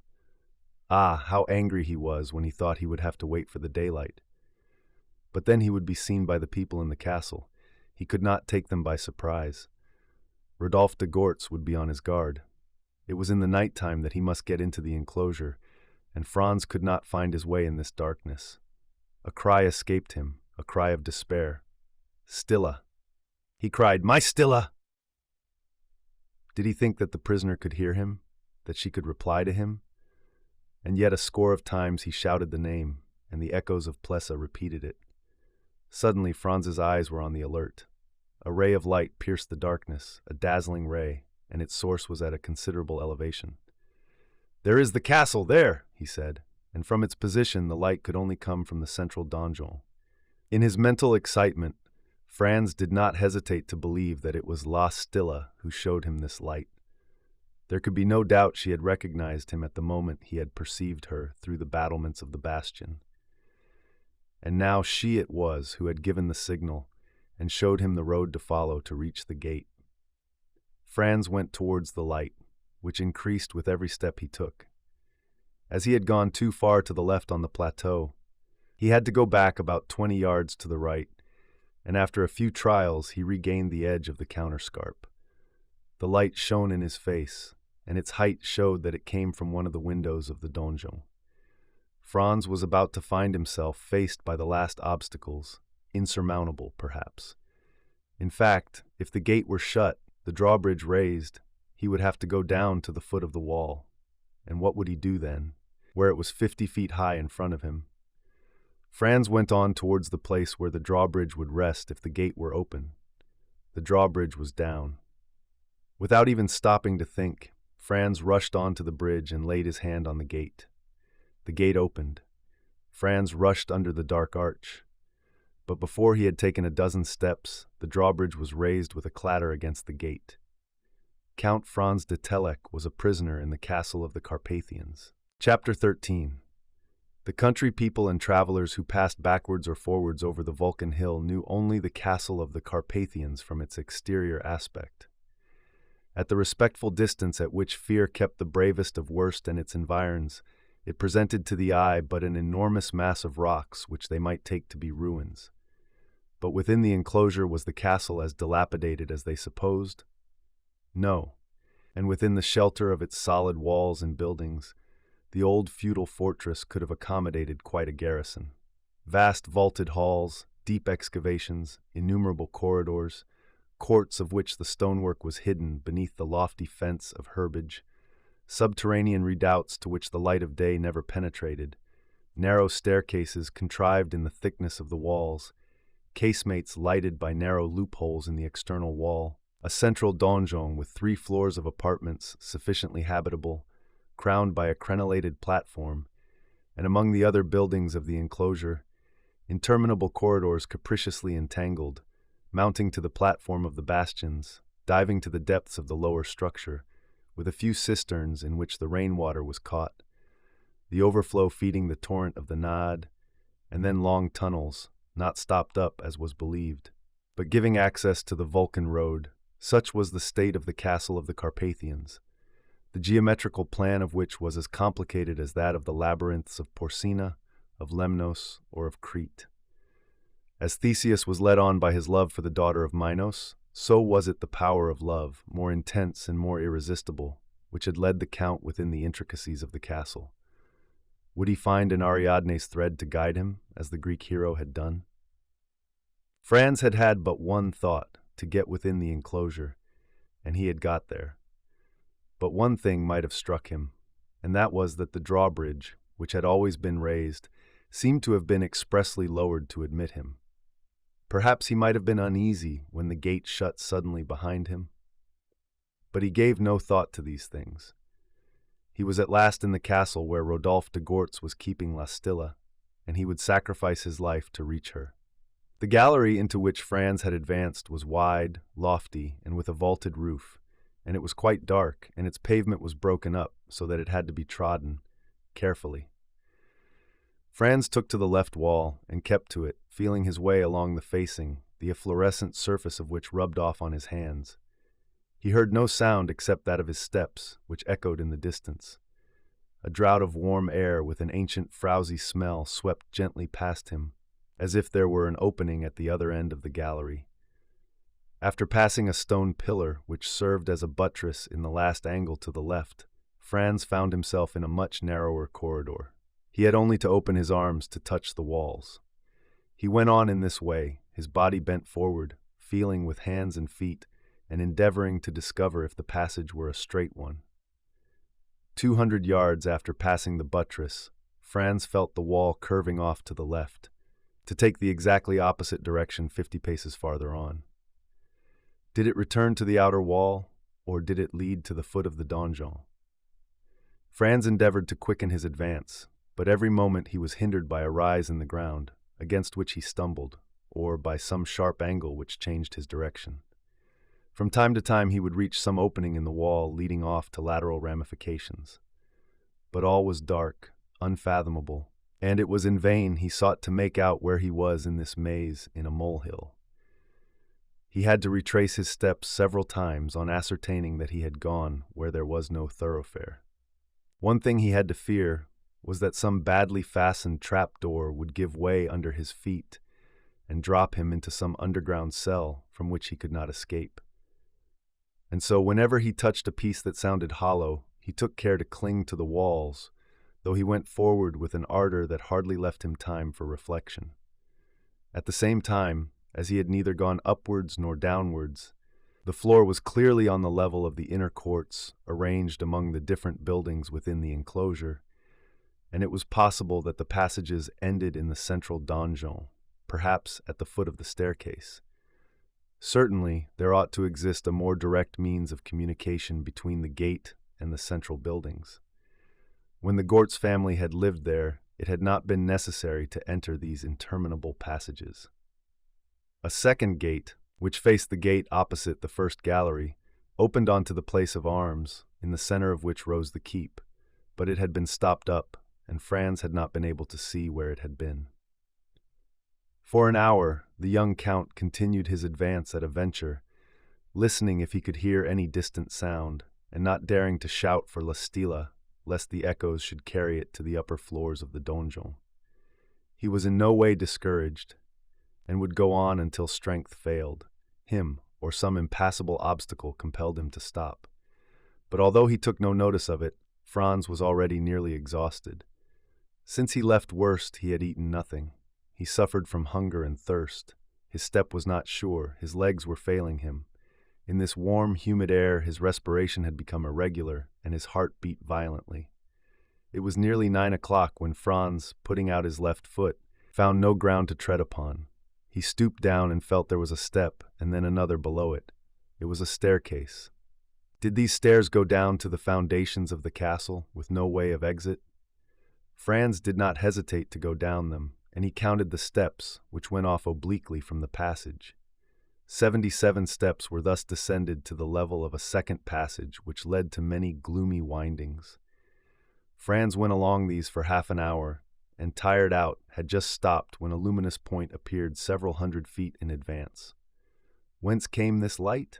Was it merely a natural phenomenon, the hydrogen of some will-o'-the-wisp that had lighted itself at this depth? Was it a lantern carried by one of the inhabitants of the castle? "Can it be La Stilla?" murmured Franz. And the thought occurred to him that a light had already appeared as if to show him the way into the castle when he was wandering among the rocks on the Orgal Plateau. If it had been La Stilla who had shown this light at one of the windows of the donjon, was it not La Stilla who was now trying to guide him amid the sinuosities of these subterranean passages? Hardly master of himself, Franz bent down and looked cod without moving. It was more a diffused effulgence than a luminous point that seemed to fill a sort of vault at the end of the passage. Franz crawled towards it, for his limbs could scarcely support him, and passing through a narrow entrance, he fell on the threshold of a crypt. This crypt was in a good state of preservation, about 12 feet high and circular in shape. The arches of the vault sprang from the capitals of 8 dwarf columns and met in a hanging boss, in the center of which was a glass vase filled with a yellowish light. Facing the entrance, between 2 of the columns, was another door which was closed, and the large rounded bolts showed where the outer ironwork of the hinges was fastened. Franz dragged himself up to this second door and tried to move it.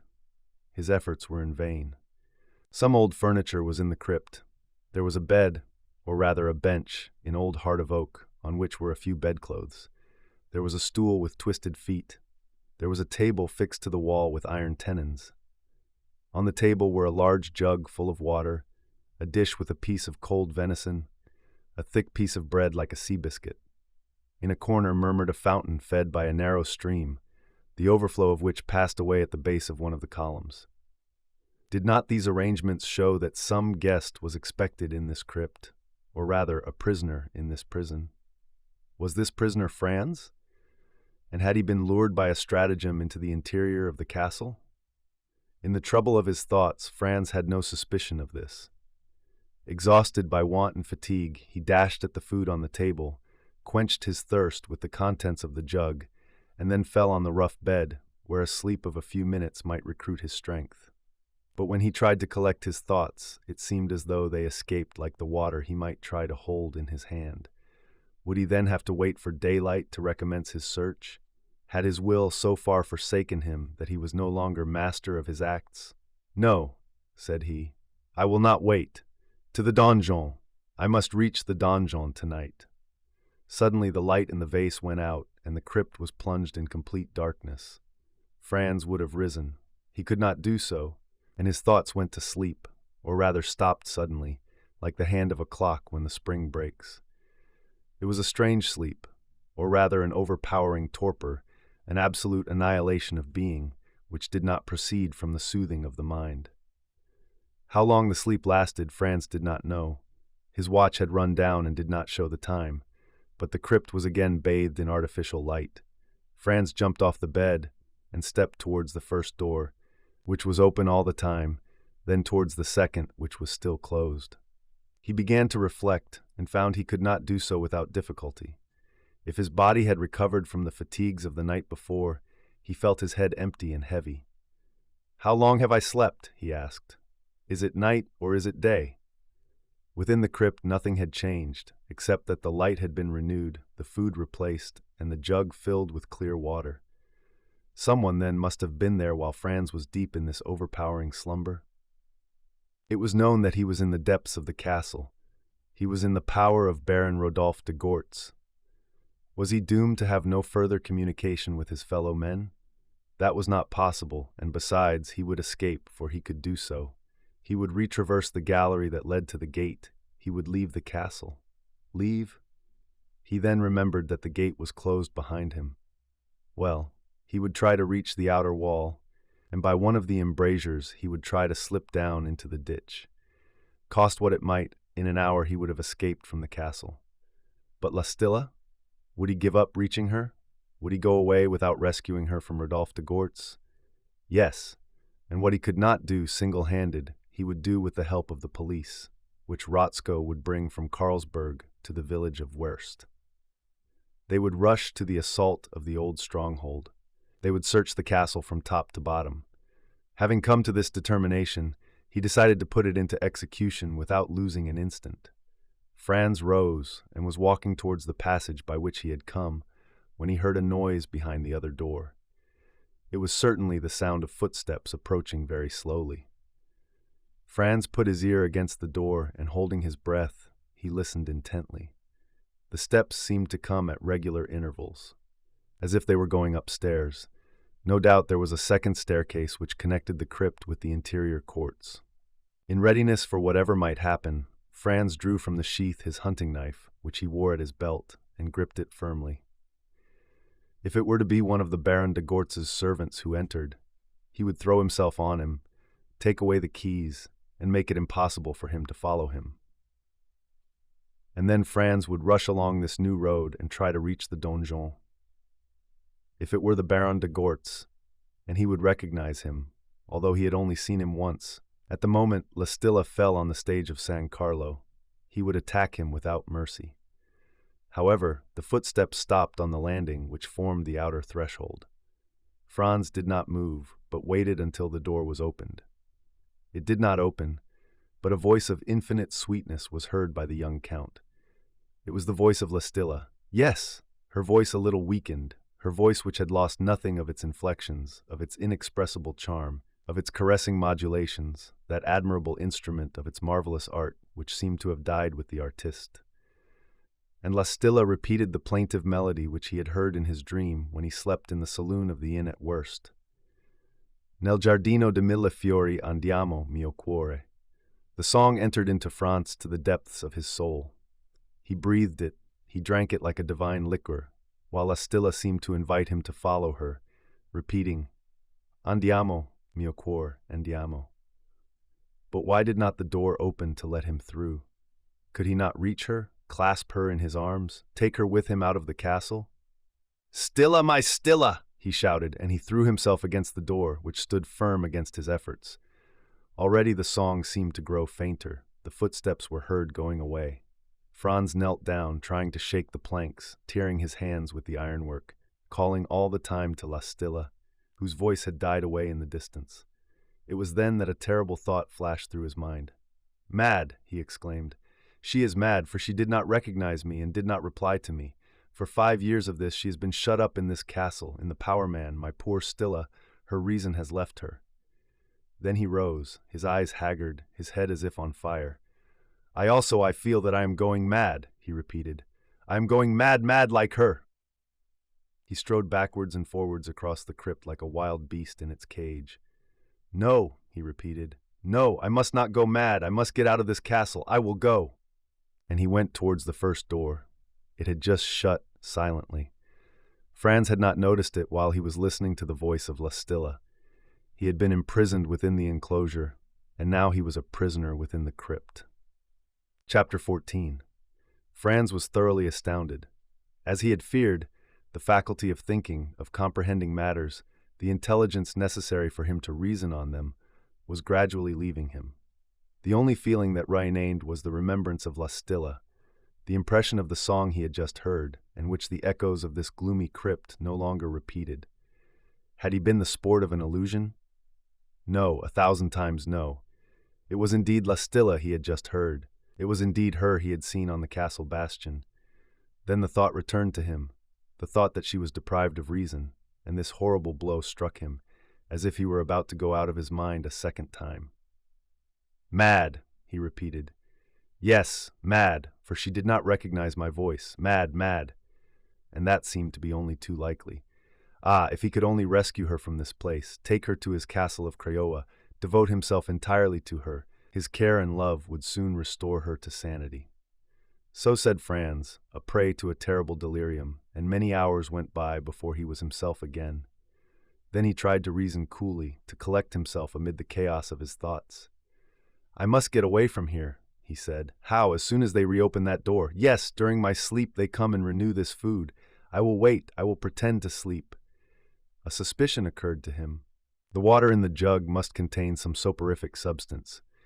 If he had been plunged in this heavy sleep, in this complete unconsciousness, the duration of which he did not know, it was because he had drunk this water. Well, he would drink no more of it. He would not even touch the food on the table. Somebody would come soon, and then, what did he know of it?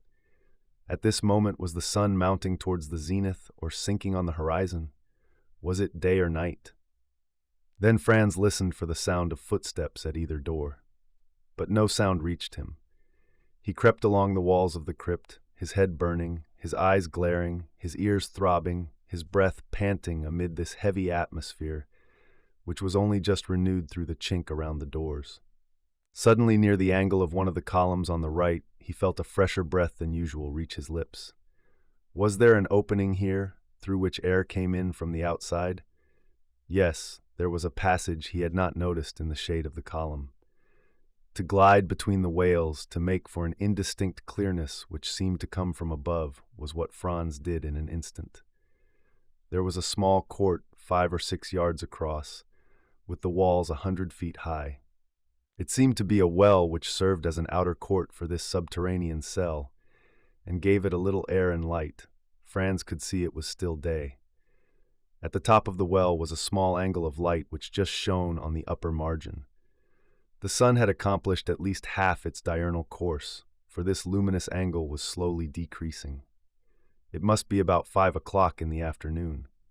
Consequently, Franz must have slept for at least 40 hours, and he had no doubt this must have been due to a soporific drought.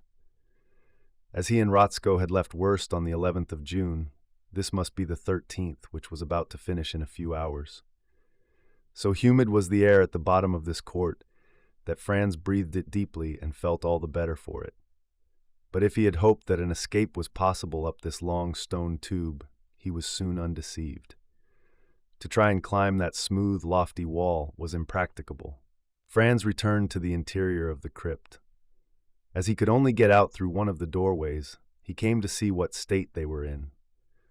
The first door, that by which he had come, was very solid and very thick, and was kept in its place on the other side by bolts working into iron staples. It was therefore useless to try and force it.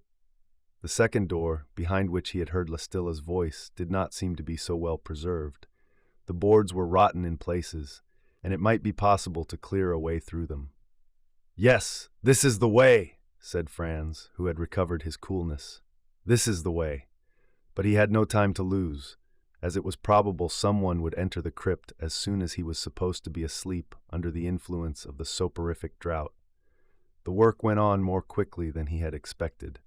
The moisture had eaten into the wood around the metal clasp which held the bolts against the embrasure. With his knife, Franz managed to get the round part off, working noiselessly and stopping now and then to listen and make sure that nothing was moving on the other side. 3 hours afterwards, the bolts were free, and the door opened with a scroop on its hinges. Franz then returned to the little court so as to breathe a less stifling air. At this moment, the sun no longer shone across the opening of the well, and consequently must have sunk behind Retiazat. The court was in complete darkness. A few stars gleamed above, as if they were seen through the tube of a long telescope. A few small clouds drifted along in the intermittent breath of the night breeze.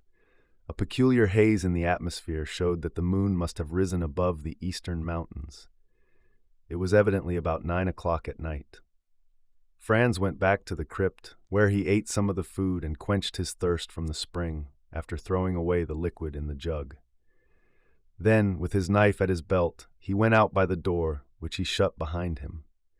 And now would he meet the unfortunate Lastilla wandering in these subterranean galleries? At the thought, his heart beat almost ready to burst. As soon as he had made a few steps, he stumbled. As he had thought, there was a flight of stairs, of which he counted the steps. 60 only instead of the 77 he had come down to the threshold of the crypt. Consequently, he was about 8 feet below the level of the ground. Having nothing better to do than to follow the dark corridor, the sides of which he could touch with his outstretched hands, he hurried on in that direction, and he went on for half an hour without being stopped by door or railing. But the large number of turns had prevented him from knowing in what direction he was going with regard to the wall which faced the Orgall Plateau. After halting a few minutes to get his breath, Franz continued his advance, and it seemed as though the corridor were to be interminable when an obstacle stopped him. This was a wall of bricks. Tapping it at different heights, he could find no sign of an opening. This was the only way out from the corridor. Franz could not help exclaiming. All his hopes were shattered against this obstacle. His knees bent, his legs gave way, and he fell at the foot of the wall. But just on the ground, the wall had a narrow crack in it, and the bricks, being rather loose, shook as he touched them.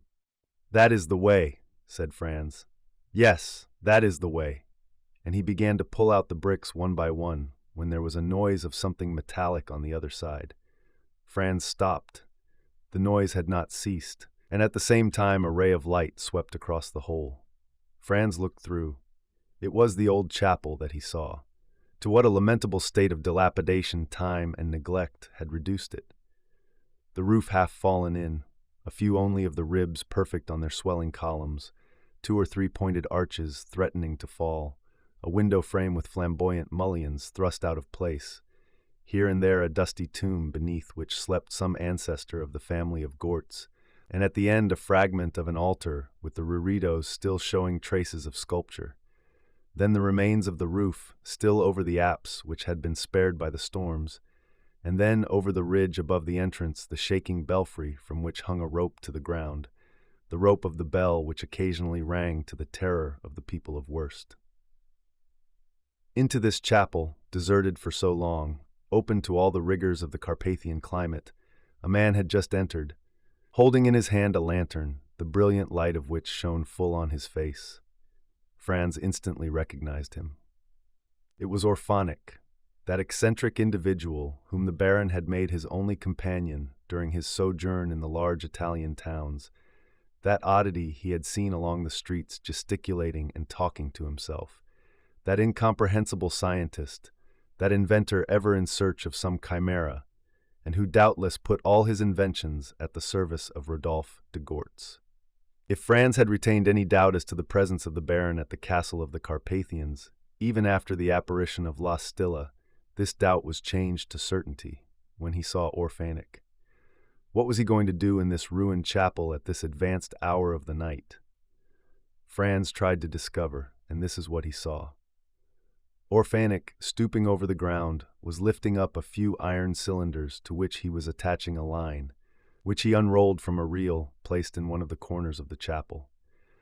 And such was the attention he gave to his work that he would not even have seen the young count if he had been able to get near him. Ah! Why was not the hole Franz had begun to enlarge sufficient to let him pass? He would have entered the chapel, he would have hurled himself on Orphanik, he would have compelled him to lead him to the donjon. But perhaps it was as well that he could not do so, for if the attempt failed, the Baron de Gortz would have doubtless made him pay with his life for the secrets he had discovered. A few minutes after the arrival of Orphanik, another man entered the chapel. It was Baron Rodolphe de Gortz. The never-to-be-forgotten physiognomy of this personage had not changed. He did not even seem to have aged, with his pale, long face, which the lantern illuminated from top to bottom, his long gray hair thrown back behind his ears, and his look glittering from the depths of his black orbits. Rodolphe de Gortz went near to examine the work on which Orphanik was engaged, and this was the conversation exchanged between the men in short, sharp tones. "Is the connection with the chapel finished, Orphanik? I have just done it. Everything is ready in the casemates of the bastions? Everything. The bastions and chapel are in direct connection with the donjon? They are. and after the instrument has made the current, we shall have time to get away." "We shall? Have you made sure that the tunnel onto the Vulcan is clear?" "It is." They were silent for a few minutes while Orphanic took up his lantern and directed its light into the corners of the chapel. "Ah, my old castle!" exclaimed the Baron. "You will cost them dear who would storm your walls." And Rodolphe de Gortz pronounced these words in a tone which made the Count shudder. "You have heard what they say at Worst?" the Baron asked Orphanic. 50 minutes ago I heard on the wire what they were talking about at the King Matthias." "Is the attack to be tonight?" "No, not until daybreak." "When did this Rotzko return to Worst?" 2 hours ago, with the police he brought from Carlsberg." "Well, as the castle cannot defend itself," said the Baron, "at least it can crush under its ruins this Franz de Telek and all his people with him." Then, after a few moments, he continued, "And this wire, Orphanic, will they ever know that it put the castle in communication with the village of Worst?" "I will destroy it, and they will know nothing about it." And now the hour would seem to have come to explain certain phenomena which have occurred in the course of our story, the origin of which ought no longer to be concealed. At this period it must be remembered that these events happened in one of the closing years of the 19th century. The use of electricity, which has justly been called the soul of the universe, had been brought to its highest perfection. The illustrious Edison and his disciples had finished their work. Among other electrical instruments, the telephone then worked with such wonderful precision that the sounds collected by the diaphragms could be freely heard without the aid of ear trumpets. What was said, what was sung, what was even whispered, could be heard at any distance, and two persons separated by thousands of leagues could converse as easily as if they were side by side. For some years Orphanic, the Baron's inseparable companion, had been in all that concerns the practical application of electricity an inventor of the first order. But as we know, his admirable discoveries had not been welcomed as they deserved. The learned world had taken him for a madman, whereas he was a man of genius, and hence the inappeasable hatred which the despised inventor bore to his fellow men. It was under these circumstances that Baron de Gortz had met Orphanic, who was then in the depths of misery. He encouraged him in his work, he helped him with money, and finally he engaged him to be his companion on condition that he alone should profit by his inventions. In fact, these two eccentric personages were made to understand one another, and since their meeting they had never separated, not even when the Baron de Gortz was following La Stilla from town to town in Italy. While the melomaniac was intoxicating himself with the singing of the incomparable artiste, Orphanic was busy in completing the discoveries made by electricians during these later years, perfecting their adaptations and obtaining the most extraordinary results from them. After the events which terminated the dramatic career of La Stilla, the Baron had disappeared without anyone knowing what had become of him. When he left Naples, it was in the castle of the Carpathians that he had taken refuge, accompanied by Orphanic, who had no hesitation in shutting himself up with him. When he resolved to bury his existence in this old castle, the Baron's intention was that no inhabitant of the district should suspect his return, and no one try to visit him. We need not say that Orphanic and he had the means of providing liberally for their daily wants. In fact, a secret communication existed with the road over the Vulcan, and by this road an old servant of the Baron's, whom nobody knew, brought in all that was necessary for the existence of Baron Rodolphe and his companion. In reality, what remained of the castle, and particularly the central donjon, was less dilapidated than was believed, and even more habitable than its inmates required. Orphanic, provided with all he wanted for his experiments, busied himself with immense researches in physics and chemistry, and of these he proposed to avail himself in his attempt to keep off unwelcome visitors. The Baron de Gortz received the propositions with eagerness, and Orphanic built special machinery for spreading terror in the country by producing phenomena which could only be ascribed to diabolic agencies. But in the first place, it was necessary for the Baron de Gortz to be kept informed of what was passing in the nearest village. Was there any means of hearing what its people were talking about without their suspecting anything? Yes, If a telephone communication could be established between the castle and the large saloon of the King Matthias, where the notables of Worst were accustomed to meet every evening.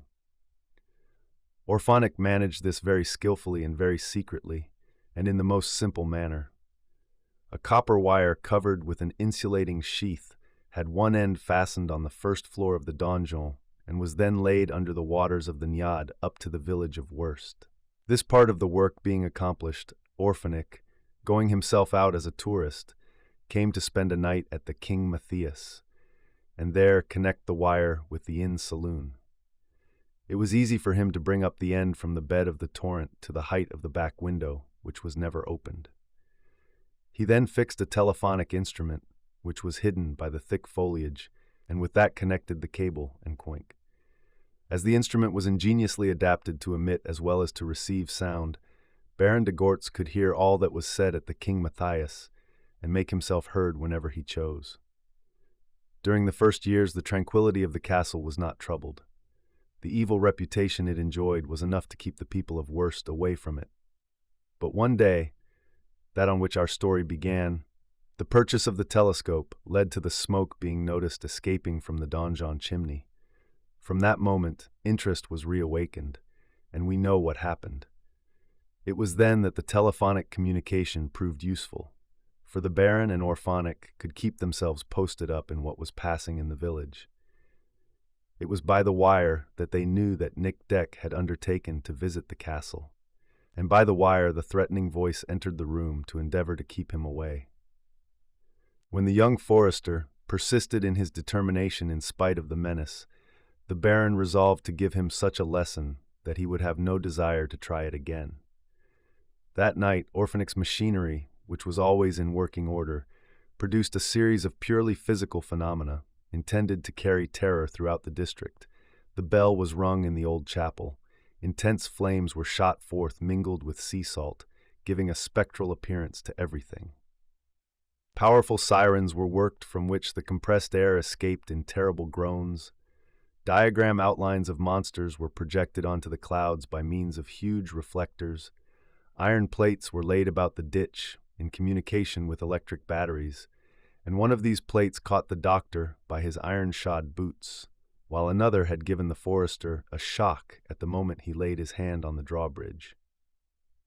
And so the Baron thought that after the apparition of these prodigies, after the attempt of Nick Deck which had ended so badly, terror would reach its height in the district, and that neither for gold nor silver would anyone approach even within 2 good miles of this castle of the Carpathians, evidently haunted by supernatural beings.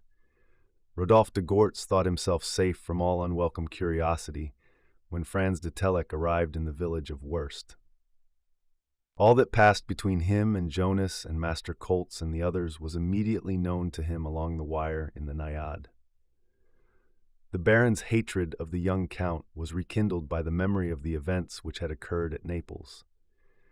And not only was Franz de Telek in the village, a few miles from the castle, but there before the notables he was deriding their absurd superstitions, and demolishing that fantastic reputation which protected the castle of the Carpathians, and he was even undertaking to warn the Carlsberg authorities, so that the police might come and scatter the legends to the winds. And so the Baron de Gortz resolved to allure Franz de Telek to the castle, and we know by what means he had succeeded. The voice of La Stilla, sent into the inn saloon by means of the telephone, had led the young Count to turn aside from his road to visit the castle. The apparition of the singer on the platform of the bastion had given him an irresistible desire to enter. A light shone at one of the windows of the donjon had guided him to the gate, which was opened to let him in. In this crypt, lighted electrically, in which he had again heard that wonderful voice, and where food was brought him while he was in a lethargic sleep. In that crypt in the depths of the castle, the door of which was closed on him, Franz de Baron de Gortz, and the Telek was in the power of the Bagorts intended he should never get out of it. Such were the results obtained by this mysterious collaboration between Rodolphe de Gortz and his accomplice Orphanic. But to his extreme disgust, the Baron knew that the alarm had been given by Rotzko, who, not having followed his master into the castle, had warned the authorities at Carlsberg. A detachment of police had arrived at the village of Wurst, and the Baron de Gortz would have a strong force to contend with. How could he and Orphanik defend themselves against a numerous party? The means employed against Nick Deck and Dr. Paddock would not be enough, for the police do not believe in diabolic intervention, and so they had resolved to destroy the castle completely and were only waiting for the moment to act. An electric current had been prepared for firing the charges of dynamite which had been buried in the donjon, the bastions, and the old chapel, and the arrangement would allow of the Baron and his accomplice having time to escape by the tunnel onto the Vulcan Road.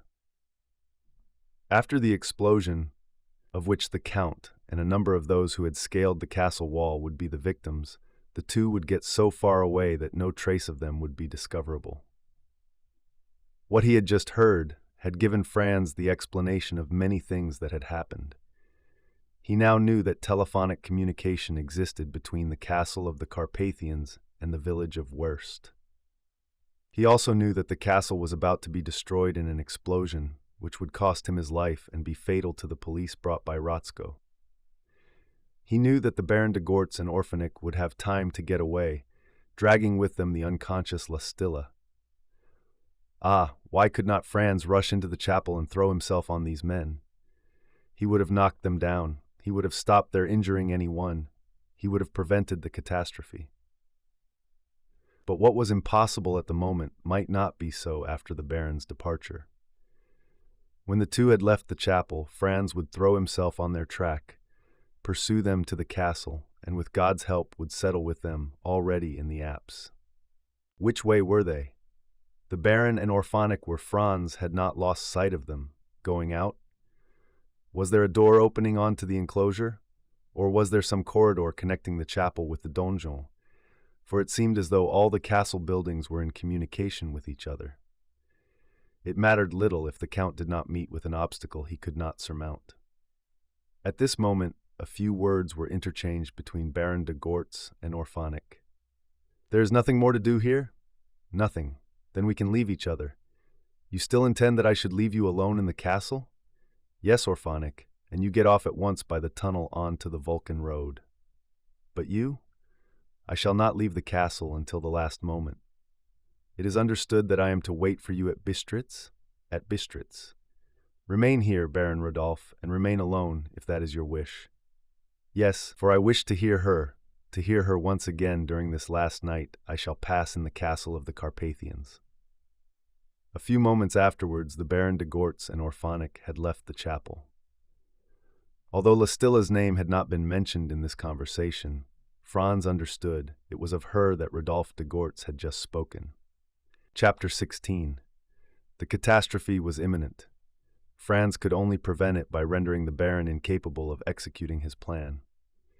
It was then 11 o'clock at night. With no further fear of being discovered, Franz resumed his work. The bricks were easily taken out of the wall, but its thickness was such that half an hour elapsed before the opening was large enough to admit him through. As soon as he set foot in this chapel, open to all the winds that blew, he felt himself refreshed by the night air. Through the gaps in the roof and window frames, the sky could be seen, with the light clouds driving before the breeze. Here and there were a few stars, which were growing pale in the light of the moon now rising on the horizon.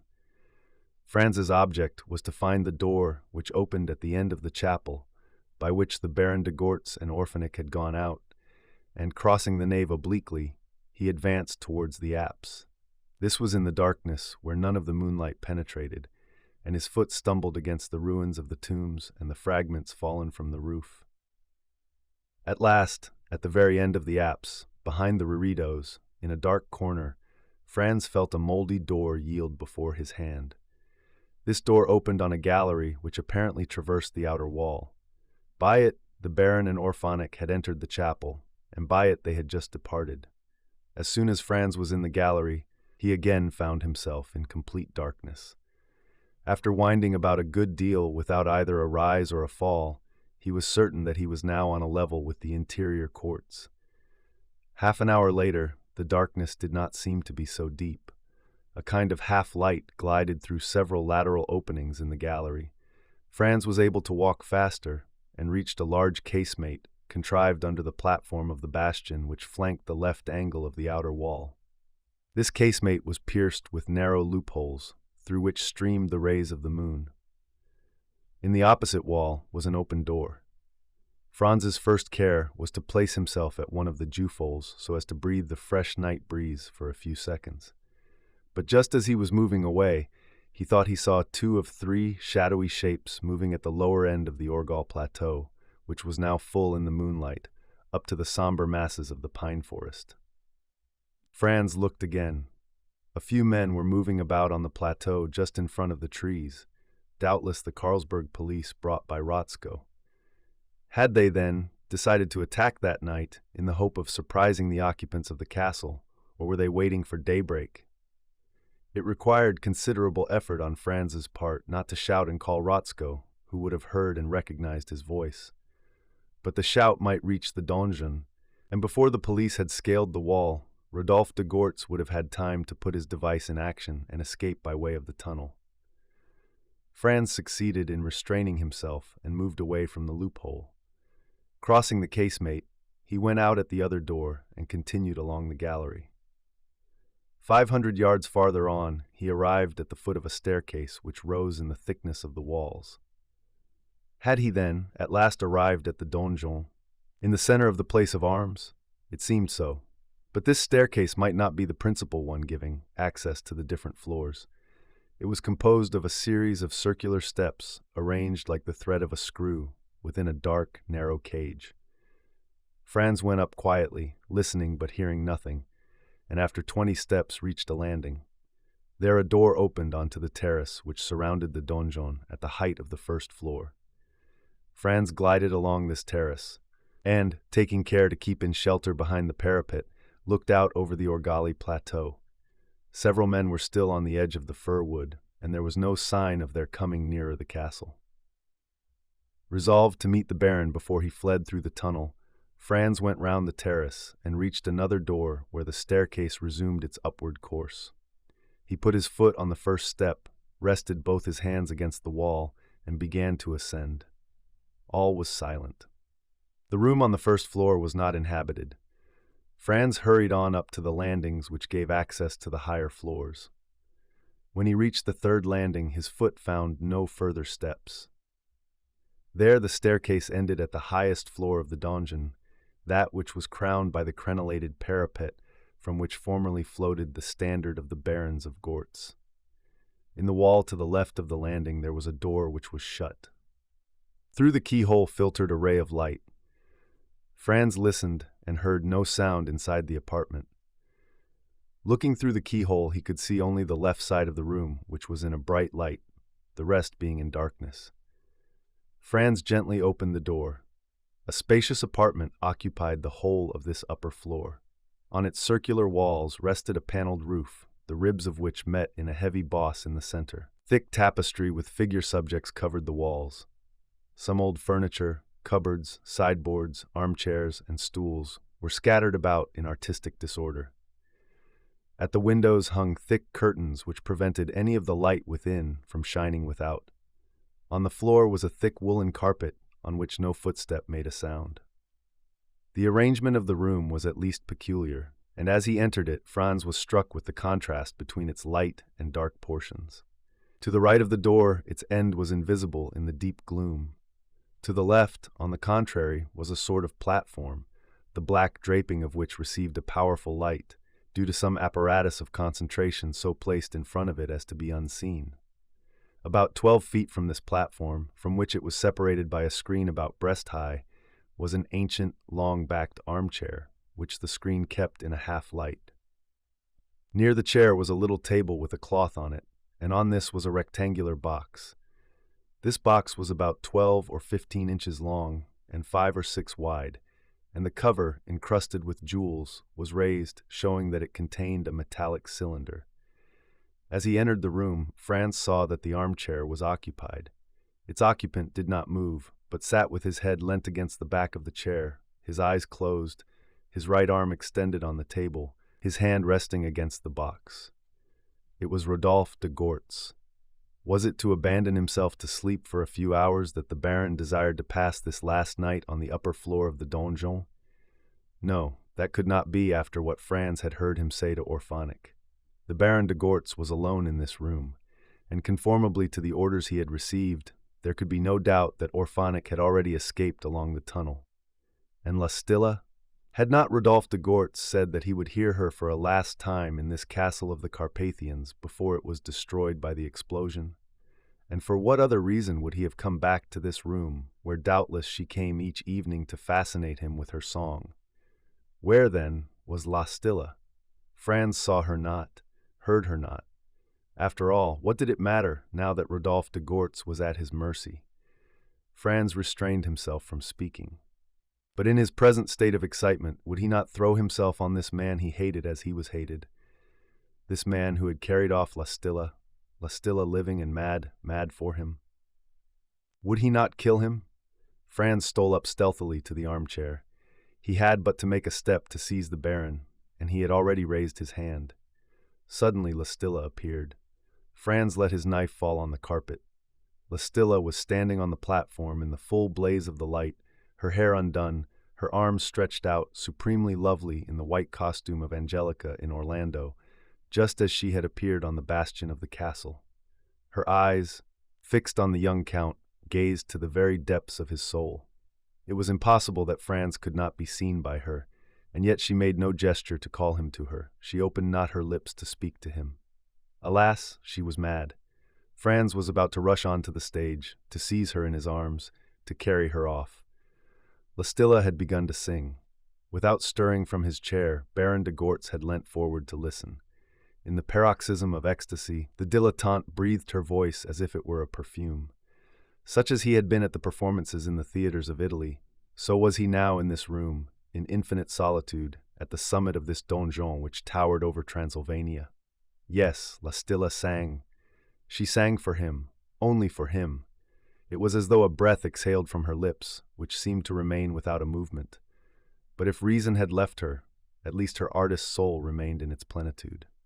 Franz also stood intoxicated with the charm of this voice he had not heard for 5 long years. He was absorbed in the ardent contemplation of this woman he had thought he should never see again, and who was there, alive, as if some miracle had resuscitated her before his eyes. And the song she sang, was it not one of those which would ever make his heartstrings vibrate?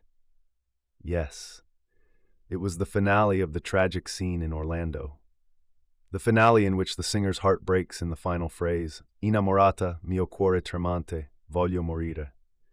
This ineffable phrase Franz followed note by note, and he said to himself that it would not be interrupted as it had been at the San Carlo Theater.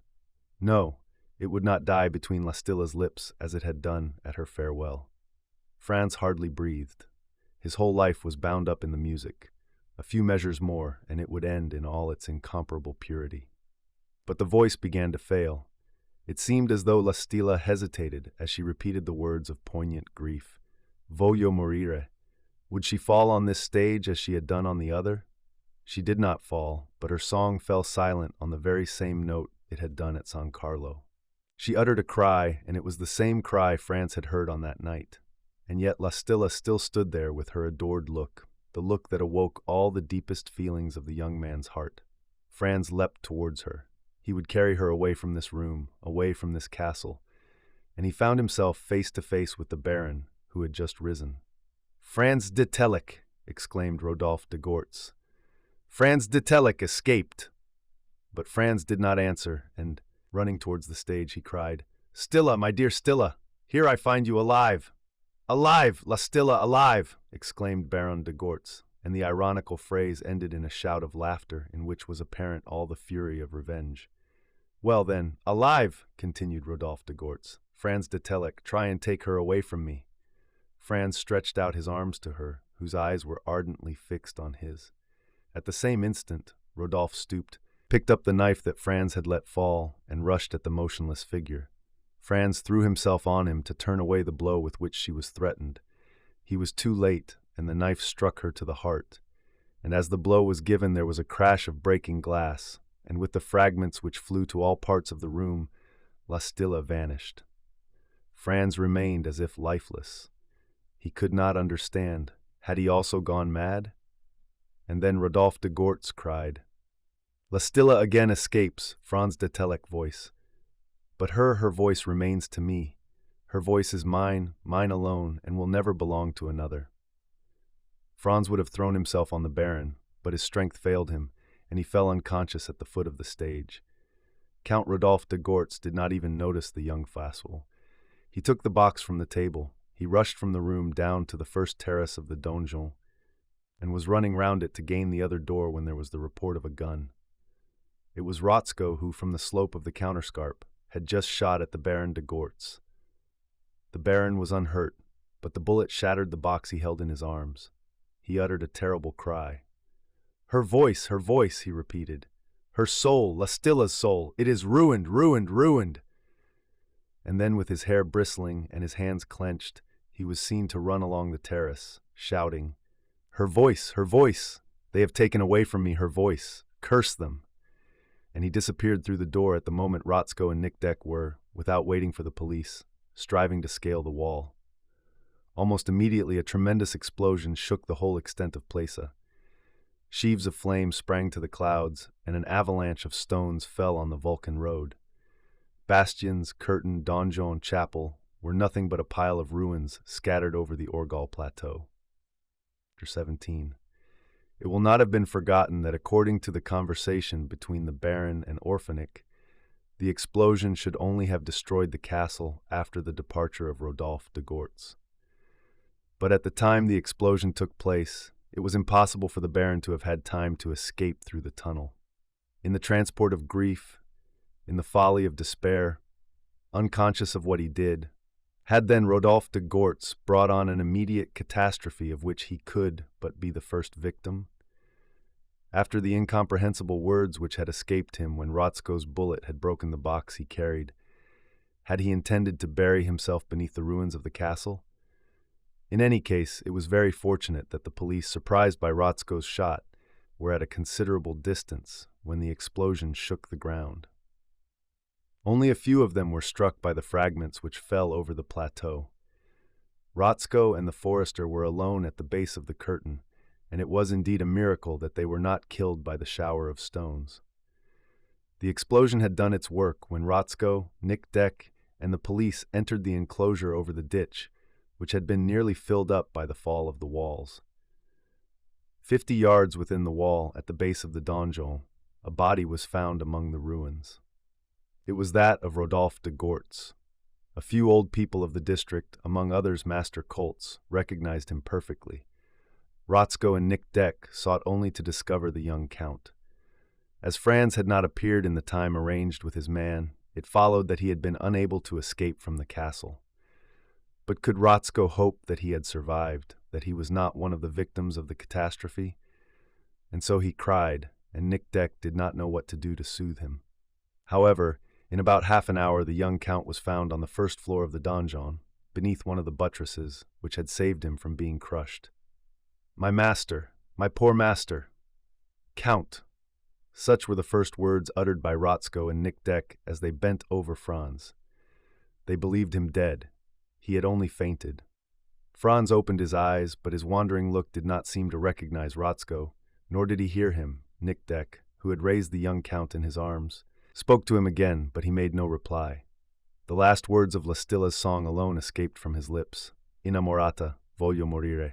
Franz de Telek was mad. Chapter 18. As the young count had gone mad, no one would probably have ever heard an explanation of the events of which the castle of the Carpathians had been the theater, if it had not been for the revelations which came about in this manner. For 4 days Orphanik had waited as agreed for the Baron to meet him at the town of Bistritz. But as he did not appear, he began to wonder if he had perished in the explosion. Urged as much by curiosity as anxiety, he had left the town, gone back towards Wurst, and was prowling about the ruins of the castle, when he was arrested by the police, who knew him from the description given by Rotzko.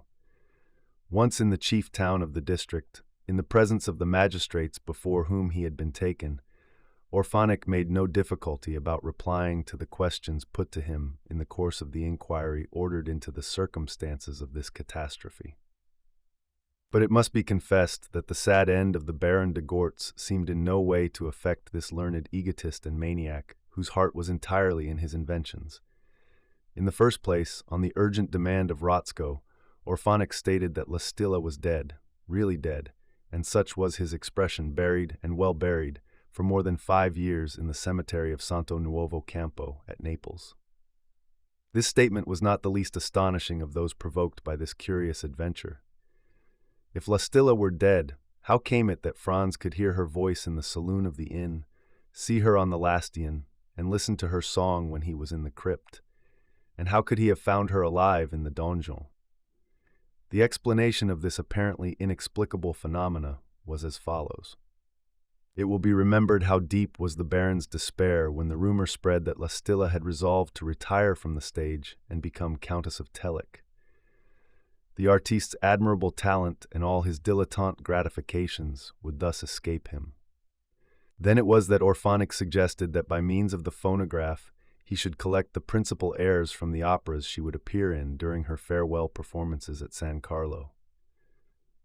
This instrument had reached a high state of perfection at this period, and Orphanik had so improved it that the human voice underwent no change and lost none of its charm or purity.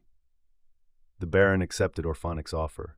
Phonographs were successively and secretly introduced into the private box at the theater during the last weeks of the season, and in this way their cylinders received the cavatinas and romances from the operas and concerts, including the melody from San Stefano and the final air from Orlando, which was interrupted by Lastilla's death.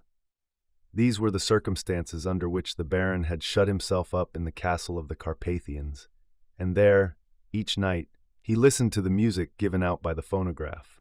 And not only did he hear Lastilla as if he were in his box, but, and that would appear absolutely incomprehensible, he saw her as if she were alive before his eyes. It was a simple optical illusion. It will be remembered that Baron de Gortz had obtained a magnificent portrait of the singer. This portrait represented her in the white costume of Angelica in Orlando, her magnificent hair in disorder, her arms extended. By means of glasses inclined at a certain angle calculated by Orphanik, when a light was thrown on the portrait placed in front of a glass, Lastilla appeared by reflection as real as if she were alive, and in all the splendor of her beauty. It was by means of this apparatus, taken for the night to the Bastion platform, that Rodolphe de Gortz had made her appear when he wished to lure Franz de Telek into the castle. And by its means, the young count had seen her in the room of the donjon, while her fanatic admirer was in full enjoyment of the voice reproduced by the phonograph. Such very briefly were the explanations given in much detail by Orphanik during his examination, and it was with infinite pride that he declared himself the author of these ingenious inventions which he had brought to the highest pitch of perfection. But if Orphanik had explained these phenomena, he did not explain why it was that the Baron de Gortz had not had time to escape by the tunnel onto the Vulcan road. When, however, he heard that a bullet had shattered the object Rodolphe de Gortz bore in his hands, he understood how it had happened. This box was the phonographic apparatus containing Lastilla's last song, that which the Baron had wished to hear for the last time in the donjon before destroying it. With its destruction, his life was destroyed, and mad with despair, he had resolved to bury himself under the ruins of his castle. Baron Rodolphe was buried in the graveyard at Worst with the honors due to the ancient family that ended with him. The young Count Franz de Telek was taken by Rotzko to the castle of Craiova, and there he devoted himself entirely to watching over his master. Orphanik had willingly handed over the phonographs containing the other songs of Lastilla, and when Franz heard the voice of the great artiste, he seemed to listen to them and recover a little of his old intelligence, and it seemed as though his mind were struggling to revive in the memories of the unforgettable past.